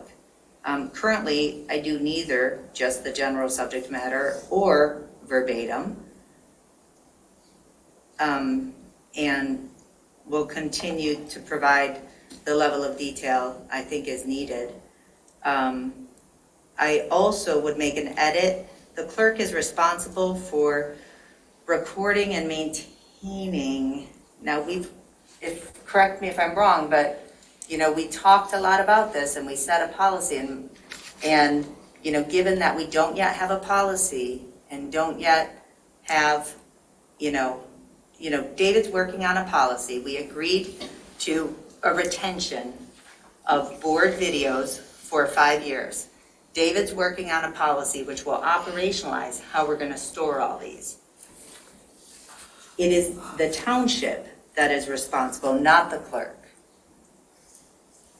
So it's the board, and that's what we said in that motion.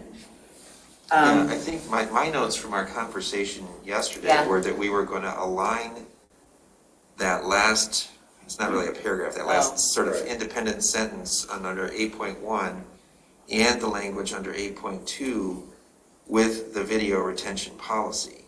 And it doesn't seem like that is changed. So I'm not sure that particular edit occurred. I see. So do you want to just handle the first paragraph of 8.1 in this motion? Yeah, I'm not sure what to do about the fact that this wasn't changed from modified to bring it into alignment with the video retention policy. Okay, well, we can modify it. Why don't we do this? Let's just look at 8.1 clerk responsibility, first paragraph, if we could, Will? Sure. All right, so I will make a motion to delete the sentence, "The minutes will only contain the general subject matter of comments, but will not be a verbatim transcript of comments made by the public, period," and keep the rest. So that's your motion. Yes. I'll support.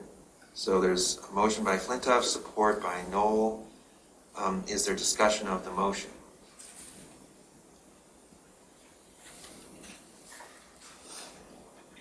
So what do you anticipate doing with public comment? Because they have been in the minutes. I anticipate keeping them in the minutes. It's consistent with what Nancy did of, boiling it down to about a sentence. Right. No. Or so. Yeah, but I don't, Okay. I anticipate continuing. Okay.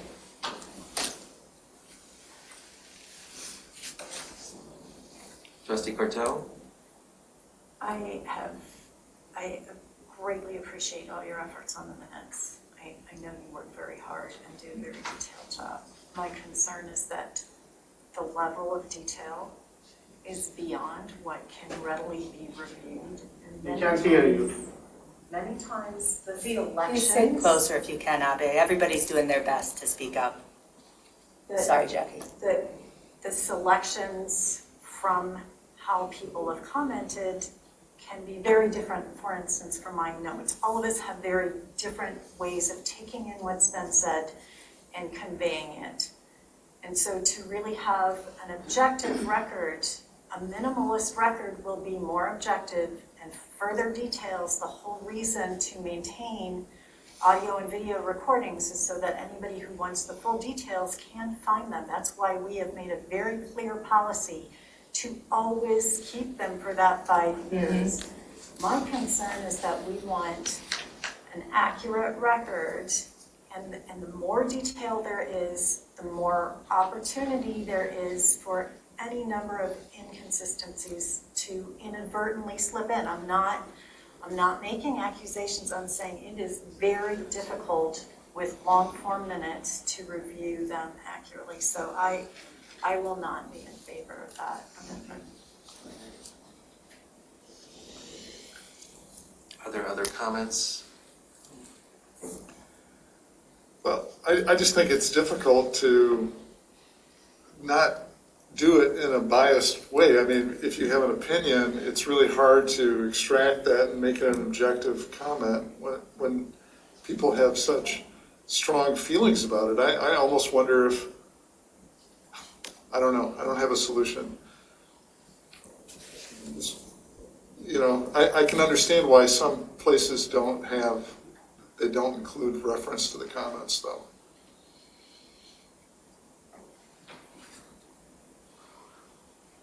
I agree. I think it is difficult to boil down a comment, even only a 3-minute comment, to a sentence and capture it.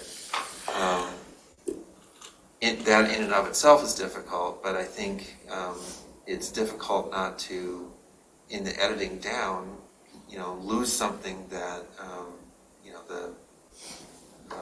the speaker may have felt was the more important point. I've heard from some members of the public who felt like their main point that they tried to convey was sort of, in some ways, misrepresented. Who or when?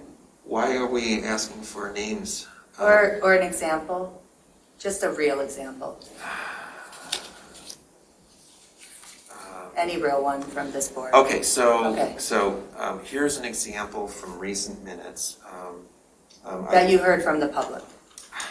And I'm just saying, because I expect the public, please, public, contact me. If I have your comments wrong, you contact me. You contact the board. Look, I don't want to go down this path of Okay. naming names and getting into that. No, So- just a real All right, anonymous all right. example. Let's step back. Let's step back. I think I agree with Patrick's point that it is a difficult task to boil things down and to do it in a way that is unbiased and that accurately captures the full scope of what someone was trying to say.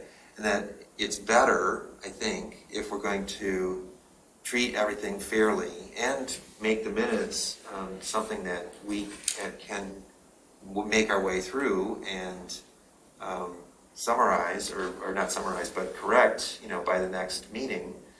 I think it's in our interest to condense those comments down to a record that represents that people spoke and what they spoke on without trying to represent what it is that they said. And so and I'm not sure exactly what the background story is about how this language came to be the way that it is right here. But I think at some point or another, there was an effort by members of the board to communicate that that's what they would like to see from the minutes. And I know I've heard that from a majority of board members over and over again, that they would prefer not to have what I think people were starting to call long-form representations of comments. That we would prefer to move back to the kind of minutes that we had back in 2020 when we first started out, which were much more succinct, that they made a record of who spoke and what they spoke on, but that was it. And the record was largely motions. If there was discussion, captured a few comments about the discussion of the motion, but it was the motion and the votes, and that was pretty much it. And it made review of the minutes a much simpler task. I mean, we didn't have minutes that were whatever these were that we just reviewed today, 14 pages or whatever, how many pages they are. Oh, I'm sorry, 19 pages. I mean, we didn't have that much material that we had to go through. It made it a much simpler task to approve the minutes. I think it's in all of our interest to put the minutes back into that sort of shorter form and give ourselves a break from trying to capture, part of the problem with the minutes when you're trying to capture stuff and you don't capture everything is then you create this kind of tilt. That's the problem that we had with the minutes back in August that started that whole kerfuffle. So, Patrick. Well, I also think that perhaps there could just be a very succinct description of, perhaps the number of people that spoke and the issues they spoke to, and then just refer to the recording. If you want to see the comments, you can go, it's accessible by the public, right? Just go to 14 minutes, 22 seconds through 18 minutes, and then they'd be able to view it at their leisure. Yeah. With all due respect, Patrick, I get the sense that you're not up to speed on everything that's gone down on this. This ship has sailed. And let me say, first of all, Jackie, I hear and understand your issue, your concern that you've stated about the time it takes to review long-form minutes. And I will think about how to make that easier. I do think that the embedded, and Terry and I were just testing this out this morning, with soon what we're gonna have is, the minutes with links to the video. You can go back and forth and toggle between the video and the agenda and go exactly to where you wanna see, and that'll be all kind of more integrated. And secondly, the reason why I made the minutes from the last meeting so particularly long and took great pains is, in our last controversial meeting of August 17th, where, we had a lawsuit, there was then a desire to a majority of the board voted to pay, $1,000 to have a court reporter transcribe it. So I thought I would save us some money and just put in verbatim the most controversial item there. So that's why I put that long form in, was really to be helpful and to save the township some money.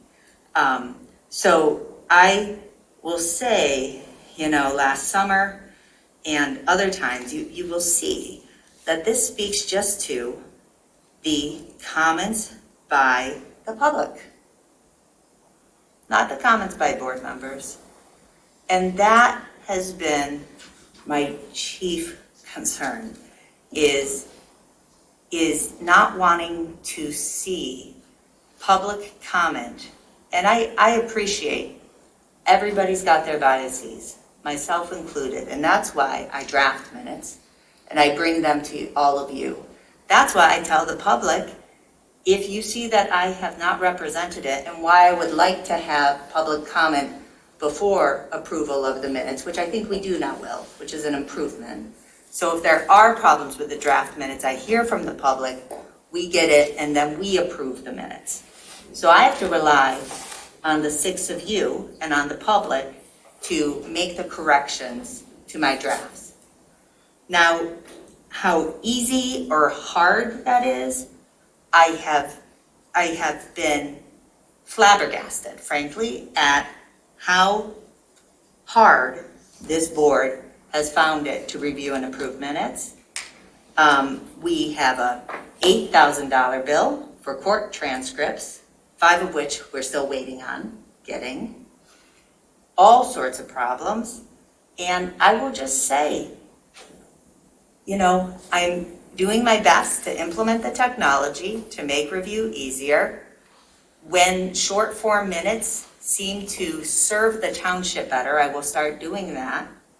But it became a point where I decided to go back to longer form minutes because there were such irregular and extraordinary things happening at this board table. And so I will continue to do that. I will continue to try to be fair. I will continue to welcome every single correction, misspelling, bad grammar, whatever it is. Say it out loud at this board table and we'll correct it together. But I am not willing to, at this point, in this moment of the board, maybe as the practice at this board table improves and things smooth out, but I am not going to make a special effort here to cut the discussion of what the public said at our board meetings. And I will say, this as it stands, I don't even know who wrote this. It will only contain the general subject matter of comments, but will not be a verbatim transcript of comments. That doesn't even make sense to me. That is what I do right now. Something in between verbatim and general. So I don't even know what this means. So if you all go ahead and adopt this as is, the minutes are gonna keep looking the same, by the way. Just a pro tip. If you're trying to change what I'm doing, that sentence doesn't do it. Well, I don't know where that sentence, how it originated. Well, I don't know why you support it so much then. Well, it's not. Do you know what it means? It's not the sentence, it's the intent of trying to move the minutes back towards what they were when we first started out back in 2020. I thought those minutes were much more manageable in terms of the review of the minutes, and they were much more efficient in terms of capturing the basic information that we're required to capture under statute. So I don't know what who wrote this particular sentence, but I get the intent, and that's what I support.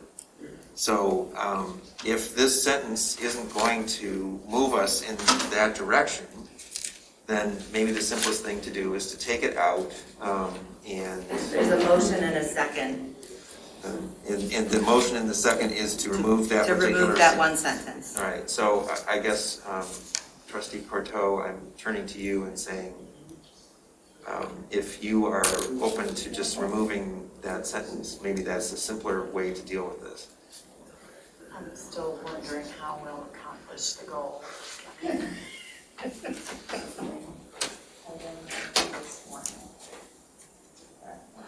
I don't know. That's my goal. Yeah, I think it's not just your goal alone, but I'm not sure how to accomplish it, and this sentence is evidently not going to do it. Okay, I'll agree with that. All right, so does that obviate the need for the motion? A friendly amendment to strike that sentence? Yeah. Great.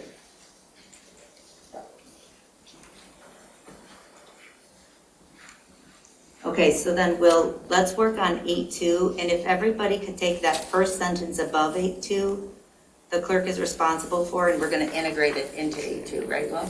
Well, I think that will work, but Okay. also we need to, or maybe that's what you're saying, we need to align it with the video retention policy.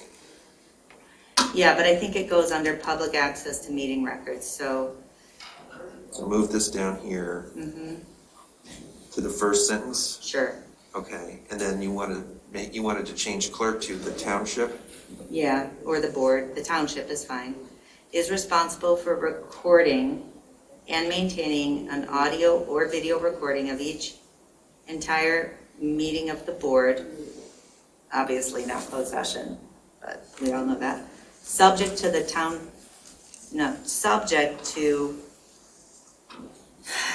state and township record retention policies.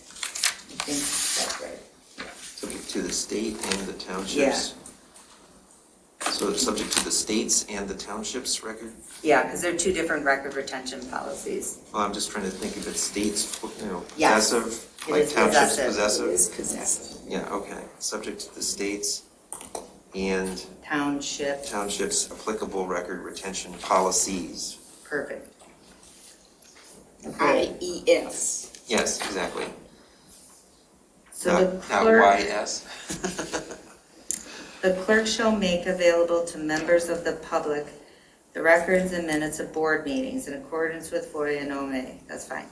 Minutes prepared by the clerk but not approved by the board shall be available for public inspection no more than 8 business days following the meeting. Fine. Minutes approved by the board shall be available within 5 business days of the meeting which are approved. Fine. The clerk shall be responsible for posting the video or audio recordings, if they exist. I don't think we need electronic links there too. I guess we can, that's fine. I mean, that's what they are.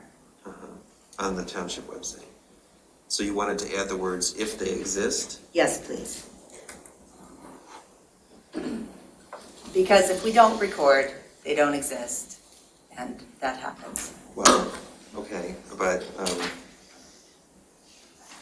I mean, in some ways, you can only post video and audio recordings if they exist, so. I know, but you remember back to the spring and, Okay, so the clerk shall be responsible for posting the video and audio recordings if they exist, or electronic links thereto on the township website is the last sentence. Perfect.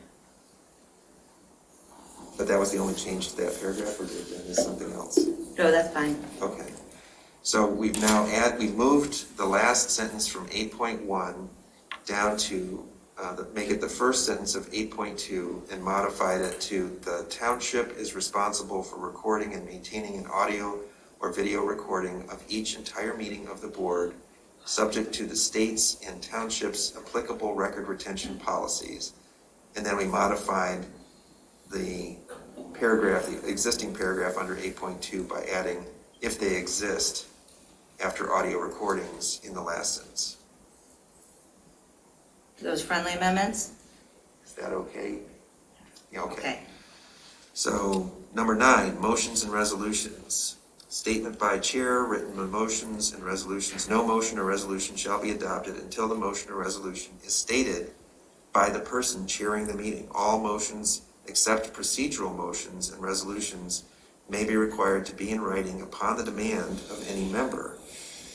A request to recess for the purpose of writing out a motion or resolution shall be in order.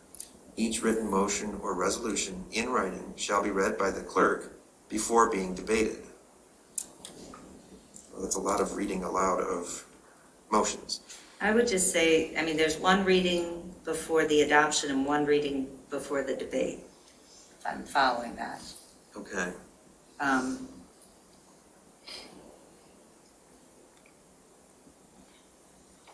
I think what this last sentence means, if maybe David or Mike, you can correct me, is that when there's a written motion brought back to the meeting from a recess, that the clerk will read that motion aloud or resolution aloud before the debate commences. Yes. To put it on the floor so everybody knows exactly what the motion is, because they would not have a copy of it because it just was written. I see. Okay, Yeah, so I would agree with that, and also say there isn't a thing about this that was changed from the version we were given. okay, so you just inherited this from September. Yes. Yep. Okay. So this is probably something that Jim Fink wrote. I think it's fine. Okay, so number 9.2, order of motions. Whenever a question is under debate, no motion shall be received except a motion to adjourn, recess, clear the floor, vote immediately, lay on the table, postpone to a certain time, or amend. Lay on the table. Yeah. Yeah, I think that's sort of like what we all feel like doing.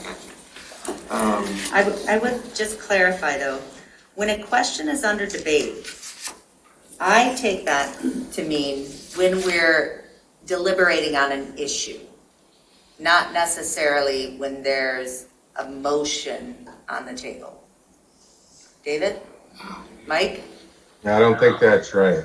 Okay. I think that it means when it is under debate following a motion, because then you'll see under 9.2 that it talks about the motions shall take precedence then in the order in which they are stated above. And all of these are subsidiary motions to the main motion. Okay. Yeah. You have a main motion on the floor, seconded, it's debated, and then you want to do something about it. These are your Options. These are your options in precedent order. So would it be more clear, at least for me, it's not for others, to say instead of a question, but maybe whenever a main motion or whenever a motion is under debate, just to use consistent language? Yeah, I guess that might be clearer. And now that you've explained it, I understand what it means, but you know, a question is a little vague. At least that depends on how often you read Roberts. Yes, I know. That's what I was going to say too. I was sort of trying to say that. It's like We probably need to to keep people who are more familiar with Yeah. parliamentary procedure, it's perfectly obvious what that means. But I mean, if it needs to be modified to make it a little clearer, there's no hard and fast. so why don't we take that as a friendly amendment? So we'll change question to a motion. And then David or Mike, would you be so kind to just go through and define each of these motions, adjourn, recess, etc.? David, you wrote that, or you want me to take it? I defer to you on that one. All right. So we all know what a motion to adjourn is, right? To end the meeting. Once you do that, then there are certain notice requirements that would kick in so that you could not simply reconvene that meeting after an adjournment. A recess is something different. Recess, you can recess a meeting under the Open Meetings Act for up to, I believe, 36 hours and reconvene without providing any additional notice. Right. Clear the floor is a motion where if the moderator determines that there is so much going on that everybody's sort of lost sight of what the motion was and there's too much confusion about what you're voting on, then you can clear the floor, which means you clear all the motions off of the floor and you start over. Vote immediately. This is also known as call the question. lay on the table. This is a motion to table, which is generally to deal with a more urgent matter at the same meeting, or if it's not dealt with by a subsequent meeting, then it falls off the table and then would have to be renewed at some other point. It could not be just a motion to remove from the table for discussion. Postpone to a certain time is exactly what it sounds like. It is a motion to postpone a matter to another date or time. And then obviously a motion to amend, which we are all familiar with tonight, so. Very helpful. Thank you, Mike. Yep. Okay, 9.3, non-debatable motions are motions to adjourn, to clear the floor, to recess, to lay on the table, to vote immediately, and all questions relating to the priority of business shall be ordered and voted upon without debate. So motion to table then would be a non-debatable motion. But postpone to a certain time would be debatable. So that's interesting because. That is like, correct. Okay, because at the last meeting, Mike, you corrected us when we said we're gonna table the rules of order to the next meeting. You were like, you're gonna postpone until time certain. And so that in fact was debatable, but a motion to say, if I want to say a motion to table these rules until 3 a.m. later on during this meeting, that would not be debatable. Correct, and has to pass by a 2/3 vote of those in attendance. And a vote to call the question or vote immediately, that's also not debatable. That's correct. And does that have to have a supermajority as well? Yeah, it's a 2/3, I believe. Mike, Yes. one thing that would be helpful as a little appendix I've seen in other rules is just a little cheat sheet of the motions that require more than a simple majority. Is there something like that? There is. I've got something from Robert. Okay, David's got that, thank you. I would just think we should have that reference card. No. Okay. We could have it like, emblazoned on the table. Yep. Okay, any other questions or comments about 9.3?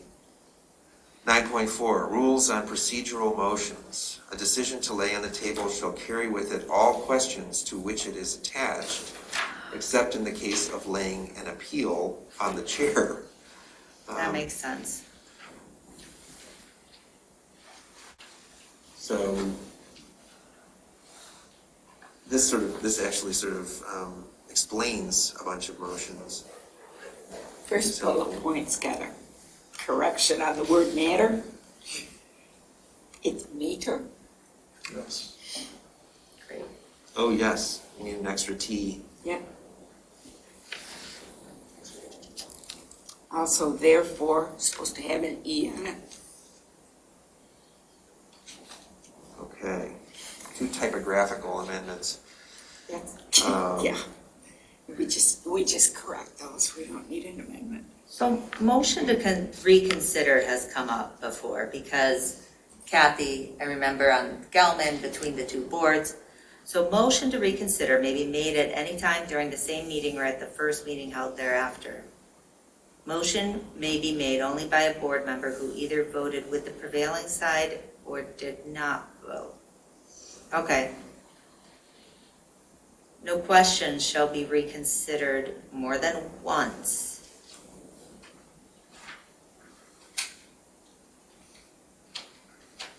This is from Robert's. Oh, Trustee Cortell. Well, so I'm just in search of a clarification on that. So if no question shall be reconsidered more than once, and the only opportunity to reconsider is during the same meeting or the first vote, or the first next meeting, I'm pondering that our Gelman work in the view of that decision, because I think we took up Gelman but we didn't reconsider the prior vote. We had a totally We had a So totally it's not saying you new vote. can't reconsider a question Right. at all, it's just that It's that particular particular one. motion and, okay, Yeah. thank you, I appreciate that clarification. Yeah, and actually, and so a situation similar came up, you know, when we didn't have rules, Mike. So we had tabled like the, I don't know what it was, the video retention policy or the resolution to let the supervisor hire an attorney to write an opinion about the duties. There was one of those meetings, I can't remember, Jackie and Jane left early and had both, you know, introduced items. October 12th. Oh, okay, and had both introduced items and they left and I was making a motion to table and one of them, a motion to table indefinitely. So that's not, I guess my question, Mike, the tabling indefinitely, is that meaningful? I mean, because the questions come back anyways, right? I mean, can the board actually table an item indefinitely? Mike, you're muted. Sorry, only if you did not read Robert's Rules of Order in a strict manner. So Robert's Rule of Order would say that you can table a matter, and if that matter is not brought up at the next meeting, then it drops off the table and is no longer on the table for you to remove it from the table. Now that's different than, say, a motion to renew, which sort of gets into this motion for reconsideration. So for example, a motion to reconsider may be limited in its application or how many times you can do it or who has to raise it, who has to second it. But there's nothing under Robert's Rules of Order that prevents a member from making the same motion over and over and over and over again. Now, your colleagues might get mad at you for doing so, but there's actually nothing in the rules that would prevent it. Not to mention the fact that there are other ancillary rules that apply to motions for reconsideration, like impossibility. So, for example, if you had entered into a contract and the person with whom you entered into that contract had performed already their side of the contract, you could not make a motion to reconsider entering into that contract because it would have been performed. So there is some element of impossibility for those types of actions. Thank you, Mike. Yep.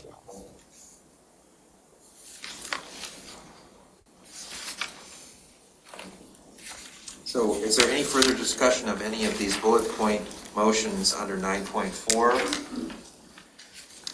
Let's move on to number 10, voting.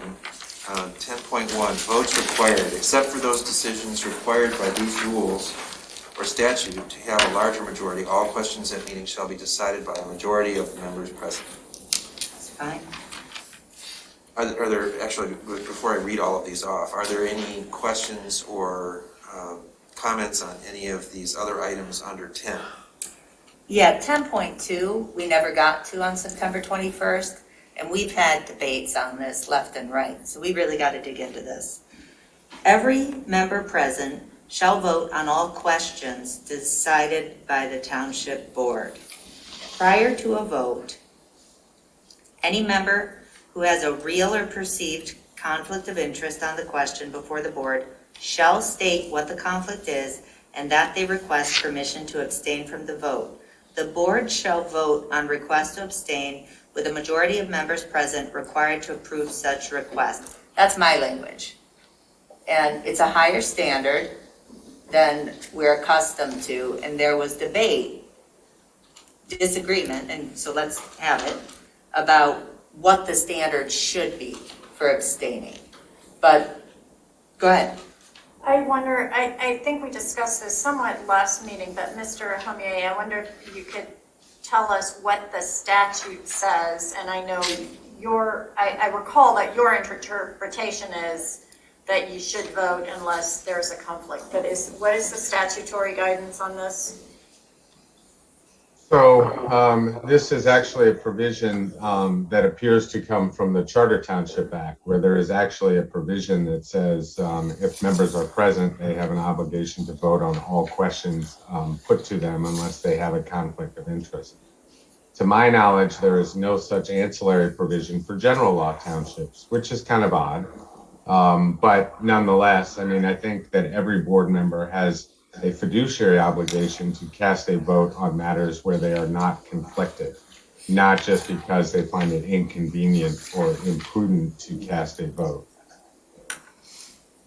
And I do like the practice of having to state that there is a conflict, just what the conflict is, maybe not in any great detail, but what the conflict is, and then that the board vote on the request to abstain, just to add accountability, so we don't It's reasonable. squirm out of a vote. Is there any objection to this? It's never come up in our board. Oh, I know, but I've seen, it comes up in boards. Does occasionally. I mean, I'm not saying it shouldn't be there, it's just, it feels like this is being set out as a sort of, No, I'm saying I've seen this happen in boards, and it's Over time, we've had a few, but not many. So if there's no objection to the language as it is, then let's move on to 10.3, roll call vote. When any member demands a record roll call vote on a question, and after the chair has stated the question, the clerk is directed to call the roll. No member of the township board is entitled to speak on the question, nor shall any motion be in order until such roll call is complete and the result is announced. Does that include recesses? That is a good question. That just came up tonight. It did. Mike, we're in the middle of a roll call vote and somebody wanted a recess. Was that okay? Should we do that? Should we not? Well, you probably should not do that, but I'm not sure that, well, it's certainly not addressed by statute. I would have to look to see whether it's addressed under Robert's rules, but irrespective of that, this rule, if adopted, would preclude that. Okay.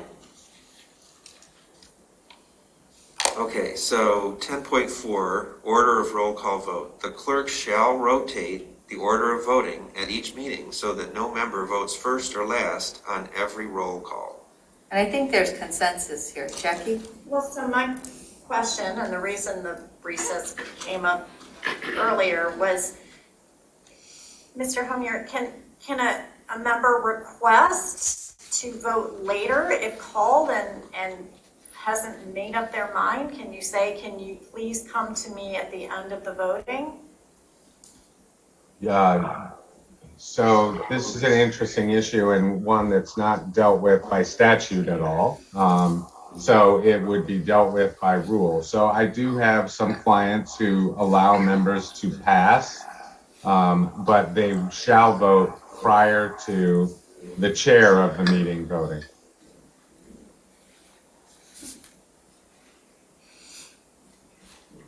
So they vote prior to the chair of the meeting voting. That implies that the chair votes last. yeah, That's correct. that makes sense. Tiebreaker. Yeah, so that you're the tiebreaker and not the leader. Oh, So would chair always vote last then, even if the role were being? That's what Mike's suggesting, if we were to incorporate that. I think that makes sense, Mike. Yeah, I'm just, Oh, you do? I'm sorry, I'm just saying that that's a rule that one of my clients has adopted. Yeah. I mean, I do think some rotation is good. I think rotating at each meeting is reasonable. Something we can do. Jackie, I think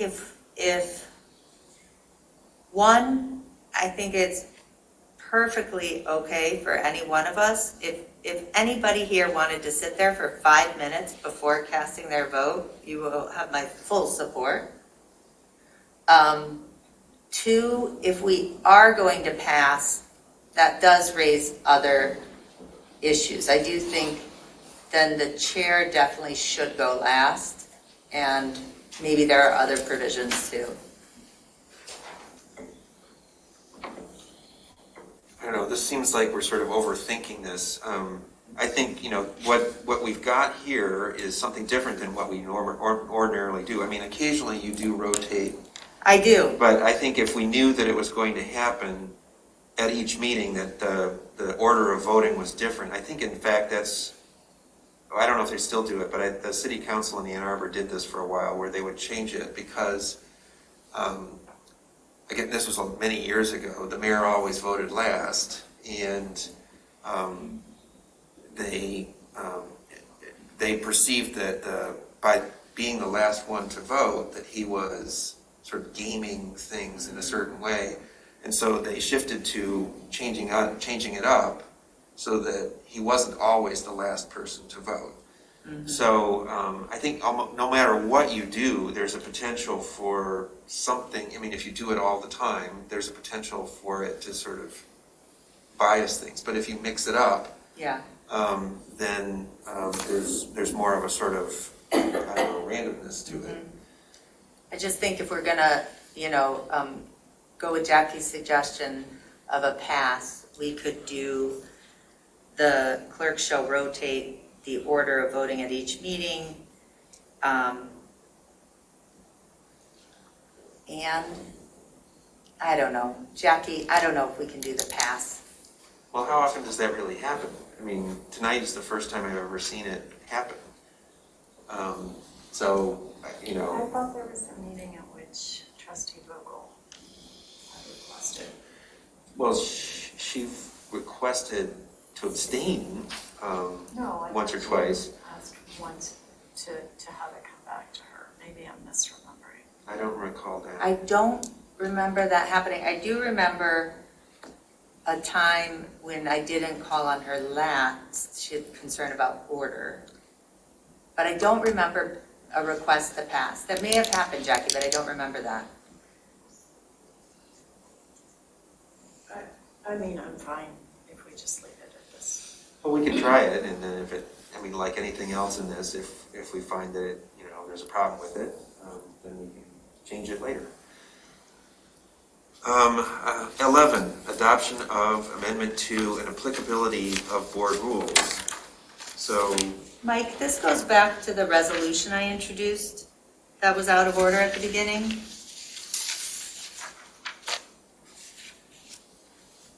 So it is not a board rule, but it wasn't presented as a board rule. It was presented as a resolution adopting the supervisor's job description. It is used as a rule. It has been considered as a complementary rule, a controlling rule to the rules we're discussing tonight. And that rule, the operative language is approve proposed agenda. The supervisor shall approve proposed agenda, and that exists in the resolution of August 17th. I'd like to introduce the resolution after we're done considering this very long motion to supersede that resolution. So my question, Mike, and you probably like a muddy legislative record about as much as I do, is 11.1, previous rules superseded. These rules shall supersede any rules previously adopted by the board. Does adoption of 11.1 supersede the provision of the resolution I just referenced? I don't think so, because it's not a rule, it's a job description. It's used as a rule. Well, I can't comment on how it's been used. I'm just talking about if you're comparing these rules to a job description, I would tell you that this 11.1 says the rules supersede any rules previously adopted by the board. That would include your prior past practice, I suppose, of say public comment on every action item, right? That would then be superseded by the adoption of these rules. But a job description is not a rule. And Mike, even if it did supersede that, it would only supersede it if it spoke to it directly, right? There's nothing in these rules that says anyone else approves the agenda. So wouldn't it have to have something in here Well, that actually superseded it? it has something in here that conflicts so well. What conflicts? I'm not sure that it conflicts, but it does say the administrator and the supervisor and administrator prepare the agenda. And as I understand the conversation earlier, it was the supervisor's position that notwithstanding that provision, because it's included in his job description, that he would have ultimate say over what goes on the agenda pursuant to the job description. I would argue that the supervisor and administrator shall prepare the agenda, and the supervisor, even the exception, items will not be placed on the next regular meeting agenda unless the supervisor and administrator determine that inclusion is absolutely necessary. Neither of those is ultimately true if, in fact, the resolution stays in effect. So how is that not a conflict? I don't think that's true. They're not mutually exclusive. You could have the administrator and the supervisor approving the agenda and still have the supervisor under his job description responsible for preparation of the agenda. No, the supervisor under his job description approves a proposed agenda. And so to Will's point, nothing in our rules says who approves a proposed agenda. Right, Will? So there's nothing in here that says who approves the agenda. So there's nothing in here to supersede that authority that was granted to the supervisor by the vote in August. It just makes it seem like it'll be an even collaboration. Well, the intent is that it will be collaboration. It was sort of unexpected that there was a disagreement, but... How? How? I'm sorry, could it have been unexpected? That there would be a disagreement between the administrator and On the the urgent supervisor? need for finance.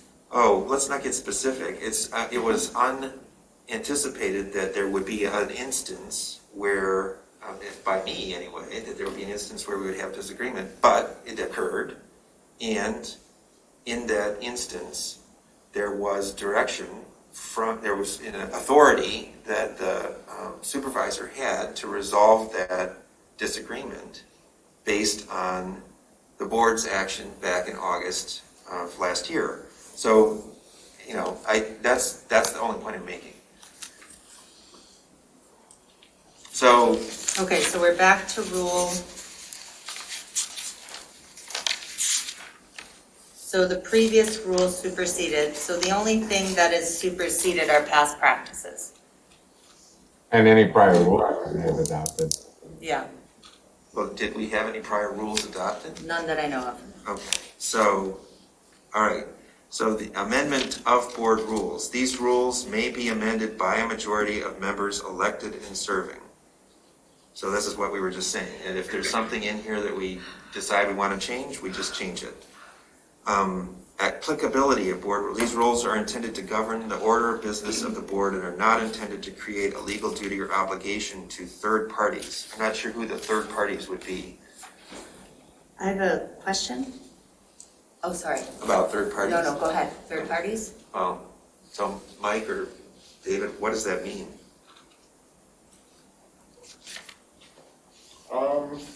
I didn't write it. Oh. I didn't either, so. All right.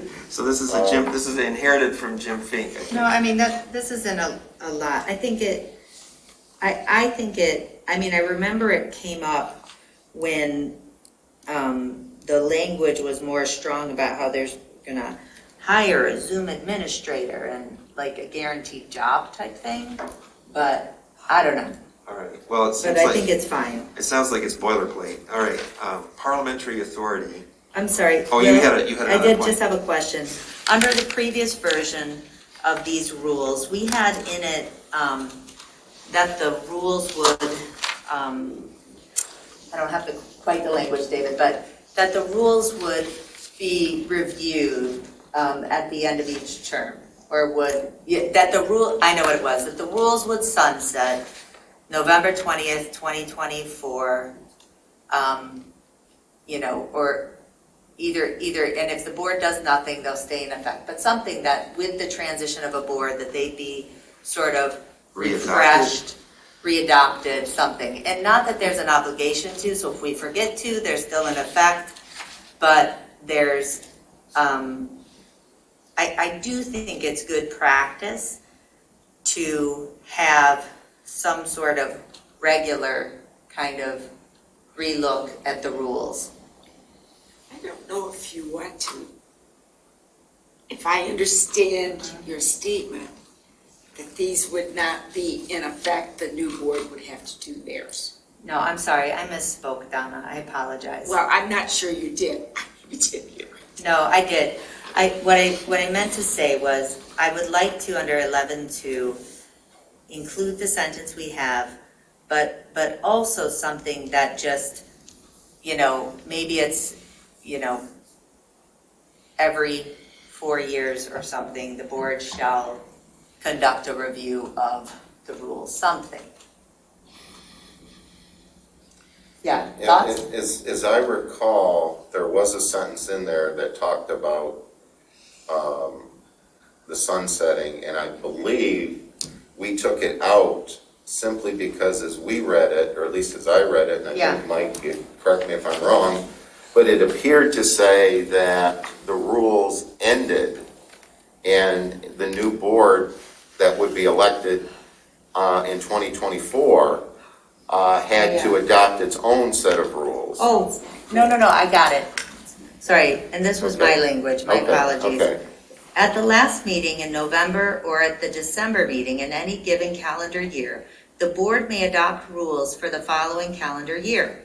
If no such rules are adopted, the current rules will remain in force. Okay. So that's kind of an annual refresh. If we do nothing, the rules are in effect.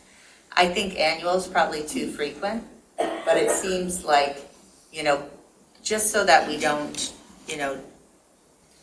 All we were trying to do was just make sure that one board was not, just as we did with the schedule and the meeting dates and the meeting times, that one board was not setting the rules in place for another board when they first walk in the door. Okay. And I would add to that whatever board it is has the right to amend or adopt or abolish all of these rules at any time. And that language was not mandatory, it was may adopt rules for the following calendar year. So they still have that option at any time. Gotcha. And then what about the other? What language are you looking at? I don't see this in. It was from the original? She was reading from the original. Oh, okay, so Yeah. it's not in. It's not in. Okay, No. you guys did not put it in. No, it's not in. I got you. Okay, gotcha. And then the other one was, a prohibition against amending the board rules at the same meeting at which those amendments are introduced. And this is very relevant. I know we struck it from the adoption of the agenda, but there was the expectation, I think, Will, you might have had that the rules take immediate effect. And I have seen different provisions, and it depends on how substantive they are. But I think for something like our board rules, they, shouldn't take immediate effect. We might even just say they take effect at the next meeting. Or for substantive changes, we shouldn't just introduce and make them all in one meeting. So I don't know if we need a rule for that or just kind of a common understanding. I've seen it done both ways. Usually what it is there's a slight delay, so that if you make a substantive change, it will take effect at the next regular meeting of that body. Okay. Or you could have a specific date. So in other words, you're gonna implement them 30 days after adoption. Got I it. mean, there is no requirement as to my knowledge anyway, as to the date of implementation. You can specify it. Usually there is a delay, even if it's only at the next meeting. The reason I put that language in, if I can explain, is because it occurred to me that if we voted on these at the top of the agenda and they took immediate effect, that immediate would have an impact on public comment in the rest of the meeting. I mean, that to me, my reading of immediate effect meant immediately. And so I thought, well, if that's the case, then it's only fair to put that information out there where people can see it, so that their expectations are set accordingly, so that people don't feel surprised by it. And where did you, so I'm trying to understand, where did you get the understanding that they would take immediate effect? Well, I put that in the motion. Oh, So gotcha. so I was thinking, I wrote up the motion, and I was drawing on other things that we've had that took immediate effect, and so when I wrote the motion, I thought, oh, well, this could have an impact, Gotcha. especially since it's at the top of the agenda on subsequent part of the meeting. So I better explain that to everybody, so Gotcha. everybody's on notice. Yeah, I'm just wondering about 11.2, where it indicates that the rules may be amended by a majority of members elected and serving. I was never elected, I was appointed. I'm just wondering if that would need to include the fact of elected or appointed, or would I be precluded from participating in that vote? That's a good. How about the members of the board? Well, I think what it's meant to, what the language as I understood it, is it's meant to be, convey that all 7 members of the board, it would have to be a majority of all 7. So in other words, it would have to be 4. Or if one had resigned, it would be 6. Oh, I That's suppose what that that's true. means. I suppose. The elected, I think we could just have it as these rules may be amended by a majority of members, period, to simplify. And I would also suggest the additional sentence, any amendments shall take effect at the next regular meeting, period.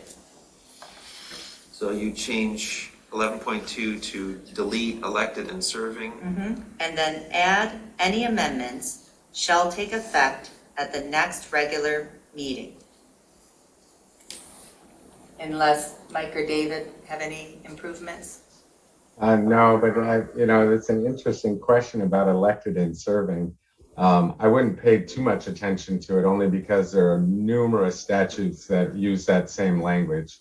And so if that ever happened, you would be precluded on voting on a lot of different things under the statute. So I don't think, I can't say that a court wouldn't interpret it that way. I just don't know of any language where it would ever be interpreted that way, given the number of other statutes that refer to elected and serving.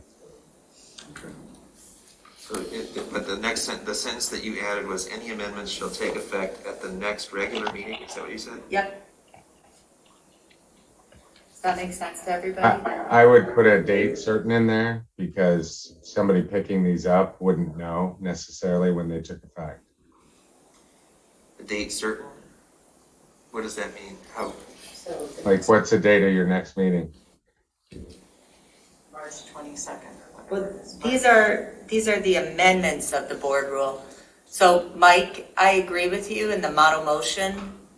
Oh, at the meeting after which they are adopted. Shall take effect at the next regular meeting after they are adopted? At the regular meeting after adoption, The regular meeting after which? After adoption. after adoption, okay.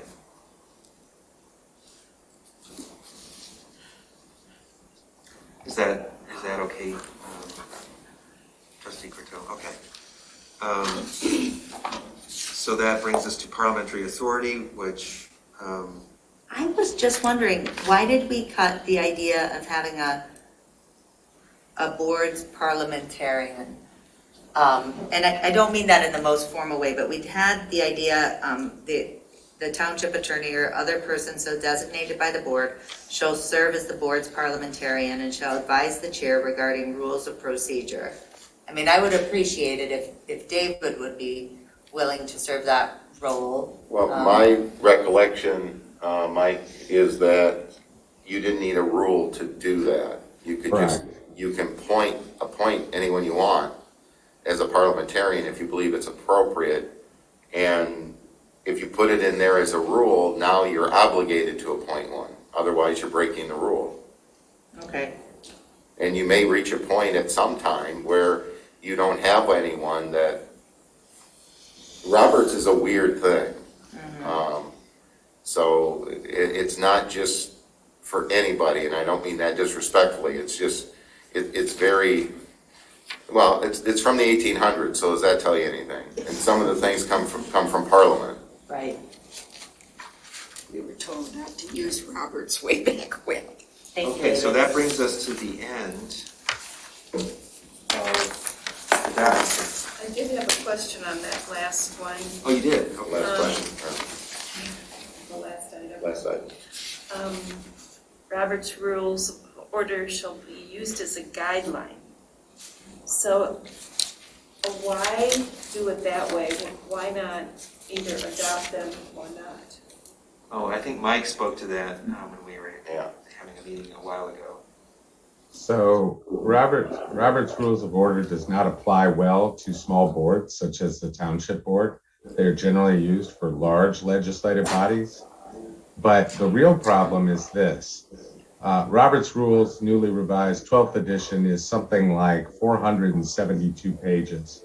Now, in that 472 pages, and during the course of your meetings, you are likely to violate Robert's Rules of Order at any given meeting, because not everybody understands every single rule that may be applicable all the time. And if you say that you are going to adhere, like the rule was previously written, shall govern all questions of procedure, the minute you stray from one of those rules may call into question whatever it is that you've done, even though it may be perfectly clear to everybody what the motion was and how you voted on it.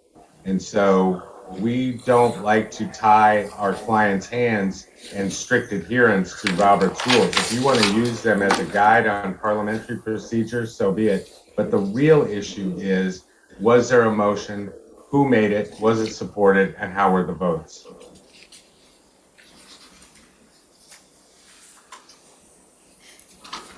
Okay, did that address your question, Trustee Noel? Well, that brings us to the end of the document in our review, and we've had, the members of the board have had ample opportunity to discuss as we went along. If there are members of the public who would like to comment, would like to invite people to come up and take turns, of course, but you're each welcome to come up and make a public comment at this time if you choose. Should I say one quick thing? Sure. I do want to just integrate Mike's suggestion to the model motion, that if we have consensus on it, that it would be a motion to adopt the rules as amended to take effect on March 22nd, beginning March 22nd, our next regular meeting. I think that's what he was suggesting as a date certain. Yes. Well, if we were to make that adjustment, that's, is that fine with you? Okay, so that would be a friendly amendment to the motion. Members of the public, does anyone have a public comment that they would like to make?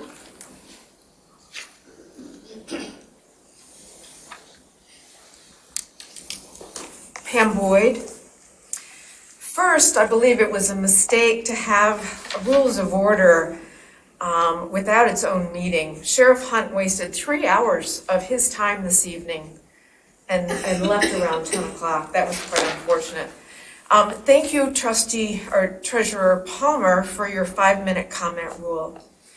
Supervisor Hathaway, the issue of all of these residents should be parked at your door. You are instituting cancel culture. Canceling residents and Clerk Flintoff, canceling comments. The clerk didn't need to speak up for herself with the old board like she has to with this board. It's shameful. Maybe the problem isn't her.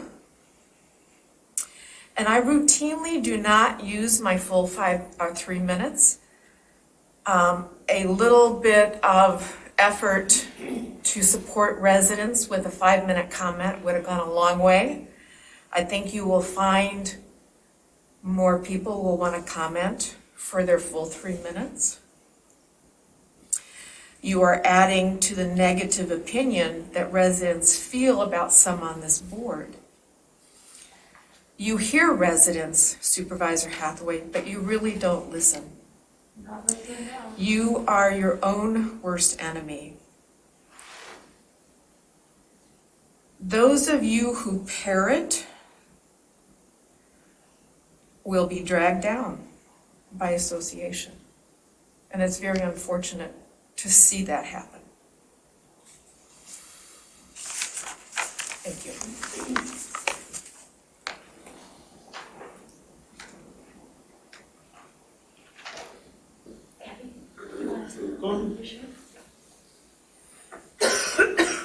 One second, if you would, please. This usually doesn't happen, and so we're trying to reset this gadget. Oh, I'm not gonna speak 3 minutes, you don't have to worry about it. Seriously, I'll be out here before you know it. That's my plan. So, Patricia Stein, I'm a Scio resident for over 45 years. I want to address a couple things tonight. First, I agree with Pam Boyd in that we are here, in number,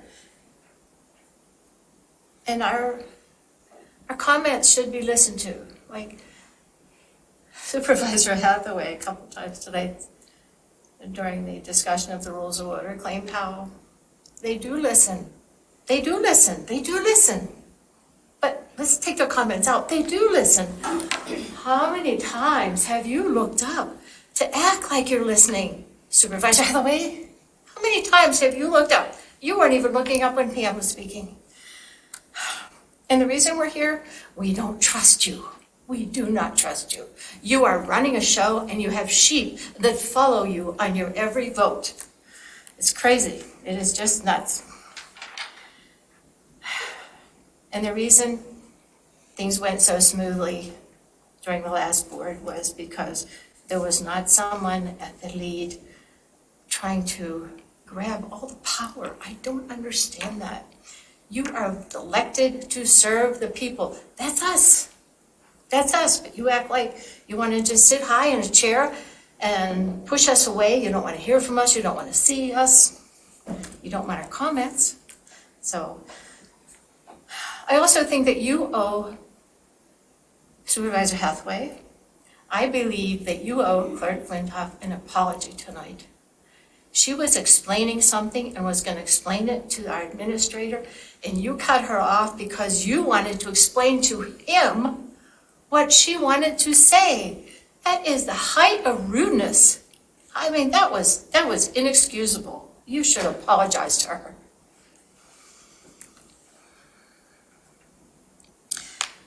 Administrator Rowley, I want to congratulate you. You have been here over the 90 days. You have survived. You're still here. And you are in, I guess you would say, solid with Scio Township. And I'm glad you're here. I would like to say that you will continue with positive change with the township. I know that your presence has had an effect on Will Hathaway's behavior toward other board members, specifically Jessica Flintoff. And I appreciate that. And you, Patrick, you're new, and it doesn't sound like you've really been paying attention to what's going on the board, but Jessica was a regular target with Will's behavior. So, that being said, today is International Women's Day. Scio Township has several women that we can hail as champions due to their involvement with our township and the positive impact of their actions. There are 2 such women here with us tonight. But I would like to spotlight 2 women that serve on our board.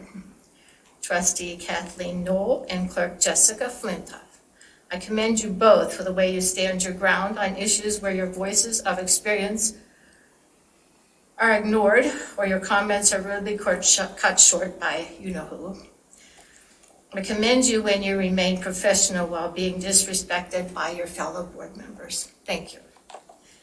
The theme to this year's International Women's Day is Break the Biases against women that fuels gender inequity. Following along that theme, I would like to point out the many occasions over the last 15 months when Clerk Flintoff has been the target of bullying and verbal abuse by our Scio Township Supervisor, Will Hathaway, along with a recently resigned trustee. Surely breaking laws that were put in place to protect people from such treatment, such ill treatment. Clerk Flintoff has been a constant in maintaining your professional manner throughout all these occasions of abuse and bullying. You have remained grace under fire. And for that, I applaud you.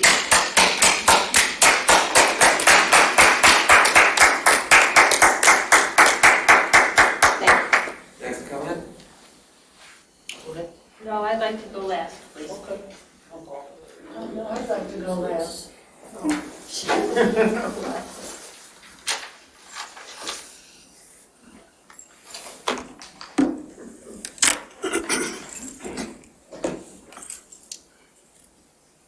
Good evening, Abby by Killian. I wish I had more than 3 minutes, so I'm going to be brief on the points. Quickly, for those of you who don't know me well, my father was an orthopedic and hand surgeon, and he was in medical corps. He retired as brigadier general. Tough as nail man who always told me do the right thing. When I was growing up, I was getting hair on my face. He touched my face. He goes, I'm going to buy a razor blade. I said, why that? He goes, well, when you do the right thing in the morning, you gotta like the person who's looking back at you. So that here it is. You put few points on a board, they look like dots, but when you connect them, you get a shape. I'm gonna give you some points. Passage of these rules of order tonight. Number 2, the corrupt exclusionary way that you guys went about picking and appointed the new trustee to the board. Number 3, the appointment of, the appointment of trustee Patrick McLaughlin, that now, by the way that you chose, exclusionary that you chose it, you have created it so he has no legitimacy for at least a quarter of the township residents, quarter of minority descent. Number 4, the outside game which wants to be played against Jessica Flintoff. And number 5, the betrayal of the public trust by lying, those of you who lied and ran as Democrats, who were not Democrats. I will not go to West Bloomfield and pretend I'm a Republican to run in that office. You are corrupting my party when you go in and you pretend Scio is a progressive township. We have a right to be represented by progressive people. This game is going on all over the country where the Republicans are acting this way. They're running as Democrats, including St. Augustine, Florida, as my friend reported to me. But to start with, since I don't have time, okay, text. I'm going to read the text, and then I'm going to tell you what the outside game is. Abby, the text from the date, February 14, 2022. Abby, let's stay in touch. As I step away from the board, there is an outside game that a number of residents are engaged in. That I will jump into. I would like to include you in that also if you are open to that. So I called. I said, well, what's the outside game? I'm staying laser focused on the clerk, going after her. Why? But we are going to get censure certificates from the previous township elected officials. We are going after her for financial impropriety of giving a $100 gift certificate to Pittsfield Township clerk. To what end? To sully her name before the next election so free she won't get elected. Calling it out so people know what the plan is. I got a text on my phone from Jane Vogel. Jane Vogel, kids went to school with one of my best friends, William G. Tishkov, Tish Law, who lives in this township. We have known each other since 1995. Both our fathers were doctors. I said that once to tell, I came in, I opposed the recall because I thought it was for the wrong reasons. Much to my despair, I found out that, and I said that to everybody. I said, I'm not supporting anyone, I'm supporting the issue. What is going on is much greater, much more negative, much more sinister. I mean, who in the world will sit down and write rules in the middle of the night, which was all exclusionary? Democracy is a very inefficient government, except every other form of it. Thank you, your time is up. Next. Well, I have two other segments. I'll intend to continue the rest of the next two segments. Next comment? Well, there's also people who are participating online, so. Linda Smith, 4144 West Liberty. I come wearing 3 hats. I am a member of the Scio Township Local Roads Advisory Committee. And at our meeting on Wednesday this week, we missed the official deadline for getting things in for the agenda for this meeting. We've made a few recommendations for the board for the upcoming 2022-2023 budget for road improvements in Scio Township. And I want to make sure that you watch for them. They should be coming with the next meeting's agenda. I then would change hats and come as a business owner in Scio Township. I have lived in Scio Township for over 40 years. I've done business in Scio Township for over 40 years. This board is a difficult board traditionally to get work done with if you do not know the rules. We've just made some new rules tonight that I think really need to have a cover sheet or something for business owners. If they come to Fran at the front desk and they say, I'd like to get a quote for what it's going to cost to come in front of the board with this new program or this new subdivision, this new building, someone needs to tell them, now you need to have your submissions in to the Board of Trustees, the Planning Commission. It would also be helpful to have dates and times so they know that if their submissions are not in by Wednesday at noon, they will not be on that next agenda. That is not the way it's traditionally been done. There would be expectations by people that it would continue the way it has been done for a number of years, so it would only be fair to them to do it. Also, I would like to ask, it's very difficult and your meetings have been very tenuous and very long. It's almost impossible to make financial obligations to buyers and sellers or developers when you're trying to do a project in Scio Township and you're held up. I feel terrible for the Tesla project that was on the agenda tonight. You're not going to get to that. But you know, they have real dates and real obligations and it costs them real money. That's a very small problem when you look at the larger situation here, but it affects people. Not just residents, but businesses in Scio Township, and it's hard. Third hat, I've been to a lot of township board meetings over many, many years. It is a thankless, tiring, hard job, and I'd really like to applaud all of you for trying hard to do what you do best. Thank you very much.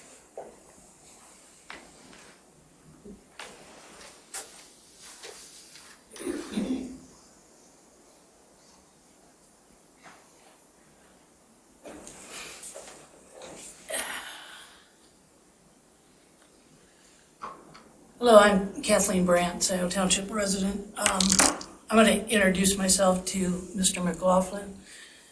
May I call you Patrick? Certainly. Thank you. I believe that some of these board members are going to tell you that I'm not a good person. But I'll tell you that's not correct. My parents are the greatest generation. My father fought in World War II. They instilled in me a lot of good values. And one of those good values is civic duty. And I have expressed my civic duty in a lot of ways in this township. So I just wanted to give you that feedback because I think you're going to get some contrary views from some of these board members. In fact, in my opinion, 4 board members do not even consider me to be a constituent. One of those people resigned, and another one is not here today. Patrick, do you consider me a constituent? Do I consider you a what? A constituent. Yes, certainly. And I must tell you that I've not heard anything negative about you from anyone. Okay, thank you. And then during the recess, I noticed that Mr. Hathaway was deliberating with 2 board members. So I came to listen to that deliberation, and they were talking about the rules and how Mr. Hathaway interpreted them, and he was essentially deliberating, and I called that out. And what he said to me was, he called me Officer Brandt. That was his reaction to my input, that he really shouldn't be deliberating. Okay, there was only 3 people, but it's still deliberating. And he called me Officer Brandt. So in my opinion, he does not consider me to be a constituent. That's not respectful. And then also I wanted to talk about, during the discussion of the finance staff needs, trying to get that onto the agenda, I noticed that 4 board members all mentioned the same comment about the need to take it before the Budget and Finance Committee. So it seems like these 4 members deliberated in advance of this meeting. And we all know that's in violation of the OMA. So you might say that's my opinion, but it sure did seem like you guys, the 4 of you, were all on the same page there. So, Ms. Corto, do you consider me a constituent? I do, and I will defer to Supervisor Hathaway to moderate the discussion. Of course. Of course. You will always defer to Supervisor Hathaway. Thank you. Is there anyone else present who has not spoken, who would like to speak? Is there anyone participating remotely who would like to speak during public comments on this? There is. We have Jillian Carey followed by Michelle Cody. Jillian, go ahead. Well, one question before they start. Can they see me? Yeah. Because I've been holding my hand for the 30-second signal. Can you? There you go. Now you're on camera. Okay. Just so you can, so we're all on the same page here. All right, thank you. Jillian? Yes. Good evening. Yeah, thank you for finally going through the rules of order. Can you hear me? Yes. Okay, yes, thank you. And I found it interesting that going through and you through line by line, wanting specifics and asking legal counsel and also Township Administrator David Rowley for their advice. The board has repeatedly scrutinized the clerk's job and tried to streamline her duties to keep her in check. However, on August 17th of 2021, the supervisor's job duties were blindly adopted and voted upon 5-2. I don't remember a lot of discussion from the 5, but I do remember from the 2. For example, the statutory duties listed are questionable for a general law township supervisor. And some of the actual statutory duties are not listed, and I'm questioning if they have been performed. Holding the clerk under scrutiny and holding the rules of order and going through line by line, shouldn't the board be professional, bring the township up to a professional level, and go through the supervisor's job duties again? And this time with eyes from the township administrator and legal counsel. Why should we only hold certain things in our township to scrutiny and to a professional level when other things are blindly accepted? Shouldn't the board hold every member to the same scrutiny and to have that you have done to the clerk and her duties? One other thing. When you show up at a board meeting and something's on the agenda and there's an immediate motion to have a vote and to just get right through it. It looks as if you've already been deliberating outside of the meeting. And deliberation, you've already been in trouble for deliberation. Attorney Jim Fink has called you out on it through emails. Also, calling somebody and saying, hey, vote this way. And then that person calls another person and says, hey, this is the way that we're going to vote. Or you include two people in an email, and then that somebody from that email contacts somebody, two more people on the board. That's still deliberating. And then you show up at the board and you just push a vote right through. You are not serving our township when you do that. And it's not fair to the constituents. So thank you. Thank you. Next up is Michelle Cody. Michelle, you can go ahead. Thank you. Michelle Cody, 4620 Stein Road. Scio resident for 33 years. Democracy is messy. I support Trustee Knoll that free speech that is limited is a violation of a real discussion of pros and cons in a free democracy. Yes, you're elected officials to serve the public. Public comments having been reduced from 5 minutes to 3 minutes is also a violation of freedom of speech. It seems absurd to muzzle the public for whom you work. Trustee Control, your 2 5-minute recesses this evening seems very suspicious of collusion to abdicate to the Supervisor Hathaway's directions. Why do you need 5 minutes to get yourself together when you don't allow the public to speak? And sometimes from a prepared written commentary for 5 minutes. Why can't you think publicly? That's what pro and con discussion and transparency looks like. Why can't you all be as transparent as you are supposed to be? And Supervisor Hathaway, doesn't more public interest tell you something? That the lack of trust in you and the Board of Trustees is due to your actions to usurp power from board members and prior supervisors' actions, of course, prior to yours, like the GFL fiasco and more. So if you ran to make it better, well, watching you, it's been worse. This lack of transparency and wanting your way hasn't increased public trust, quite the opposite. And I do echo Pat Stein for appreciating and commending Trustee Knoll and Clerk Flintoff. Thank you.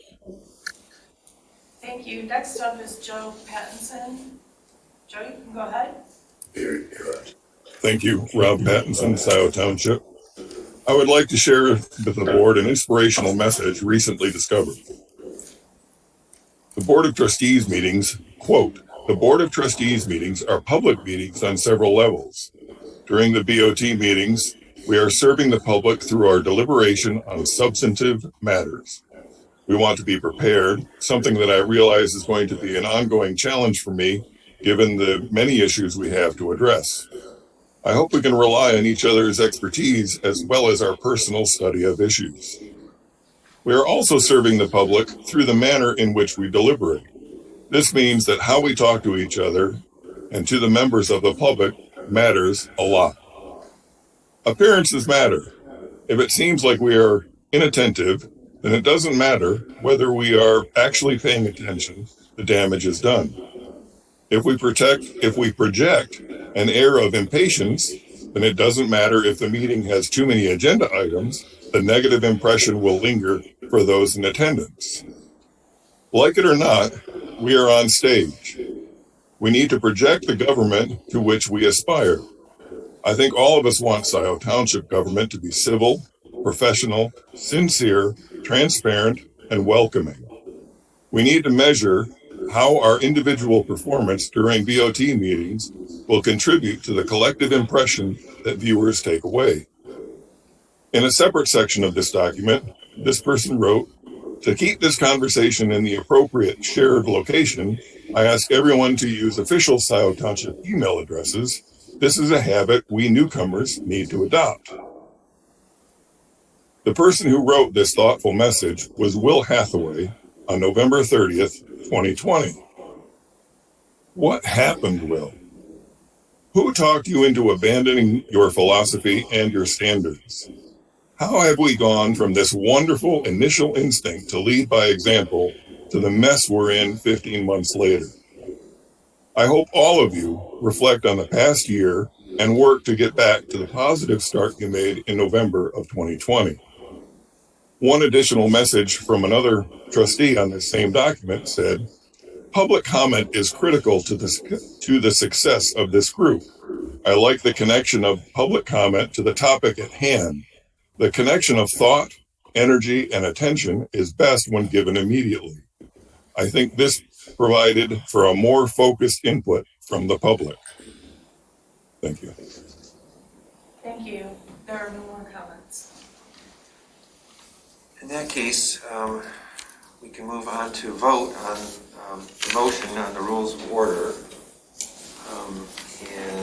Would you like me to read it? Yeah, why don't you read it? You've got it in front of you. The motion to adopt the rules as amended to take effect on March 22nd, 2022, our next regular meeting.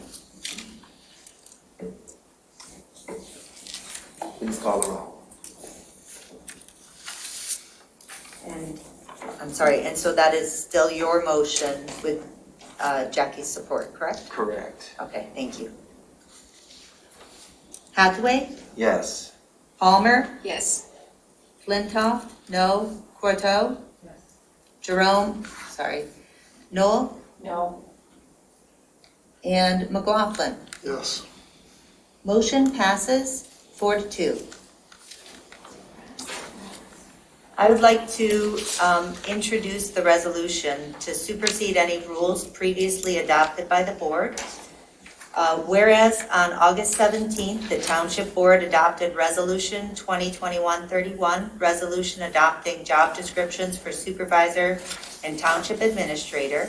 And whereas the resolution adopted the current job description for the position of supervisor and affirms the responsibilities and authorities assigned in the job description. And whereas the adopted job description includes a paragraph entitled Meeting Agenda that states collect and create agenda items in collaboration with BOT and citizens and approve a proposed agenda for incorporation with the meeting packet so the clerk may distribute to the BOT in public in a manner consistent with any rules of order that may be adopted by the BOT. And whereas the Board of Trustees just adopted rules of order that would conflict with the language contained in the paragraph entitled Meeting Agenda. Now therefore be it resolved that the job description of position of Township Supervisor shall be amended to reflect the deletion of the paragraph entitled Meeting Agenda from the job description of Township Supervisor. I'll support. So moved by Flintoff, support by Noel. Is there discussion? I would just say this would make our rules so that it would be a partnership between the administrator and the supervisor to prepare the items, and that we wouldn't put our administrator in the position of being in the uncomfortable subordinate position to the supervisor. Are there other comments from members of the Board of Trustees? That was always the practice in the past. I'm talking about before the current board. The supervisor, manager, administrator, whatever his title, they always work together on it. Mm-hmm. And So it's not a new idea. It always has worked that way.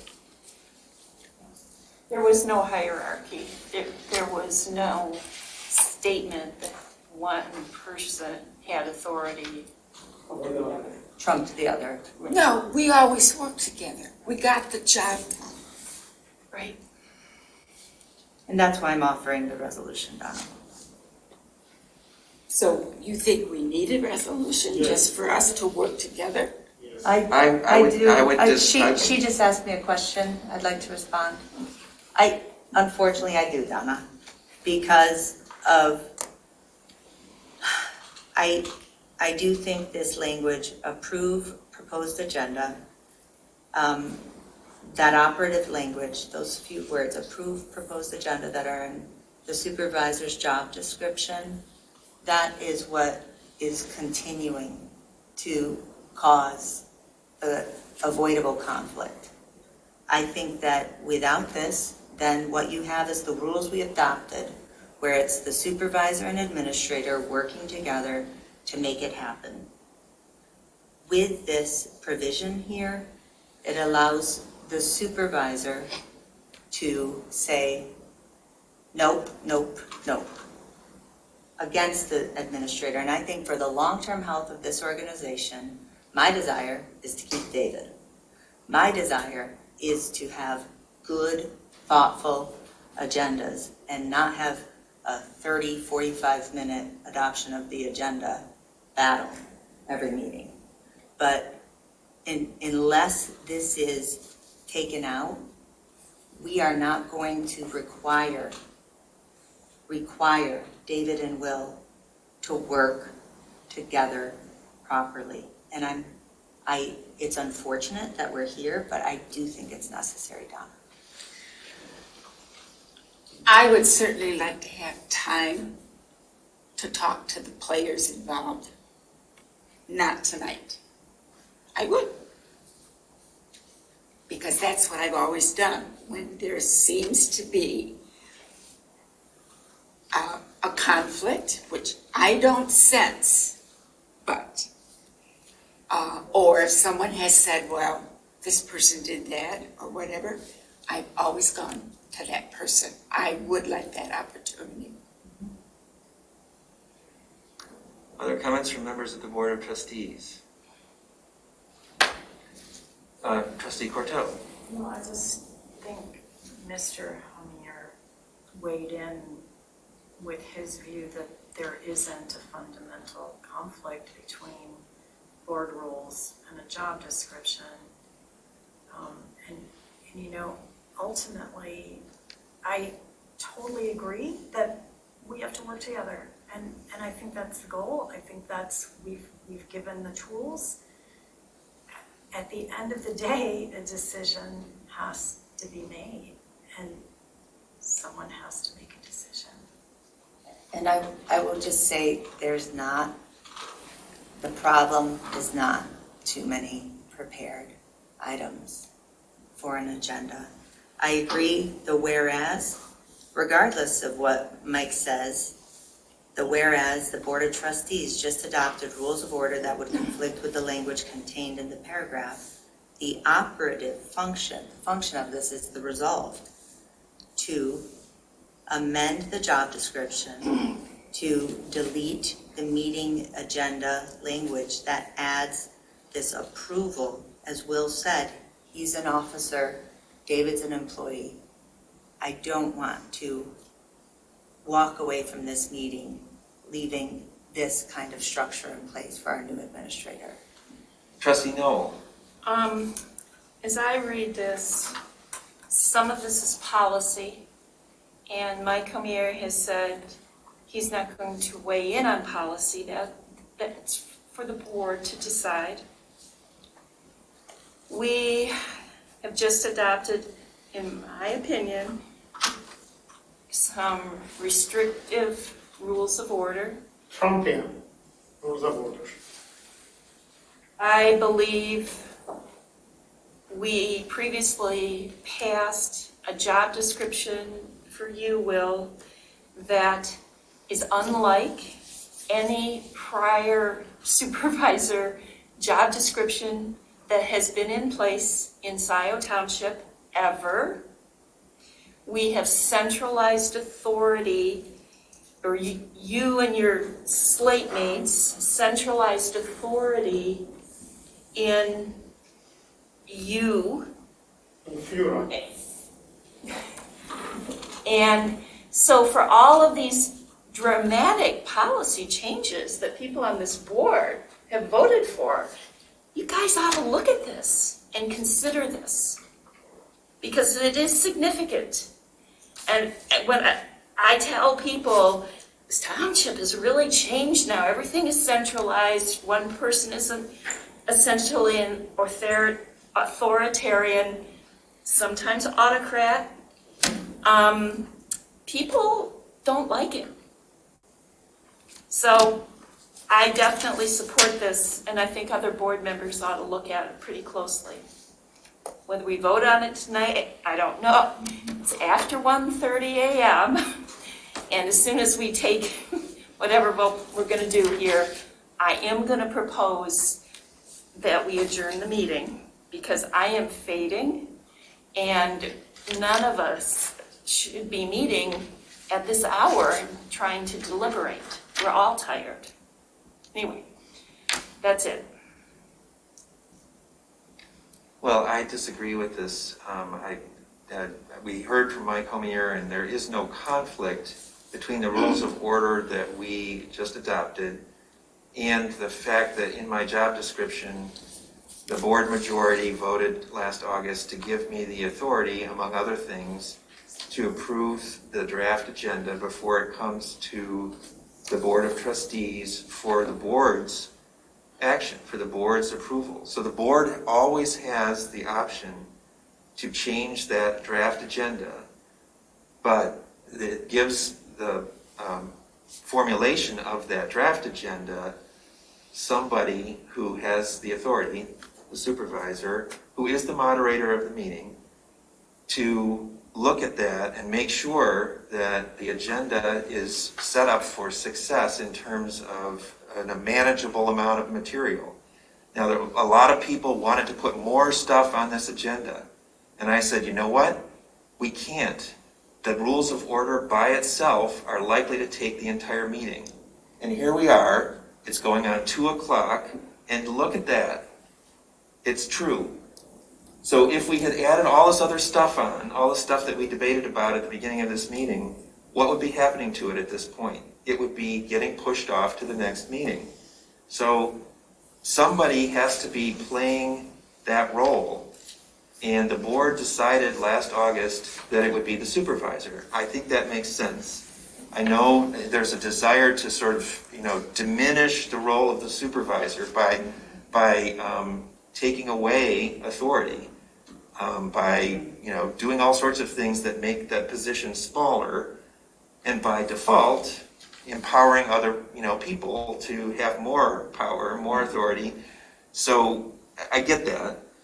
And part of it is, throwing around terms like autocrat or authoritarian, which, is pretty, pretty highfalutin terms. Yes, and I heard the words that you were using too from the audience. So I oppose this, and I would make a motion to table it. Is there a second for a motion to table? Call the question. Is there a motion? Is there a second? Second by Corto. So we have a motion to table, and it's been seconded. Please call the roll. Hold on. Hold on what? What does motion to table mean? Motion to table means to table. Until when? Mike Homier, are you still with us? Yep, I'm here. So motion to table means what would happen to it? So it would be laid on the table if the vote is successful, and it would have to be brought up either at this meeting or at the next meeting. Otherwise, it falls off the table, and you would have to redo it at some other point. Proper motion really is a motion to postpone. So I'd like to call the question. Well, hang on. You've got a motion and support. Yeah, an improper motion. No, it's a motion to table. You had We the already floor had a one motion time. on the table. No, we had a motion, and then I made a motion to table that motion. No, And a that's resolution the- is on the table. Yeah. Oh, well, whatever, it's a motion to adopt a resolution.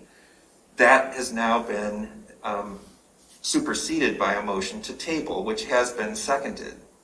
So the action at this point is to call a roll.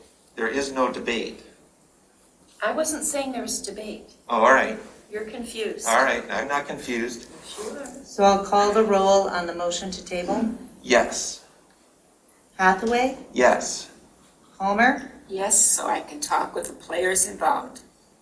Flintoff, no, because we've heard from the players involved. Porto, Yes. Noel, No. McLaughlin, Yes. motion passes 4-2. Resolution tabled. So you were going to make a motion? Yeah, guys, it's 1:45. I would like to make a motion to adjourn. Can I just interrupt for a moment? Sure. I don't think you can do it before the public comments are over. Okay. No, I'm serious, on the open meetings, I have 2 more sections of public We got comment. it. I don't think you can adjourn. We got it. That's true, Kathy. But I have a question too before. We've heard from a couple of people who are on the agenda, Yeah. later on in the agenda, who would like to. That's what I wanted to address. So Yeah, me too. I just want to say, we've got people on the agenda. This is our obligation to get through the agenda. So I think we, one, get through the agenda, or we can recess until within 36 hours. Do I have that right, Mike? 30, up to 36, you know, at the degree pre-notice. Okay, so we could recess within 36 hours and not have to renotice and pick up the business tomorrow. But as it was mentioned to us, Yeah. K1, we're holding them up on their project. I mean, I'm happy to Is it power something through. that we can, it's before us with no issues. Is it something we can deal with? Are they all still here? The applicants? There's 2. Tesla and OHM. Okay. Those are your new business items. I would also say we need to pay the bills. So, Can we skip the reports? Yes, we could. You also need to continue to section G and L, which are public comments. Right, we got another round of public comments, 2 rounds. rounds of public comments. 2 rounds. The Democracy is horrible. I was gonna say, have a good one. oh, I did have one remark for my clerk's report I do need to make tonight.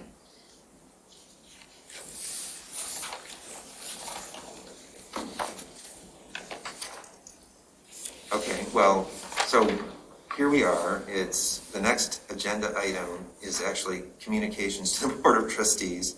Are we just going to, Yep, file received. okay, file received.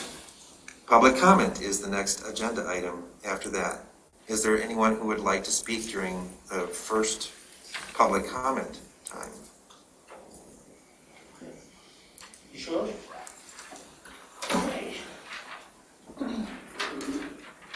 There are 2.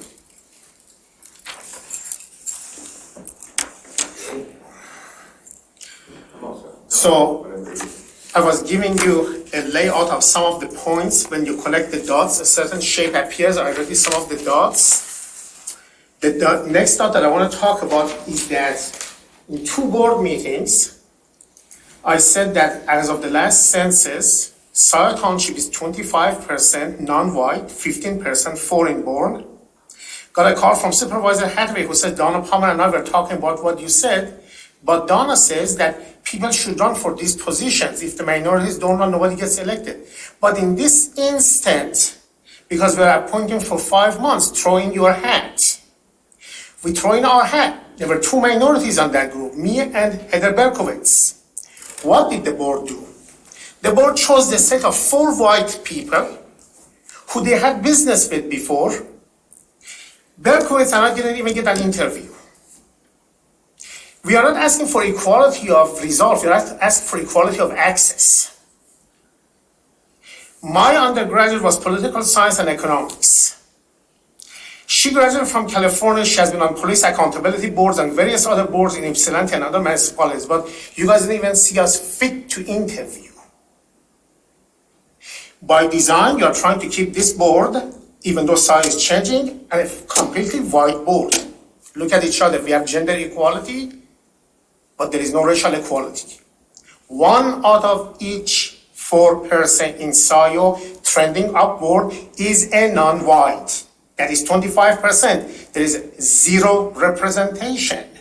The word that Will Hathaway told me that we spoke, throwing your hat, he should have continued by saying that we have already preordained Patrick McLaughlin, who is a great guy, as he told me repeatedly, who ran with me in the last slate. He's already going to be the shoe-in. He doesn't even have to be present to accept his position. Spit in the face of the citizens. Appointed and not here to accept and say thank you. Last meeting. Replacement of a male Joanne Vogel. With all due respect. And then to say that I live in Loch Alpine, it sounds to me I live on the better side of railroad tracks. I read the resume. We don't want to divide our township between Loch Alpine and polo fields and everything else. It's all soil. It's all people. It's all citizens. And the animosity shown toward her because of certain people's moral attitude that gays and lesbians are not accepted. I left my home country because in my home country, when they asked the former president, they said, do you have gays and lesbians? He says, no, I transferred for you. They execute all of them. And eye for an eye and everybody goes blind. There are a minority of people who are opposing her because she's LGBT. There is no doubt, and you're cloaking in something else. Now there's one more section.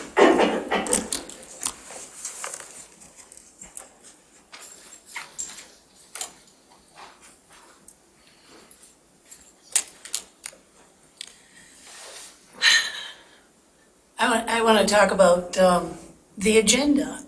So tonight, I think you had probably less than 30 minutes of public comment. So this agenda, which was fully created, fully approved by Mr. Hathaway, you didn't do it right, Will. You said that you would fit it into the time. It's now 10 minutes to 2.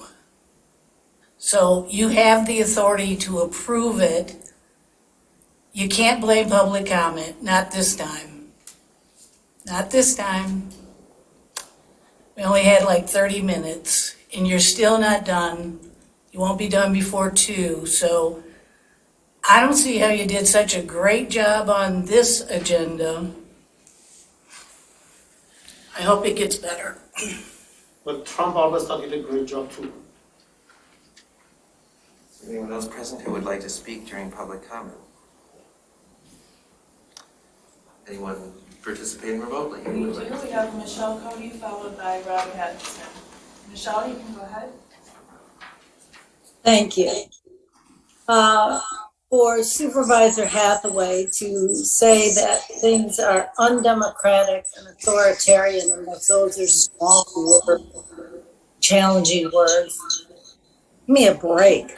With the slate of stormtroopers who vote unilaterally, it's always a 4-2 vote. What does that tell you? Undemocratic, authoritarian, and then people want to talk in private because they can't make up their mind in public. What does that tell? That's not transparent. That's dictatorial. That's fact. I am appalled.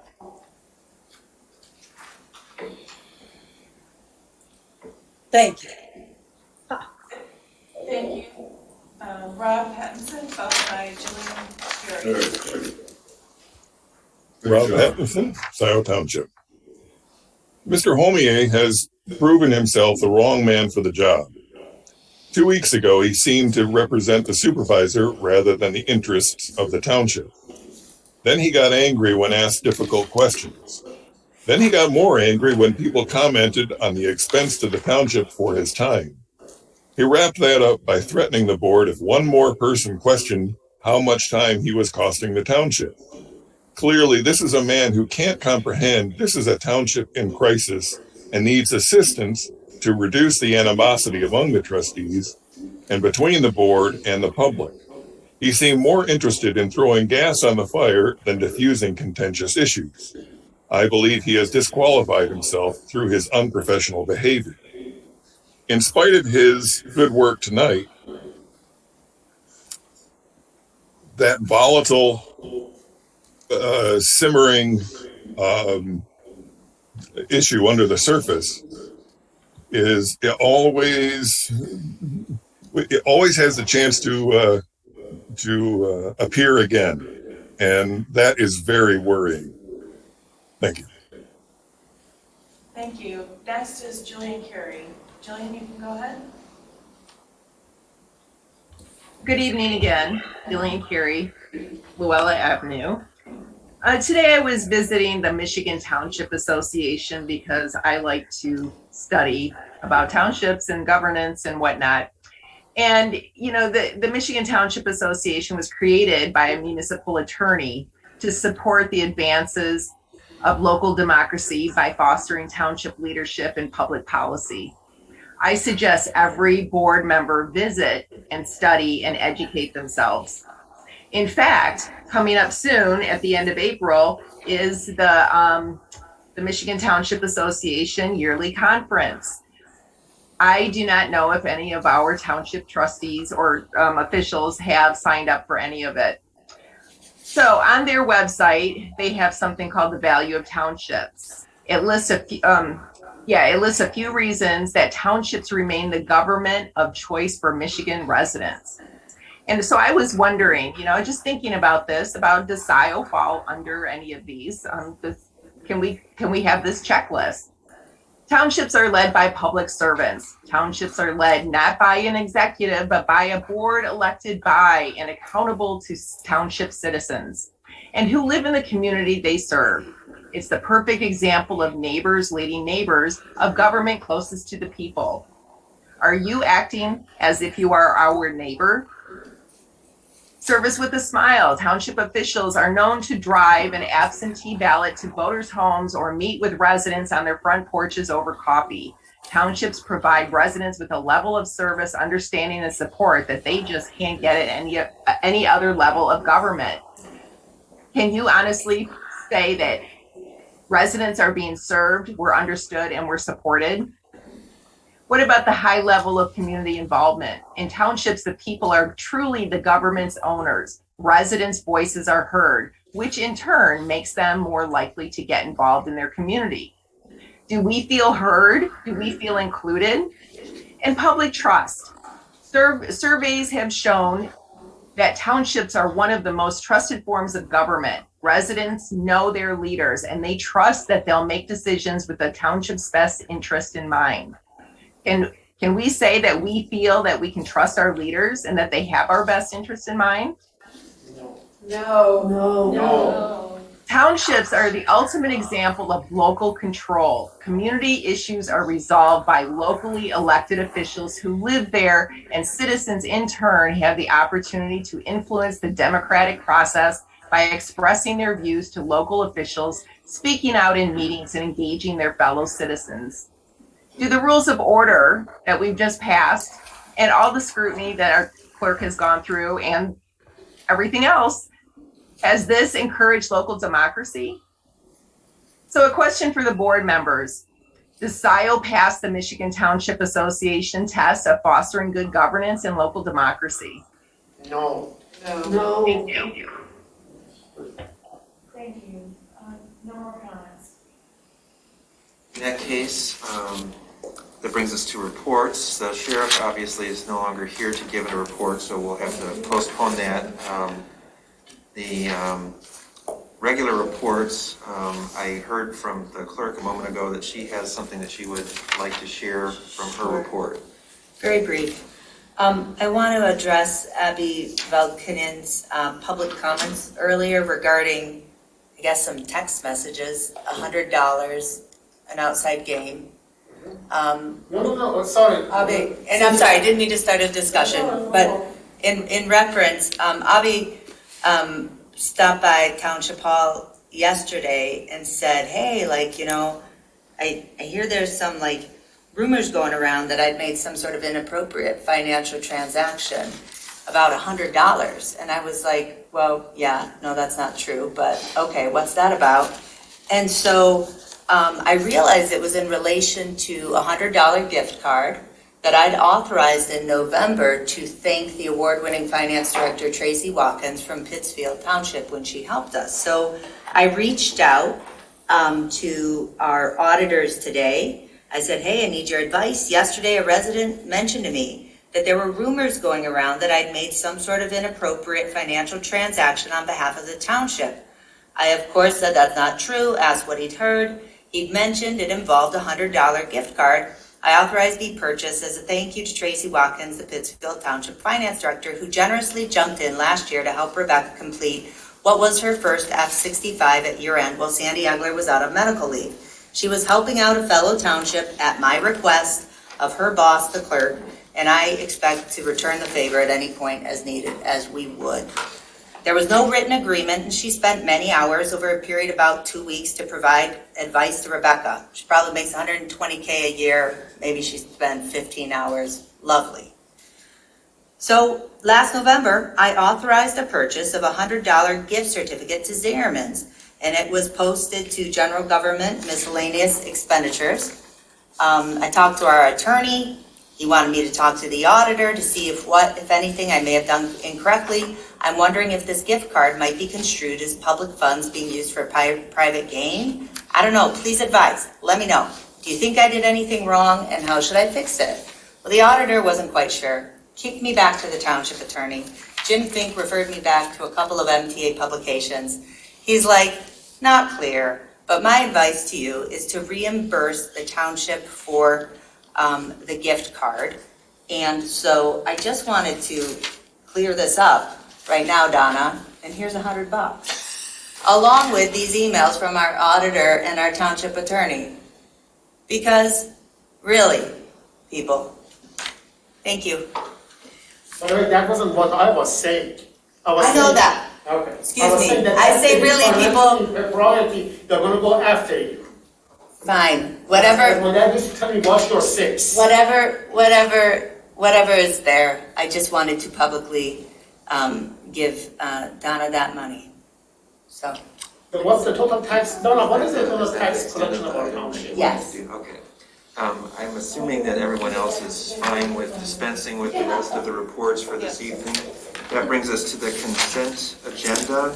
Is someone ready to make a motion to approve the consent agenda? So moved. Moved by Flintoff. Support by Palmer. I guess we can do this by voice vote. Correct. All in favor, say aye. Aye. Aye. All opposed? Motion carries. That brings us to unfinished business, of which there is none. New business, the first item is K1, which is the Tesla Bellmark Detail Engineering Review. I don't know if we have anyone with us here to speak to this. Yes, we're here. Oh, all right. Great. Good for you. You were hanging in there. All right. Would you like to speak to the board to introduce this item? Sure. To thank everyone involved from Scio Township. Our experience has been very positive. Everyone we've worked with there, all the local people from the day one with the pre-planning meeting, very professional. The work of Carlisle Wortman and OHM has been very spot on. I just wanted to thank everyone, and if you have any questions, we have Brandon, our engineer, we've got Matt Usbeck, our architect, and then we have a representative from Tesla, Akanksha, on the line here. Great, thank you. And your name is? I'm Mark Sims. Mark, all right. Dealer Acquisitions, yes. Hey, thank you, Mark. I don't know if, Jacqueline, if you were present when this came through, or no? I was present Oh, for okay. an early meeting, but I don't have any particulars to convey for the flavor of the planning commission. Sorry. Okay, all right. Matt might be on too. Oh, that's true. If Matt is still present, I don't know if Matt, if you want to speak to this at all? Yeah, we have no issues. Sally and I Sally was involved with the reviews. I looked over everything. Pretty straightforward reuse of existing building. They're looping a water main around. Stormwater is being handled, actually reducing impervious surface. It's a perfect reuse for an existing facility along Jackson Road. We recommend approval. All right, thank you. Well, the model motion is to approve site plan SP number 21019, Tesla, new dealership to modify the existing one-story bowling alley structure, parking lot and drives, dumpster enclosure, landscaping and lighting for a new auto dealership at 3530 Jackson Road, based on the recommendation of the Planning Commission provided in the minutes of their regular meeting held on December 20th, 2021. Is someone ready to move that motion? So moved. Moved by Palmer. Support. Support by Flintoff. Is there further discussion by the board? Trustee Corto. I do remember, so briefly, their Planning Commission did have a number of residents come forward very concerned about the loss of the bowling alley. And while obviously we were sympathetic to that, we at the Planning Commission don't have that decision in our power. That's the property owner's decision to decide what they want to do. So I just want to say to all those affected residents and bowlers, I hope there's another opportunity. I hope someone else steps forward and comes up with another bowling alley. I think that was a great asset to the township, and maybe someone else will come up with another site. But obviously, we can only approve or deny the proposal that's in front of us, and this one had a lot of merit. Other comments from members of the board? I happen to know that the owners of Bellmark were struggling because of the COVID pandemic, like a lot of businesses. I think quality, the movie theaters, there's lots of examples of businesses that were particularly hard hit, and the bowling alley was one of them. And so I know that they were actually, from my impression, very excited about this opportunity. So it is kind of a mixed blessing, I guess, for them. And I know they're also sad to see the bowling alley go away. They had previously come to the Planning Commission with plans to expand their operations, and they never were able to do that, I think, in large part because the pandemic sort of, stopped everything.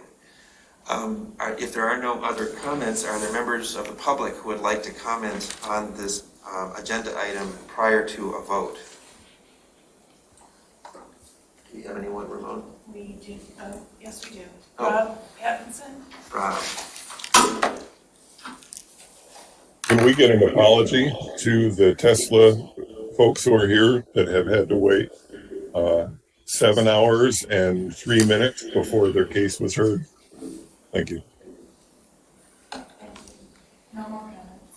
All right, in that case, the motion is to approve the site plan SP number 21019, Tesla, new dealership to modify the existing one-story bowling alley structure, parking lot and drives, dumpster enclosure, landscaping and lighting for a new auto dealership at 3530 Jackson Road, based on the recommendation of the Planning Commission provided in the minutes of their regular meeting held on December 20th, 2021. All those in favor say aye. Aye. Those opposed? So the motion carries. That brings us to... Thank you, everyone, so much. It's Mark Sims from Dealership Acquisitions. Thank you. All right. So that brings us to item K2, possible action to force main maintenance and air release valve ARV replacement project. Matt, I see you are hanging with us. Would you like to introduce this agenda item? Yes, I'll be extremely quick. In their packet, you should have a memo dated February 16th. If you remember back in January, we bid this. Scio Township received the bids. OHM was tasked with working with the utilities department to purchase some of the long lead time equipment, which we're working with Steve Wygoski on. OHM went out and solicited bids from qualified contractors, specifically ones that have done this type of work in the recent time frame. We were able to secure 2 bids. The low bid was from DeAugustini.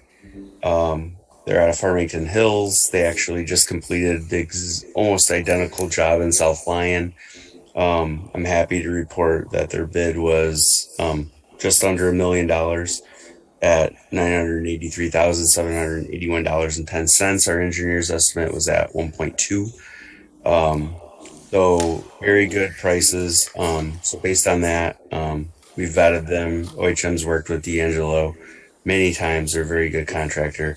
We're recommending the township award this contract, D'Angelo Brothers, in the amount of $912,780.50 with a contingency budget of $75,000 for unforeseens. And then the bid tab from the two bids that we did receive is attached to that memo. Okay, thank This you. this Go is ahead. just so real quick too, just to refresh your memory. This includes an air relief valve ARV in front of Parkland Plaza in Jackson Road. Also modifications to the force main in the city of Ann Arbor. So it's a two-part project. It also includes televising of the force main.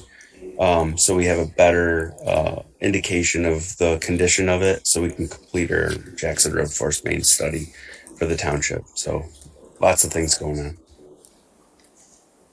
Thank you. Trustee Cortell.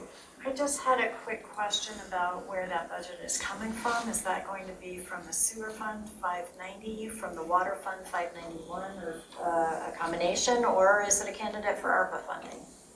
And I had the same question. I actually don't know if this is budgeted, Will. Do you know? So my understanding is that at this point, because we are so close to having a new budget, that it is a very complicating factor in the creation of that budget if we make amendments to the current budget. Will, can I clarify something? Because I think you had this misunderstanding about the parks plan too. This would not be a budget amendment. This would be identifying money in the existing budget. These aren't changing, this wouldn't be changing the budget. It's just, this money should be in this year's budget. And so we're just identifying where it is. I'll chime in too. This work is not going to start until after April 1st, which is your next fiscal year. So it should be in your budget right now. And I provided these numbers to Township Administrator David. Yeah, I'm sorry to put all this out here, but this is what I mean about, I mean, I literally am pulling up the GL right now to see if it is in this budget. I don't see in your item, Will, where you've identified that, and this is $1 million. So, and I'm not faulting you, I'm just saying this is really important that we make sure we know where this is coming from. Because we have talked about this project, Matt, approved this project, but being that it's one of the bigger capital projects, I don't know if utilities put it in last year's budget or not. So I will try to find out. And Will, do you know anything else? I don't know anything else. I took what I got from OHM and it's certainly not OHM's responsibility. well, I took what I got for putting together this agenda item and assembled this No, agenda absolutely. item. Well, I'm just saying, but the budget authority, we have to verify. All right, well, go to it. He's responsible for the budget. That's what I was just looking to see. Matt did send me the message. I'm not seeing it right here, so I don't have it right in front of me. Here, let me just pull it up real quick. This should all be in the sewer fund, guys. This is all sewer, no water. And there is money in fund balance. Wow. But we also have the Liberty Road. That's water main. So that's Correct. that's a different fund. I know. Yeah. No, I know. I'm just thinking that's other fund balance that needs to be committed. Let's see. Just pull this up.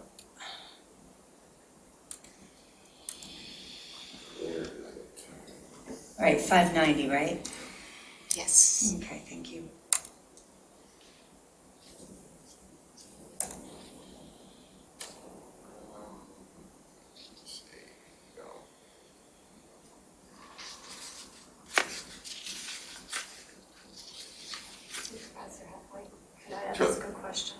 after trustee Cortez, I'm sorry, I was looking at the paper.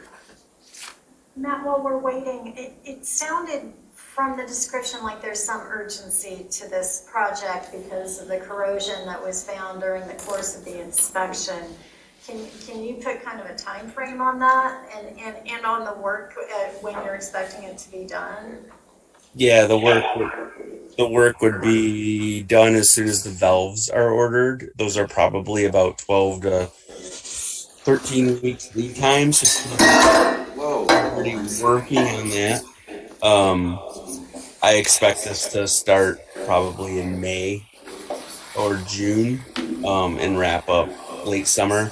You're right, Jackie. This is emergency work. This valve's in bad condition, and if this valve fails, this is the major force main of your sanitary sewer station located at Zebra Road. It goes all the way to Ann Arbor. So, and just so everybody knows, this, I believe, was itemized in a list that we were just asked to provide to Scio Township, as far as a budget line item. And again, starting after April 1st, so next fiscal year, your 22-23 fiscal year. Yeah, I don't think it's in this year's budget. Okay, so it'll be next year. It's next year's, it's next, should be next fiscal year in the sewer fund. Correct. Yeah. And that's the information we've got, so. So it's going into next year's budget. Yeah, so could we say,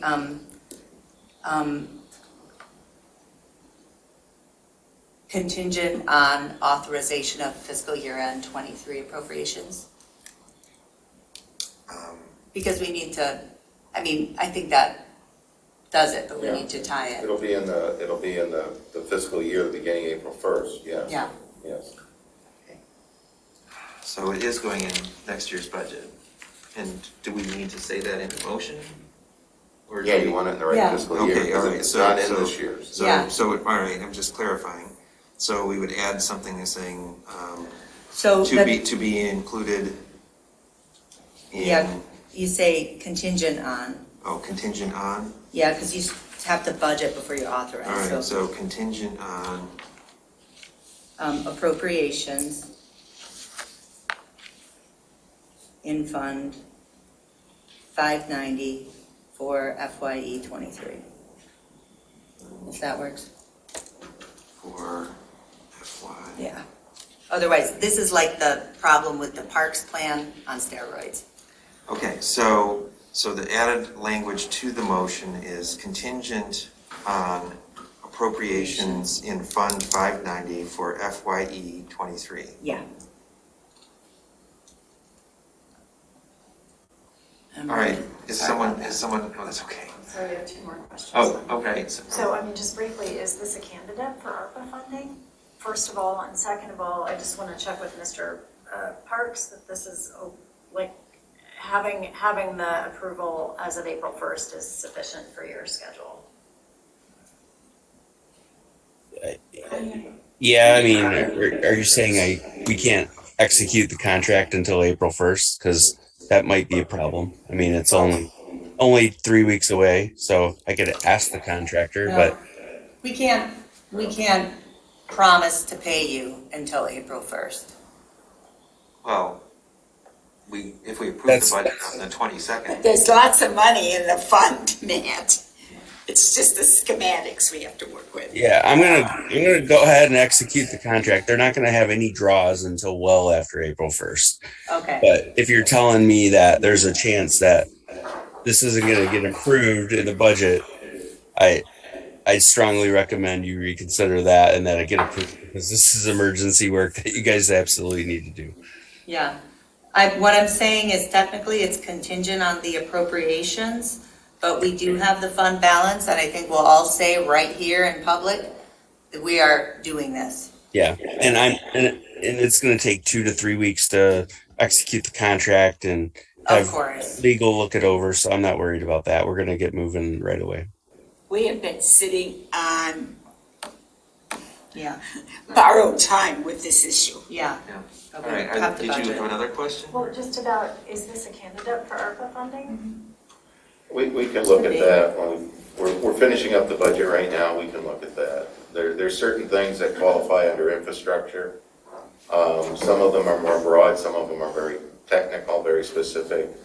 To my knowledge, this has not been looked at yet for ARPA. Okay, thank you. All right, if there are no other comments, is someone ready to move the motion? Moved by Corto, support by McLaughlin. Are there any members of the public who would like to comment? Anyone remote? We have Rob Pattinson. Rob, you can go ahead. Matt Parks on behalf of Scio Township. I apologize for the fact you had to wait 7 hours and 21 minutes for this, and I'm sorry you had to hang in there that whole time. Obviously, my voice is gone. I can't imagine how you guys are still going. Okay, any other comments? No more comments. All right, in that case, all those in favor of the motion signify by saying aye. Aye. Those opposed? Motion carries. That brings us to item K3, possible action for main maintenance and air release valve replacement proposal for professional construction engineering services. So Matt, you're up again. Yep, real quick. This is just us overseeing it. So if Alec was here, he would say, is it under 15%? And it absolutely is. And it's our services to just oversee the whole project, make sure the permits are good, run the pre-con, oversee the contractor's operations. So proposals dated February 28th. That's our standard CE services. So would this come from the same fund? Yeah, Okay, so then we would want to modify this in the same manner and say pending. contingent on appropriations Fund 590 That's sewer. in FYE 23. Yeah. Okay, so the model motion is to approve OHM Advisor's proposal for force main maintenance and air release valve ARV replacement proposal for professional construction engineering services on an hourly not to exceed basis in the amount of $137,900 contingent on appropriations to Fund 590 in FYE 23. Just one comment. I think the illustration of, not having the financial information we need on over $1 million here, it is so telling. We don't have the financial expertise on staff to support major projects. Your question about ARPA, all these questions, we can't answer. We don't have the staff. It's so irresponsible and so hypocritical to not have support for core finance staff. Okay, it's after 2. And is someone ready to make that motion? Moved by Palmer, support by Courteau. Is there any public comment? All those in favor say aye. Aye. Aye. All those opposed? Motion carries. Thank you all. You're welcome. Thanks, you, Matt. That brings us to public comment. Yes, one more dreaded section. Abby, I'm going first. Go ahead, by all means. That's for you. Thank you.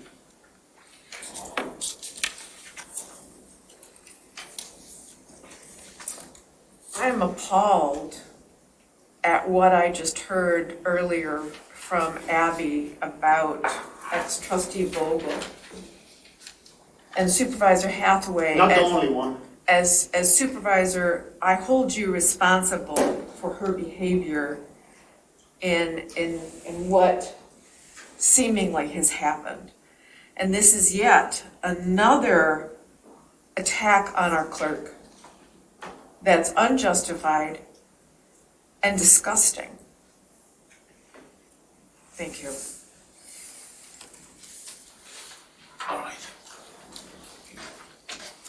In one of the meetings, I said you guys could learn a great deal if you look at our fire chief. He's a good guy. Andy. And if Andy tells me he likes Jessica, gets along with her, that's all I need to hear. My concern also is that we have a very well dressed, I don't know you that well, but your reputation is you're a gentleman. I'm talking to our manager. You're a hard worker, but I'm afraid you're putting too much on your plate. Let me just say this to you, that Jack Knowles' relationship with Bryce Kelly, who was a friend of mine, was completely different than this relationship which has been created between this supervisor and you, where you're the subordinate. You cannot work with somebody when they say that we cooperate, but the minute there is a difference of opinion, it's my way or the highway. That is somebody who every time will trump you. When it comes, I'm using the word trump on purpose, who will, when it comes to the point that if you have one opinion and he has a different opinion, that was going to be, I have the authority, you're X'd out. That is not a co-equal relationship. You are being used as window dressing. That's number one. Directly to you, that I don't know you, but I just wanted to Mr. McLaughlin.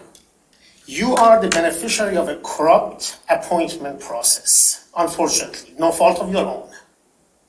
The appointment process was bigoted, was exclusionary, and it has created a bad taste in our mouth as far as the way that you were appointed.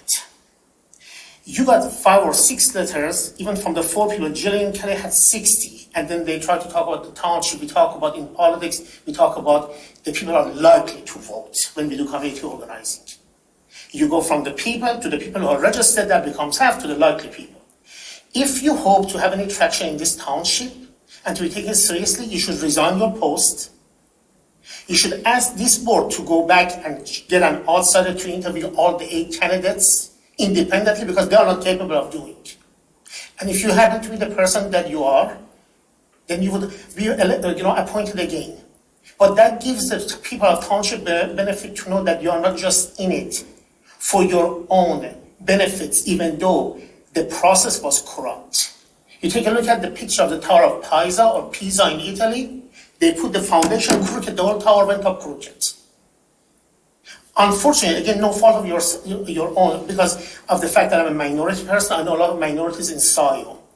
They all feel the way that both myself and Heather Berkowitz were not even interviewed. Was by design. This township, the same as what McConnell is doing, is trying to reach the rule of the white because they're afraid of the demographic change. One last comment. The tone-deaf way that these rules were elected reminds me of when Trump walked and cleared the whole park to go stand next to a church and hold a Bible upside down. That's the exact same thing. If we got rid of him, we are not going to stand as a progressive township for this kind of a shenanigan which has been going on. Thank you.